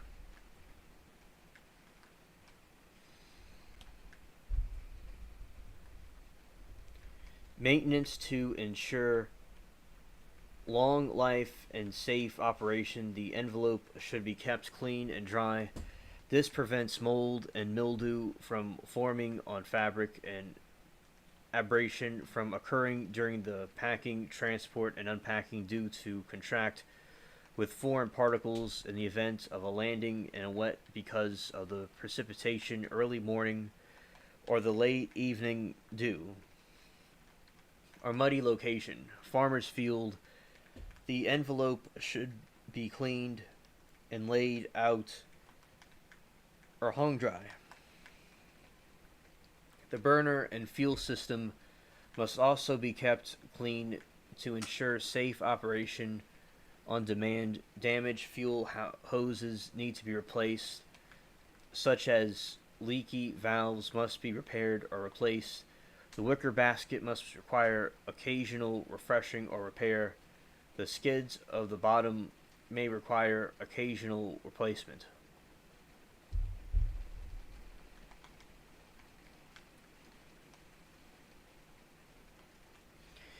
Balloons in most parts of the world are maintained in accordance with a fixed manufacturer's maintenance schedule and includes regular 100 flight hours or 12 months inspection. In addition, maintenance works correct any damage.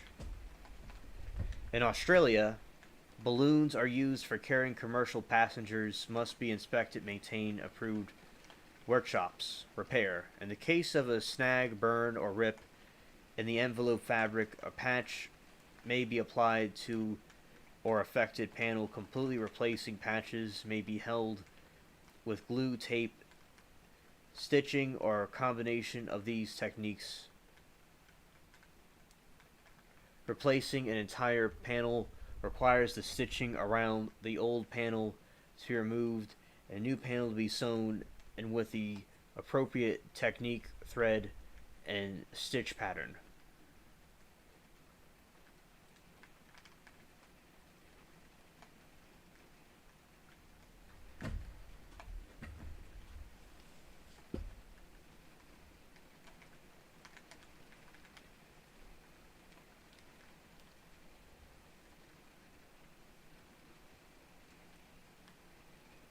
Depending on the size of the balloon, location, and intended use, hot air balloons and their pilots need to comply with a variety of regulations. Licensing. All right, Delight. Thank you for coming, and have a good day. The rest, a good evening.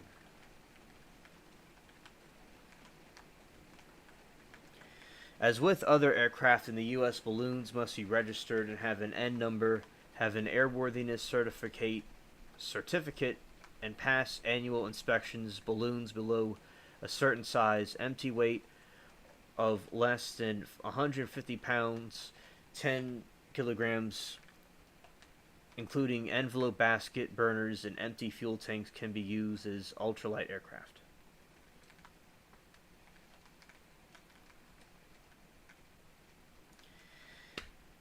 And also, basically, yeah, we have that. We're talking about, it's a lot of work to do these things. I agree. So, pilots in Australia, private balloon pilots are managed by Australian Ballooning Federation and typically become members of regional hot air ballooning clubs. Commercial operations carrying fare paying passengers are charging for promotional flights must operate under an air operator's certificate from the Australian Civil Aviation and Safety Authority with a nominated chief pilot. Pilots must have different degrees of experience before they are allowed to progress to larger balloons. Hot air balloons must be registered aircraft with CASA, are subject to regular airworthiness checks by authorized personnel. Oh, I agree. It's better to be safe than sorry.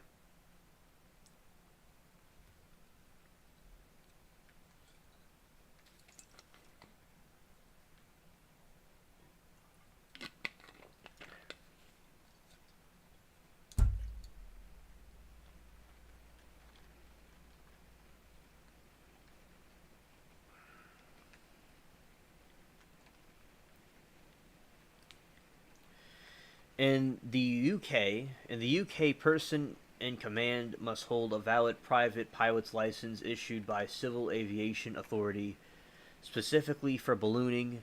This is known as a PPL.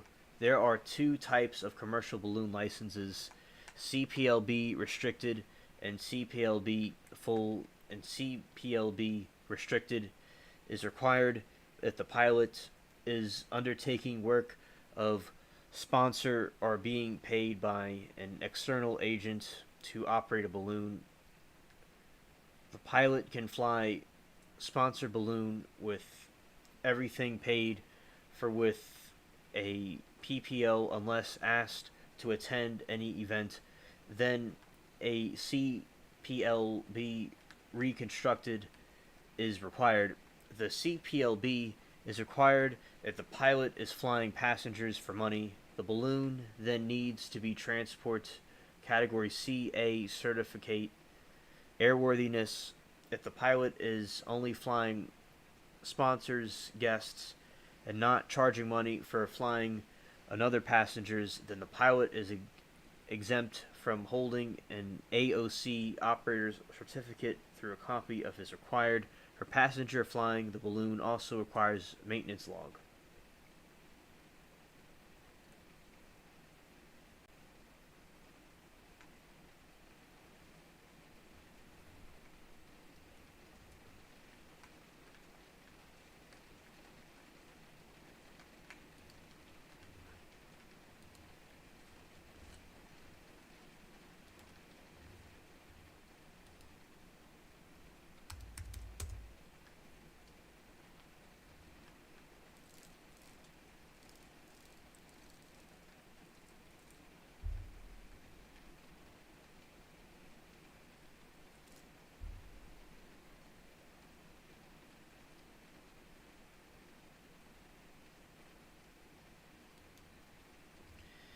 And also the United States pilot of hot air balloon must have a pilot certificate from Federal Aviation Administration carrying the rating lighter than air-free balloon, and unless the pilot is also qualified to fly gas balloons, will also carry his limitation limited to hot air balloons with airborne heat, airborne heater.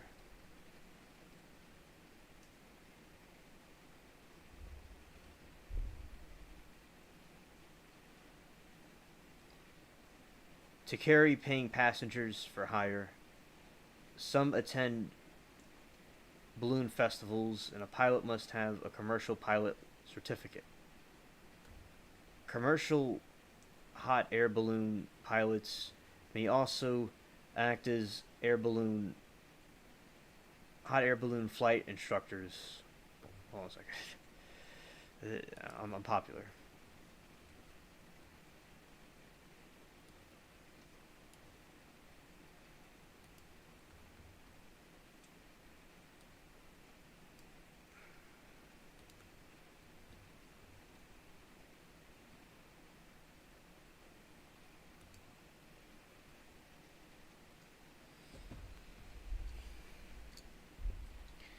Hey, Super D. Glad that you're here. And hello, JS. We're talking about hot air balloons.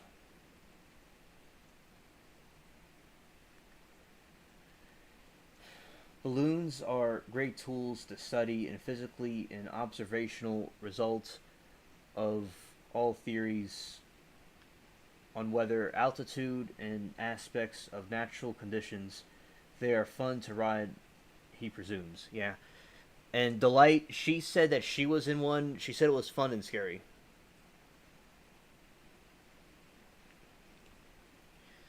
So, like, in the U, yeah. So, reading this again, in the UK, person in command must hold a valid private pilot's license issued by the Civil Aviation Authority specifically for ballooning. This is known as PPLB. There are two types of commercial balloon licenses: CPLB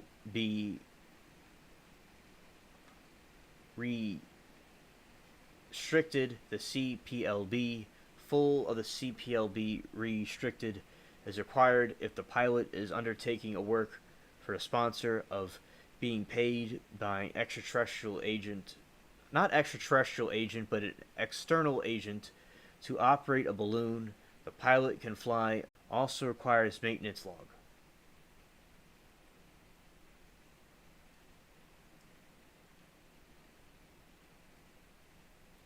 Oh yeah, JS. Right. And that is interesting. You've seen people. Yeah, I've not been on one either. So the balloon is considered as flying craft rather than a flying vehicle to obtain pilot license. Or yeah, right.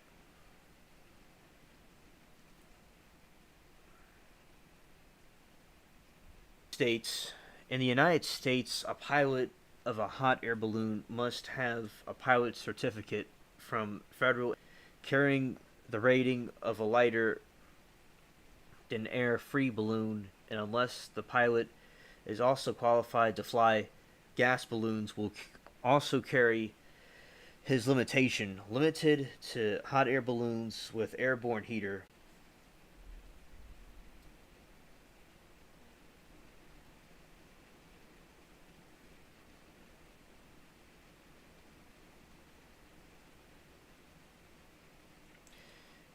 To carry paying passengers for hire and attend some balloon festivals, a pilot must have commercial pilot certificate.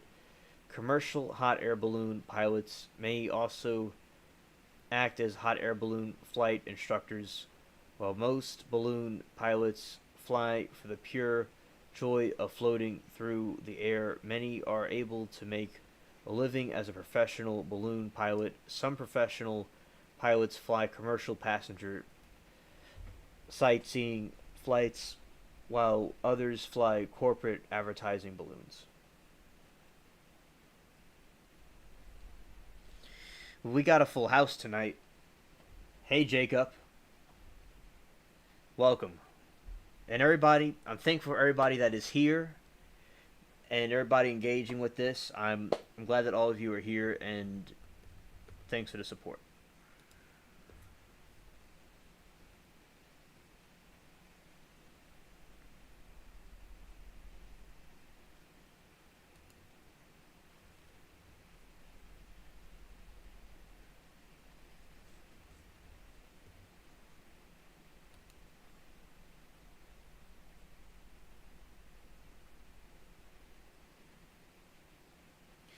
Oh yeah, Super D. Thanks for sharing that.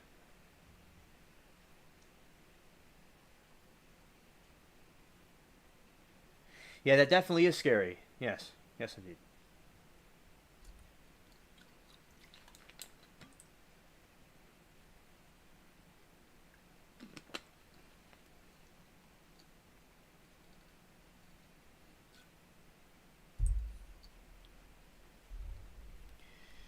Accidents and incidents. 18 no 1989 Alice Springs hot air balloon crash. On 13 August 1989, two hot air balloons collided at Alice Springs, Northern Territory, Australia, causing one to fall, killing all 13 people on board. Wow. Yeah, the Northern Territory of Australia has different weather than the southern part. It's like kind of flipped around. On 2011 Somerset hot air balloon crash. On 1 January 2011, a hot air balloon attempting a high altitude flight crash at Pratton's Bowls Club in Westfield, Somerset, near Bath, England, killing both people on board. 2012 Triton hot air balloon crash. On 7 January 2012, a hot air balloon collided with a power line, caught fire, and crashed at Criterion, North Island, New Zealand, killing all 11 people on board. And the 2012, the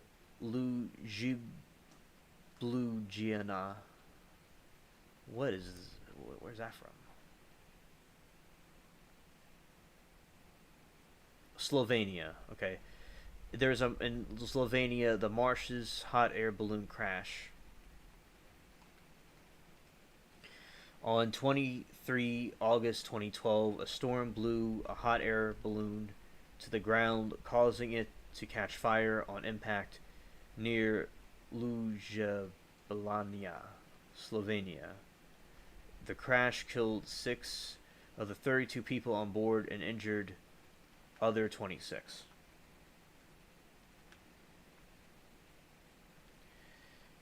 And Anunnaki says he loves airplanes and would love to own a Cessna. They are the best American-made airplanes.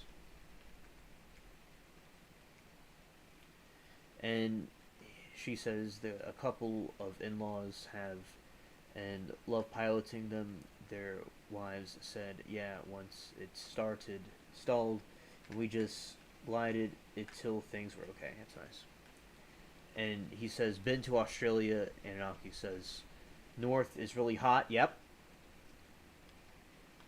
And hot there during winter at times. Yep, it's very different. The north and south are different, yeah. My half-sister lives in the east part, like the southeast part of Australia. Shout out to her. Alien Spaceship Sister. That's one of her YouTube names. Next, online says, speaking of skies, husband said Northern Lights, and I can't see the full thing because of the heart icon, but is in that part tonight. Sorry, off topic. No, next online, it's not off topic. There's no such thing as off topic here. It could go anywhere. I wasn't talking about hot air balloons originally. I was just, it's like late night chilling or whatever. Let's see what happens. Like yesterday, we got into Atlantis and we talked about pirates a lot of the time. It was just like I do have topics I talk about. Like I was talking about the aliens, the gray aliens being the fallen angels in this one and in the last one, and how like John in the Bible talked about the frog creatures. That was something I talked about earlier, and also with these other things, we just all kind of came up with it. No, this channel is about like especially science fiction and aliens and stuff. No, I was talking about that yesterday about the Northern Lights and how it could be seen from the United States going all the way down probably to Kentucky and maybe even farther down. But down here, it's all the rain and stuff. Probably can't see it. Now I'm not in Kentucky. I'm in New Orleans, and maybe I probably can't see it from here, but I would still look. And that is cool. Next, that you saw that your husband saw that. Thanks for letting us know. Hey, turning guns. Thanks for coming through.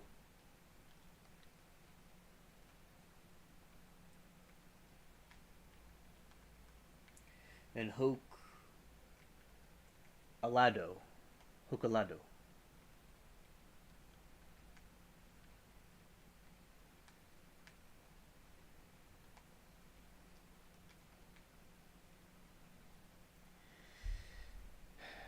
And also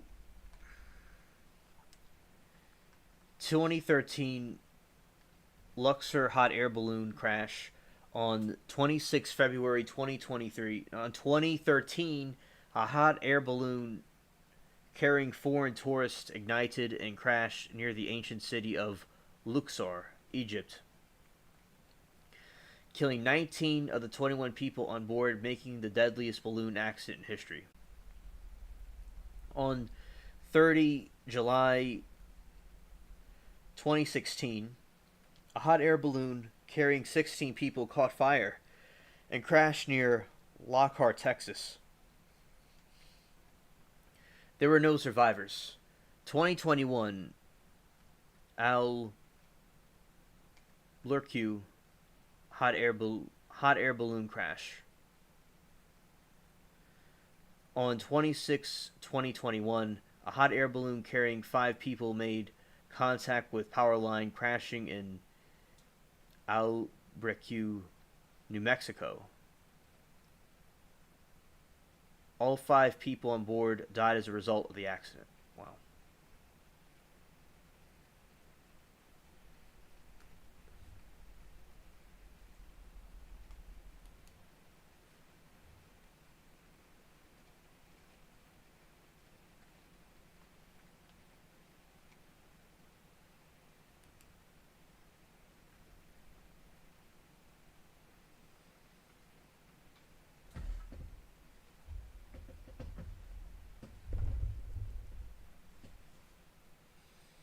Manufacturer of hot air balloons is Cameron Balloons of Bristol, England, which also owns Lindstrand Balloons of Oswestry, England. Cameron Balloons, Lindstrand Balloons, and other English balloon manufacturer company Thunder and Colt.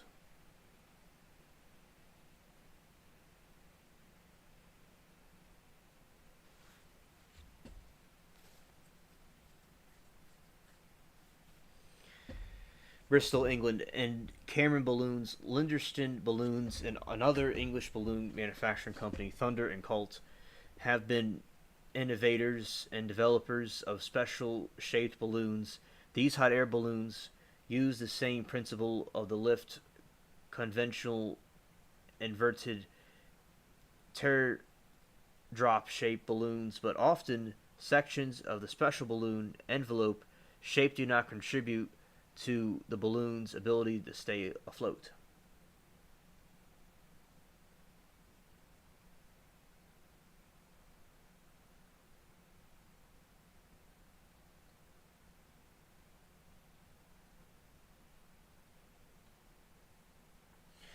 And also,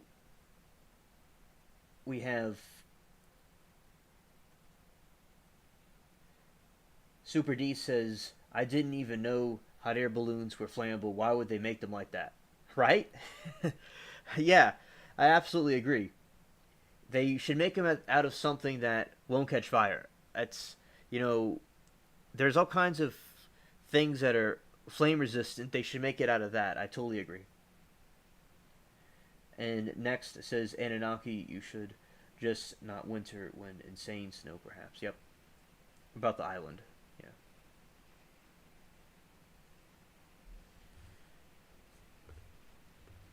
I'll next I'll go post that what he said. I'll go back and post it so people could see what he said.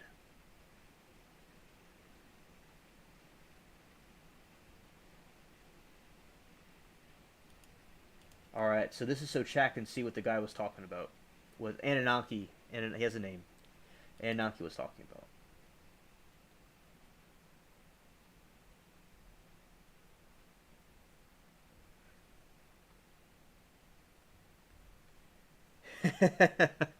They never mentioned a price. We're gonna look into that after I read this. It's one more. This is the last part of the article, and then we can get into that about the prices and stuff.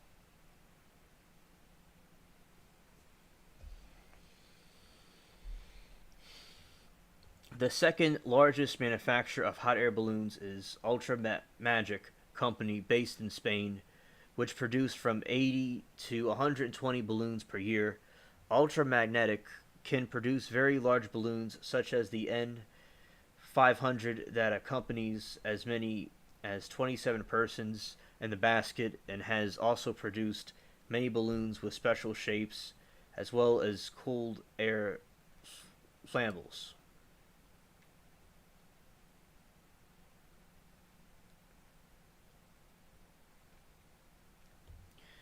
One of the three largest companies in the world, cubic balloons from the factory in Reno, Chesia.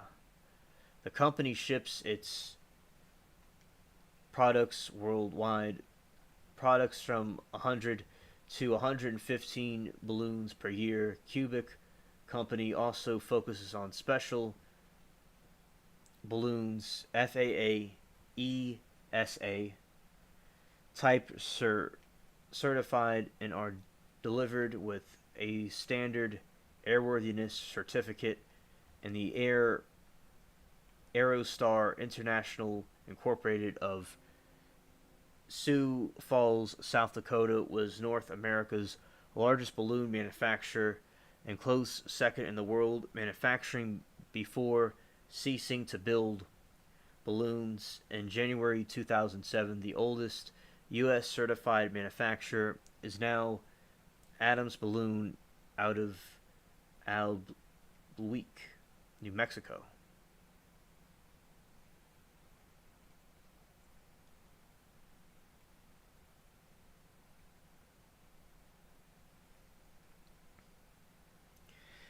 And oldest U.S. certified manufacturer of now balloons.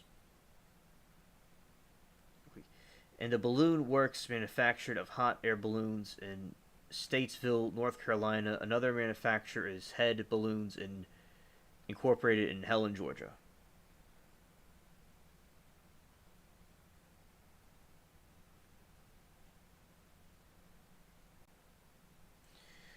Well, yeah. So earlier we were talking about. Well, this is what happened earlier, everybody.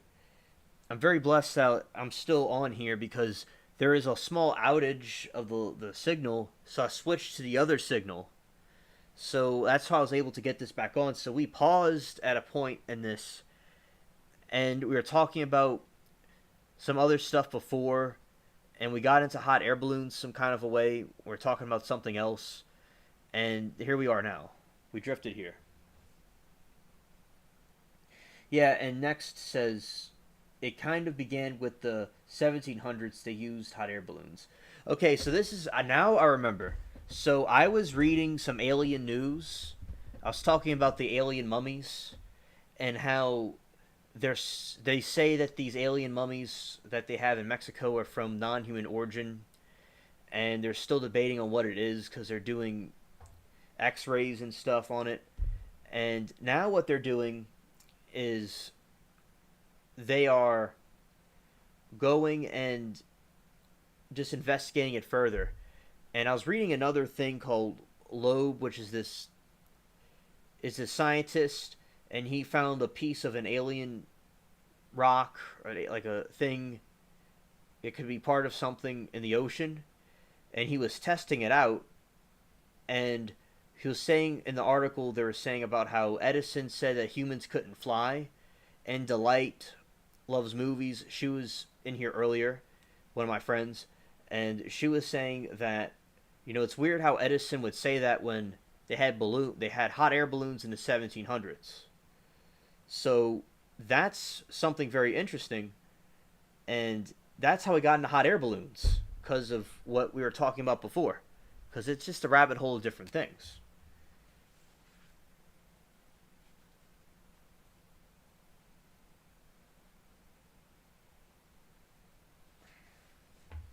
Exactly, Anunnaki.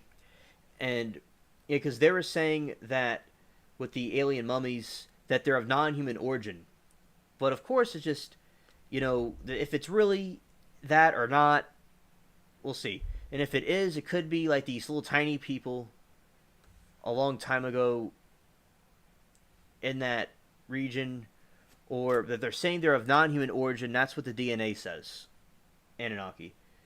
But what are they for sure? Who knows? But they probably, and the person that has them is a little bit skeptical because he's gotten frauds before, like hoaxes before by mistake.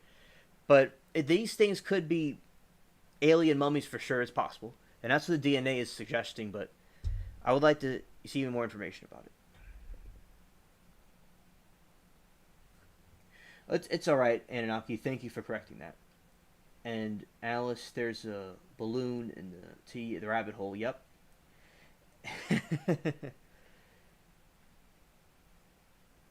I like that next. I like that. I like Alice in Wonderland. Yeah, my dude Super D saying making a hot air balloon flammable is like filling an airship with hydrogen. That was also a bad idea. Yes, yes, because like the Hindenburg crashed is a giant Zephyr. I don't know if I'm saying that right. To go and see if I got that one right. But let's see how much hot air balloons cost.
And how much does it cost to own a hot air balloon?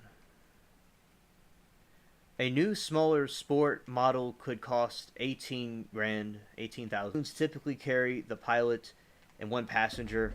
Larger balloons that carry 4 to 6 persons, in addition to the pilot, will range in price between 20,000 to 55,000 for envelope gondola tanks and instruments used in equipment available.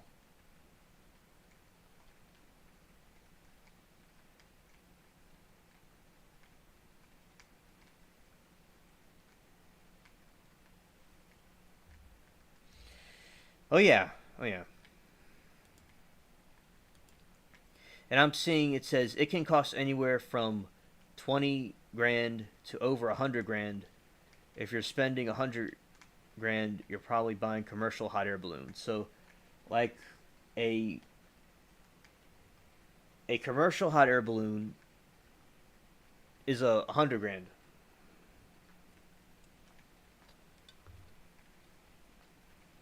See.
Okay, y'all see me again? It looks like I'm back on. All right. All right. Yeah, and that's a good point, Anunnaki. In my opinion, I think a lot of the aliens that we see that they're talking about are fallen angels or something that has to do with that, or like in Arabian, the Arabians talk about the jinn, like the genie, those kind of creatures, those beings, and they're like appearing now as the aliens. That's my opinion about a lot of these aliens that are being seen.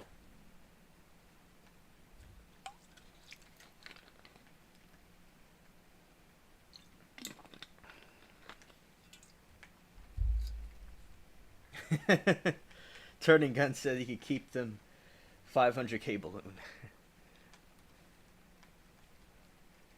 All right.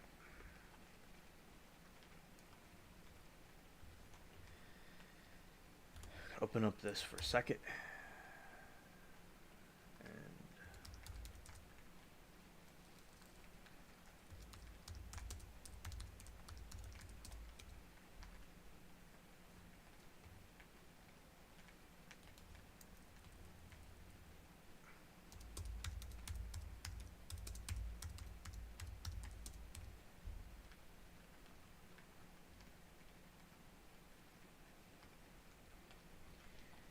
Yeah, and also next says, and why paying to ride instead isn't cheap, and guessing wearing a parachute wouldn't help much for emergency physical physics. What you say? Yeah, that's an interesting point.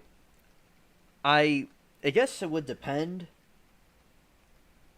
A JS said that people have skydived from a hot air balloon before, so they must have there must be a way to do it, but if it's going down and it's unstable, it could be more tedious. But of course, I'm not an expert, and I wouldn't know for sure if that would work or not.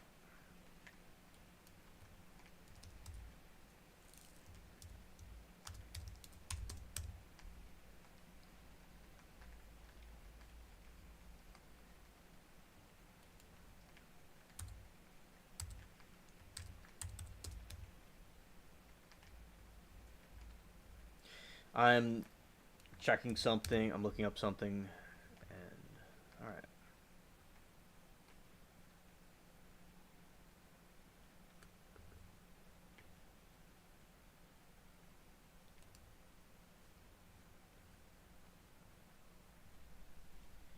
Mafaka means the servants of God or angels. Demons Arabs called them Gula from original Mesopotamian Gula.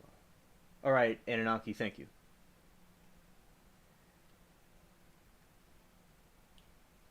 And also, basically, as I was saying, the just look up the balloons, and then I'll talk about the alien thing again. Oh, I have to just do that right now. How much are balloon rides?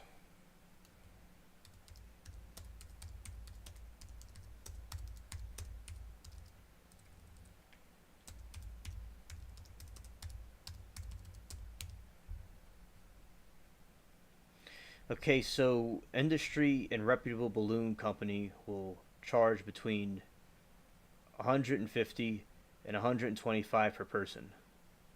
Some businesses offer special gift certifications that could lower the price. Being FAA certified, hot air balloons are very expensive to own and operate. So it'll cost between 175 and 275 per person.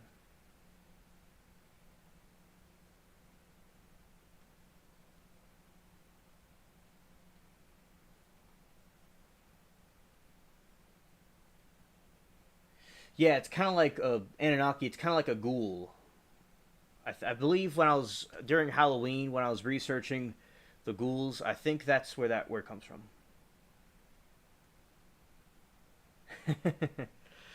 Yes, he would stick to an airplane.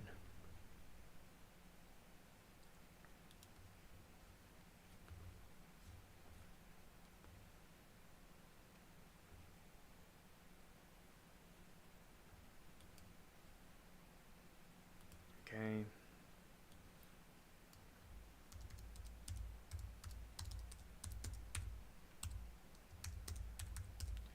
1613. Wrong.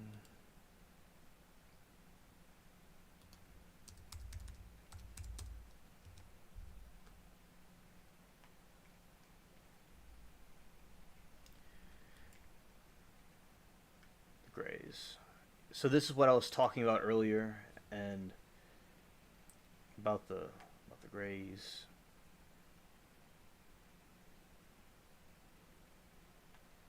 There's one I wanted to show, and it says, "And I saw three unclean spirits like frogs come out of the mouth of the dragon, and out of the mouth of the beast, and out of the mouth of the false prophet." And in my opinion, the gray aliens resemble that. So I think they have something to do with the fallen angels, the demons.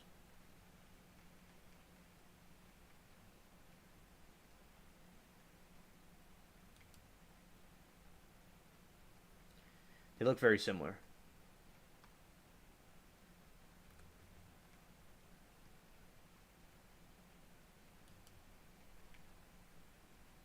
This is the one I want to show right here. Yeah, and it said, "I saw three unclean spirits like frogs come out of the mouth of the dragon, and out of the mouth of the beast, and out of the mouth of the false prophet." And yeah, so the grays look kind of like the frogs. So it's not that that is what they're talking about. And a lot of people that had these alien abductions didn't have any. They had really bad experiences with it. And like Anunnaki was saying that, these aliens would wipe us out, and I agree about that. So that was what I was talking about. The aliens being the frog people. They look similar.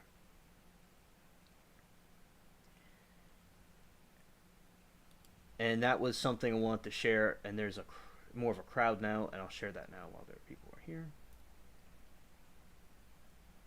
And see what that one says. And that's like what an angel would look like.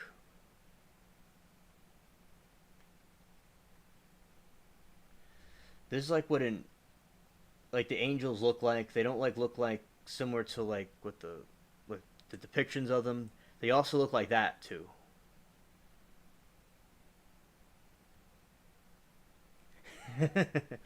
Yeah, they look surprised.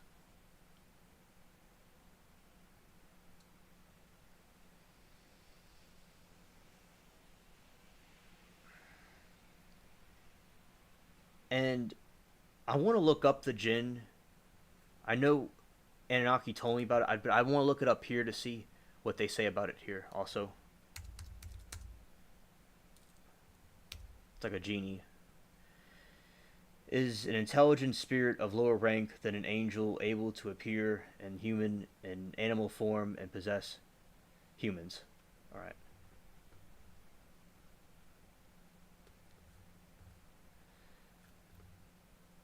It's what he was saying.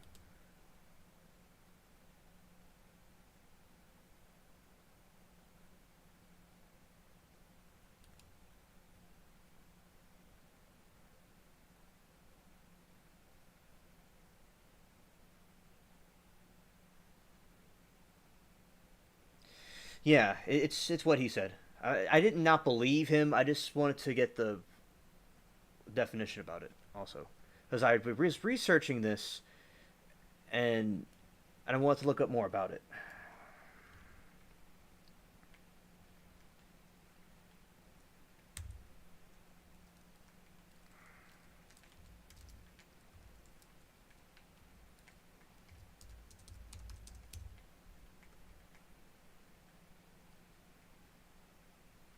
Okay,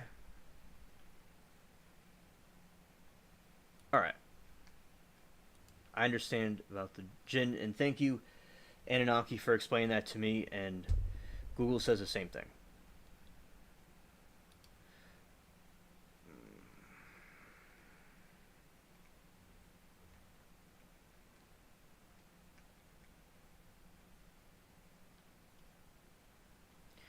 And it says, and I saw three unclean spirits like frogs come out of the mouth of the dragon, and out of the mouth of the beast, and out of the mouth of the false prophet. And yes, and as Next Online was saying, that there is a uncanny resemblance to that thing. Absolutely. And Anunnaki says there's one clay text, very old. It was actually engraved on stone named Uta Higal Epic, and an alien god was mentioned, and it named Gutum. I probably said that wrong, but well, thank you, Anunnaki. That confirms my point. But I was thinking,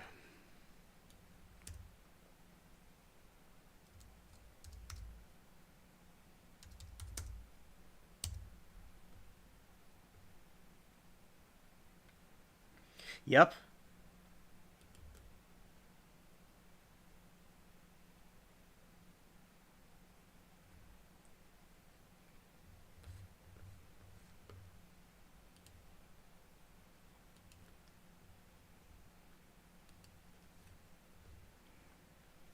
Now that is some interesting hieroglyphics right there. Oh yeah, Anunnaki, he always has really insightful information about this. And like I remember like when I was talking to him in another chat and we're talking about Nibiru Planet 10 and about that and where it came from, and I was glad to have confirmation about it from Anunnaki because my friend and I talked about that for many years, and it was nice to see some confirmation about that. That it's something that was talked about before in another culture. It's not something that some person made up in their basement. Like I knew that word Nibiru had to come from that part of the world, and there I go. I learned. And also next says Grace Digital Network has a great video on the holy angelic beings descriptions and did a while back hope to mention them. And also Anunnaki says this alien god and this human followers were banished by the Anunnaki, and humans that fought them in Uta versus King Jar Ijan. I may have said that wrong. Even Gil I know who that is. Gilgamesh was mentioned as a warrior in its young age. I've heard about that. Name means snake god or snake fang lord. Exactly. This is where this stuff comes from about the lizard people, which I've talked about through different videos and like instrumentals on my channel, and that this is where these lizard alien type gods came from, the origin of that, and I'm glad that Anunnaki is explaining that. And yeah, so this is the people he's talking about, the Gutians, and yeah, that's where they're from in Mesopotamia.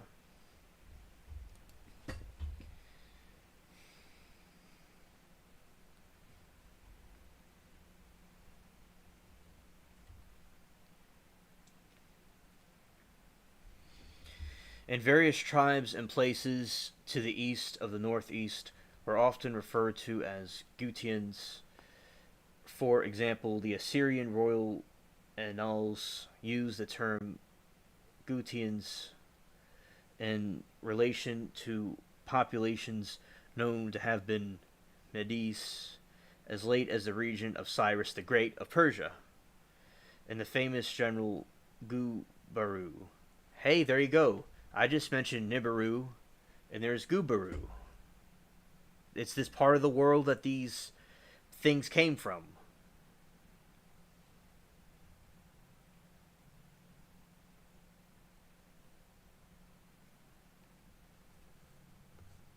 Oh, exactly, Super D. I agree. Oh, absolutely. Absolutely. And their their civilization, a lot of like Babylon, a lot of these different places, um, they had this. They're very advanced. Like the Egyptians. We're talking about the pyramids the other time. Next was here.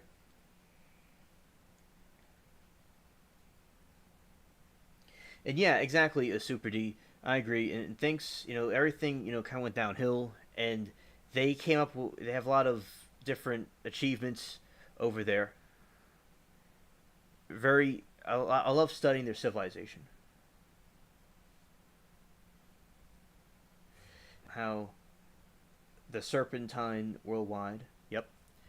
Little is known of the origins, material, culture, or language of the Guti, as contemporary sources provide a few details, and no artifacts have been positively identified as the Gutian language lacks a text corpus apart of some proper names. Its similarities to other languages are also imposed to verify. The names of Gutian kings suggest that the language was not closely related to any language of the region, including Sumerian, Akkadian, Hurrian, Hittite, and Elamite. Most scholars rejected the attempt to link Gutian king names to Indo-European languages. Now, the correct pronunciation of this word, of one of these words I was saying, is Horgutai. Yes. Thanks. Next.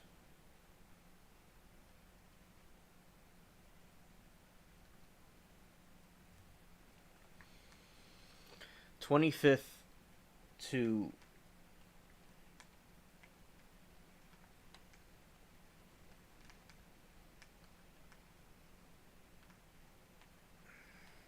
and the Gutai appear in text from old Babylonian copies of inscriptions ascribed to Lugal and Mundu of Ad-Ab as among the nations providing his empire tribute. These inscriptions locate them between Sub Utru in the north and Mar Ashe Mashi in Elam in the south. And Anaki says, as an Assyrian descent, he holds nothing against anyone that believes in higher power by any means, but he always accepts the truth over anything else, even my own personal manners. And and I believe that like Pontius Pilate said, what is truth? And Jesus said the truth will set you free. And I think that's something we all can agree on, is we all want to find the truth, whatever that is.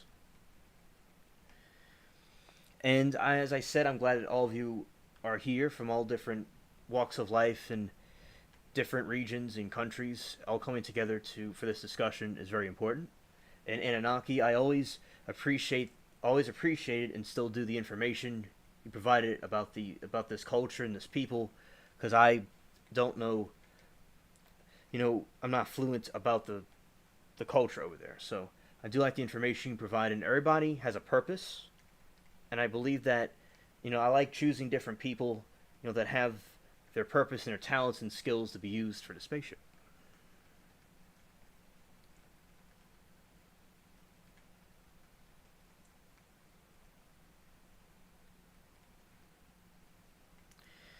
And very well said, Anunnaki.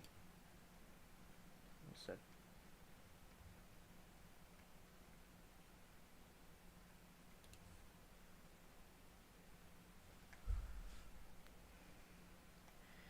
And also Sargon the Great.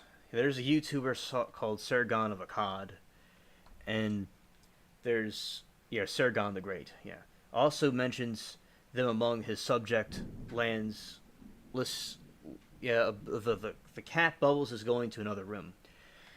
Also mentions them among his subject lands, listing them between Lullaby and Armenium and Akkad, north Niku and Der, to the south, according to the Steli Naram Sin of Akkad's army of 360,000 soldiers defeated the Yutan king Golian despite having 900,000 slain in Gutians. And Anunnaki says Babel, not too sure what that is, was its name. Babel, 1, 2, 3, 4. Let's say Babel 4 was the name. It means gate of craters. There is no word for God in cuneiform Mesopotamian, nor in pictograph Sumerian. Babylon is fabricated name. I did not know that. Thanks for sharing that with us.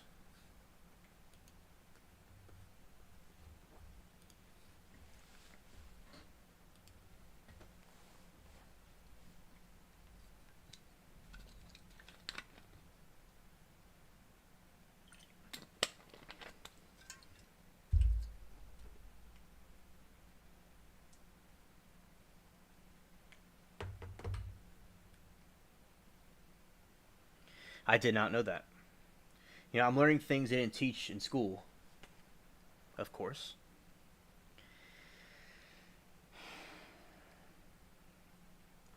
During the Acadian, it makes me want to think of Acadians like the French Canada people, and the people here in Louisiana when I see it's probably Acadian or something, but that's what it reminds me of. Yeah, let's say it's Acadian. Yeah, Empire period.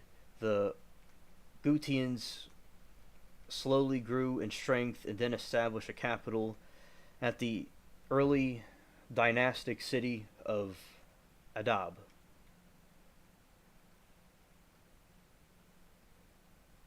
The Gutians eventually overran Akkad, and as the king list tells us, their army also subdued Uruk for hegemony of summer in about 2147 250 BC. However, it seems the autonomous rulers soon arose again a number of city-states, notably Gudea and Lagash.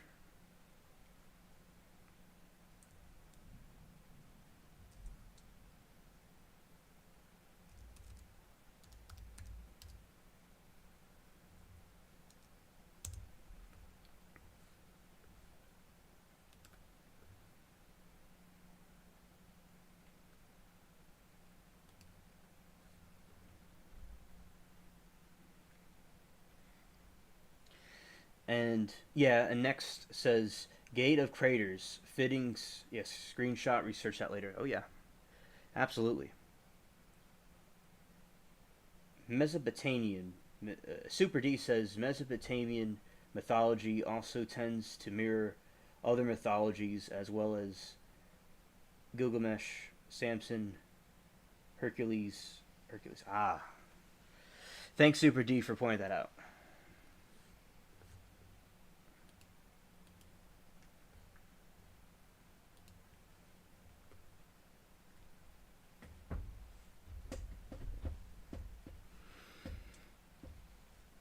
And Anunnaki says, yes, the Akkadians and Cush-Icans and Assyrians and Babylonians were actually invaders from Elam The occupied Babili. Okay, Babili. Okay, thanks. So before I'm like, okay, Babili, and became known today as Babylon's. Oh, okay. This is some chat. This is some exclusive info.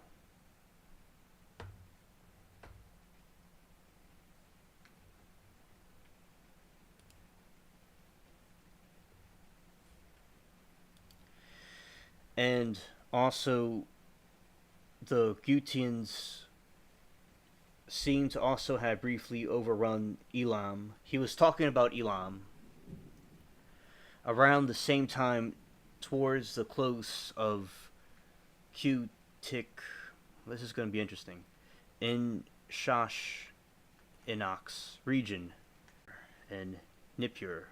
An inscription imitates his Akkadian predecessors, styling him king of Gutim, king of the four quarters. Yeah, in Elam. Yeah, he's talking about Elam.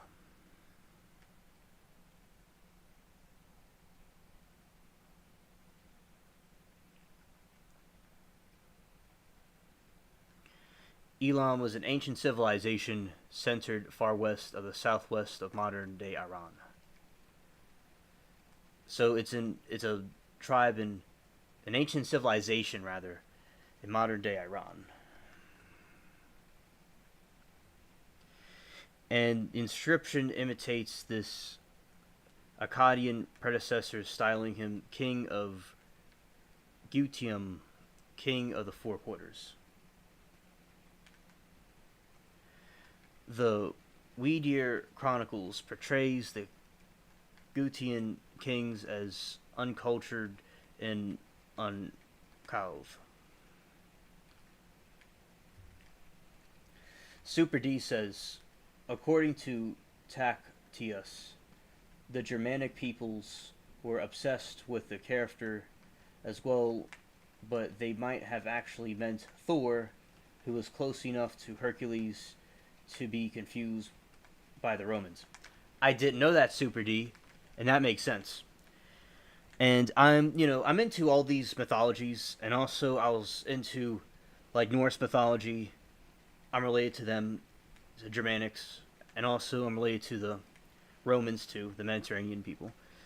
I'm related to both, and also, Thor. I know about that, and that's an interesting correlation. Super D, I did not think about. In the chat, we're getting a lot of great information, a lot of meat tonight, this morning, whatever. In some places, it's a broad daylight, and also, that's very great information. Awesome. Thanks, Super D, in the chat, and Anaki. Anaram Sin destroyed the people of Babylon, so twice Murdoch. It reminds me of Murdoch, the name from the Titanic. The dude that was the Outlook that avoided the iceberg and caused the ship to sink. But I'm not, hating on him. Just he was the lookout at the time. It was really dark. Summon the forces of Gutium against him. Murdoch gave his kingship to Gutian force. The Gutians were unhappy people unaware of how to revive the gods, ignorant in the right cultic practices. Uti Hengal, the fisherman, caught a fish in the edge of the sea for an offering.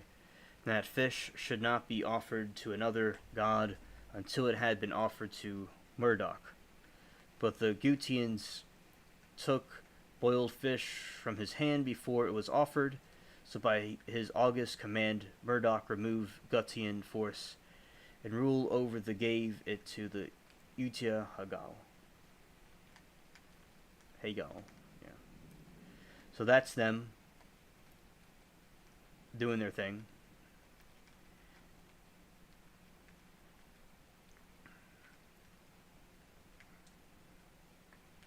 So there is the Zoroastrians.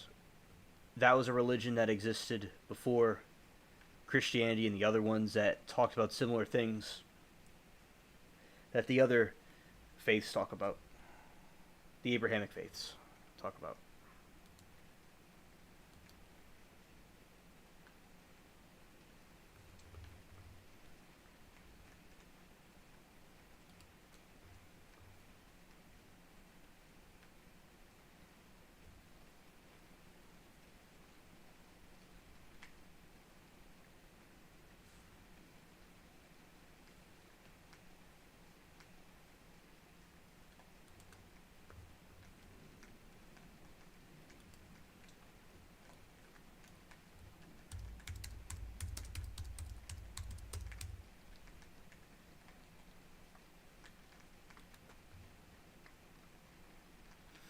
This is the alien mummies I was talking about.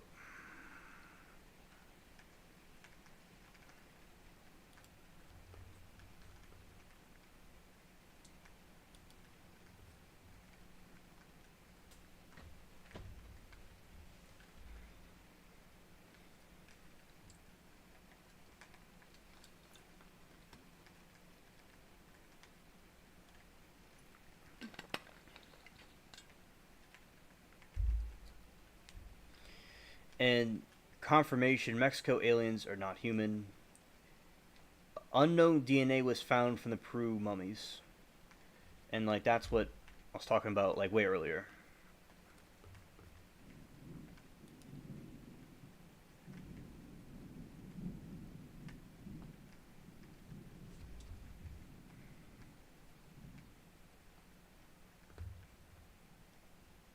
All right.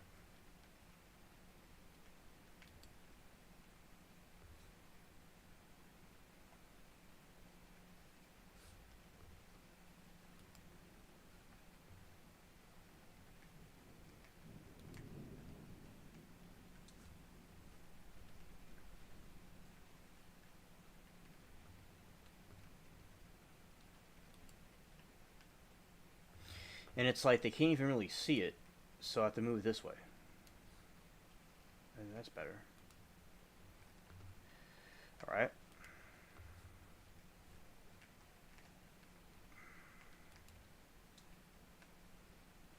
Okay. Yeah. So they're saying it's an unknown DNA. They don't know where it comes from.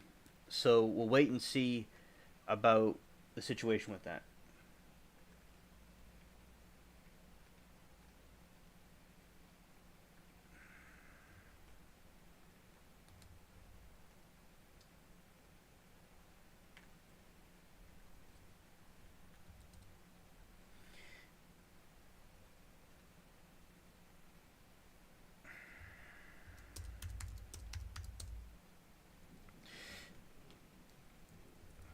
All right. So Anunnaki says when they state non-human DNA, do they mean that none of Fiona life from this planet or just human DNA?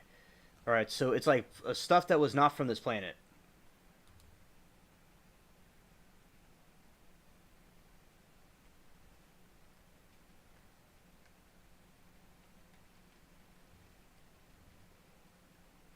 So it says they have 30% unknown DNA.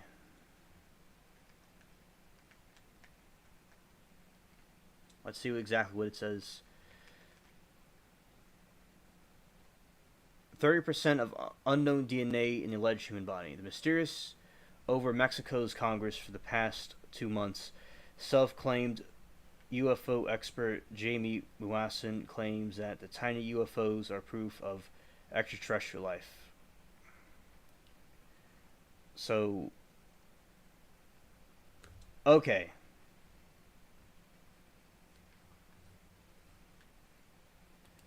All right, so I put the period in the chat so I could see the rest of what Anunnaki was saying because the heart icon thing in the corner, it kind of blocks it what he was saying. So it has 30% DNA from no known species on this planet. So it's something not of this world.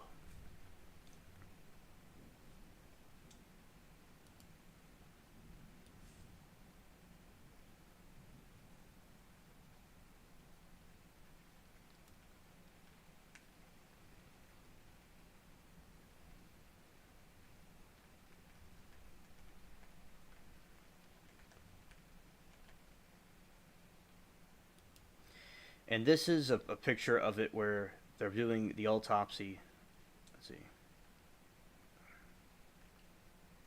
You see, like, they put it through a little thing, and they're doing the MRI on it.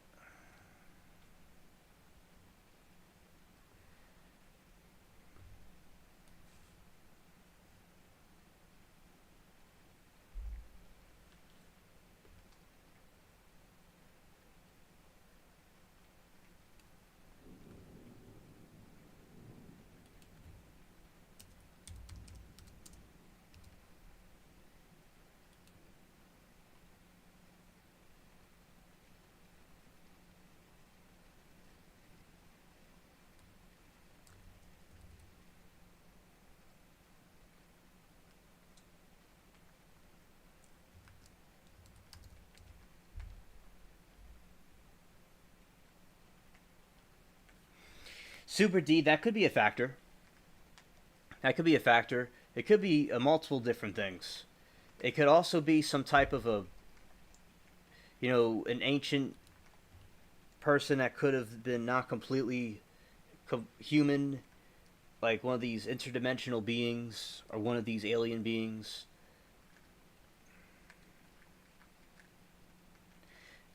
Or it could have been exposed to something, like you said. That's a possible speculation, Super D. Possibly, yes. That could be a factor.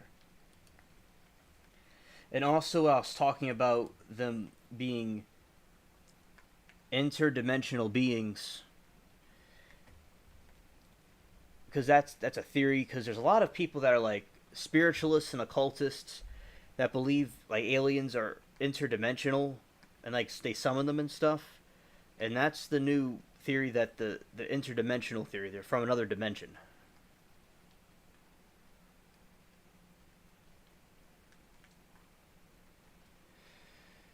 All right, Anunnaki, thank you for confirming that. Confirming that.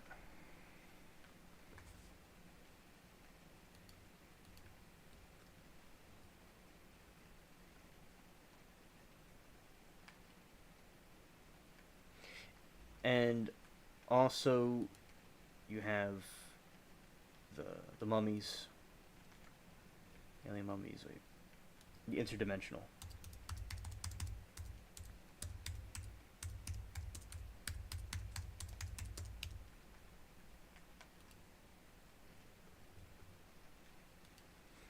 So there's this. But what I was saying, the interdimensional hypothesis is proposed by unidentified flying object (UFO) sightings, a result of experiencing other dimensions that coexist separately along our own, in contrast with either extraterrestrial hypothesis that suggests UFO sightings are caused by visitations from outside Earth, or the psychosocial hypothesis that argues UFO sightings are best explained as physiological or social phenomenon. So this is, that's just some to summarize what I was saying, and that the spiritualists believed in these other dimensions, and they were summoning things from there, from these metaphysical planes. So that's the theory about that. Yeah. So next, remember we were talking about the Nephilim and like the fallen angels creating human hybrids. So basically, what they were doing was, it could possibly be have been related to one of those fallen angels. It'd been like mixed with that, a more higher concentration than most people. So that's what it possibly could be, a human hybrid from something like that, or its DNA was tampered with because of a radiation or something. It could, if could be, I mean, not real, but saying if it is real, which it most likely is something real, it's probably was mixed with something else, or it was tampered with radiation or something. So yes, next, it was likely some type of a hybrid. That's one of the theories too. So all these speculations are accurate of what it could possibly be.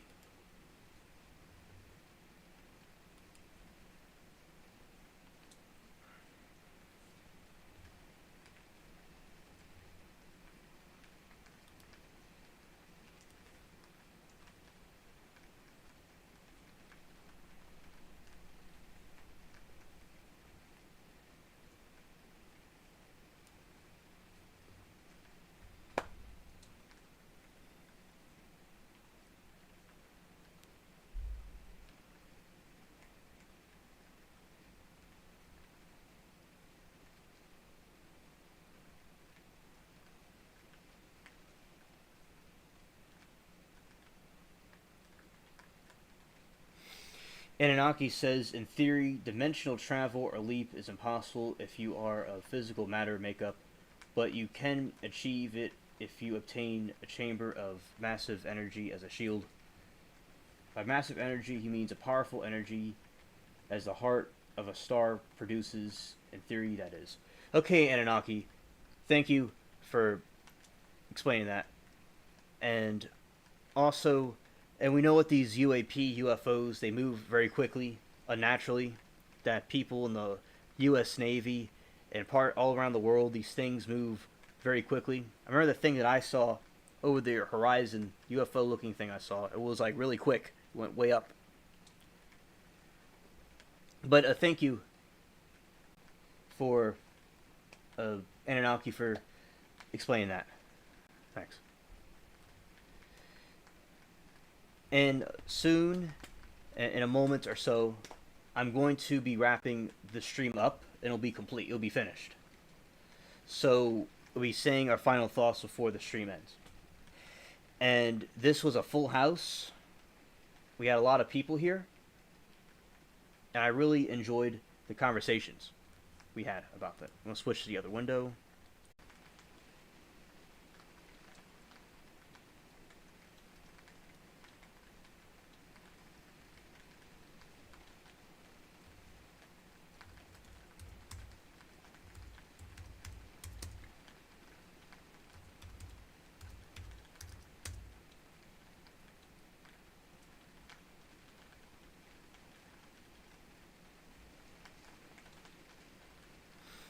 All right. Let's see.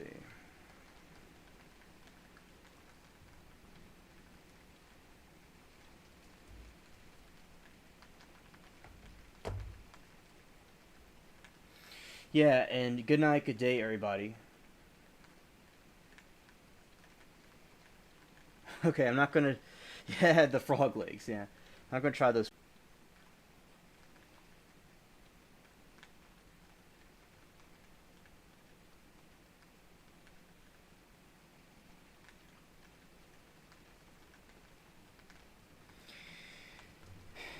And also, I'll say that basically, we're about to end the show. I'm about to change the windows again. It's because of the final part. Okay, so we had a great crowd.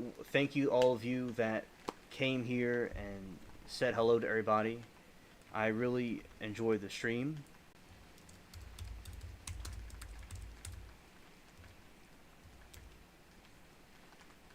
All right, switching windows. Thank you and peace.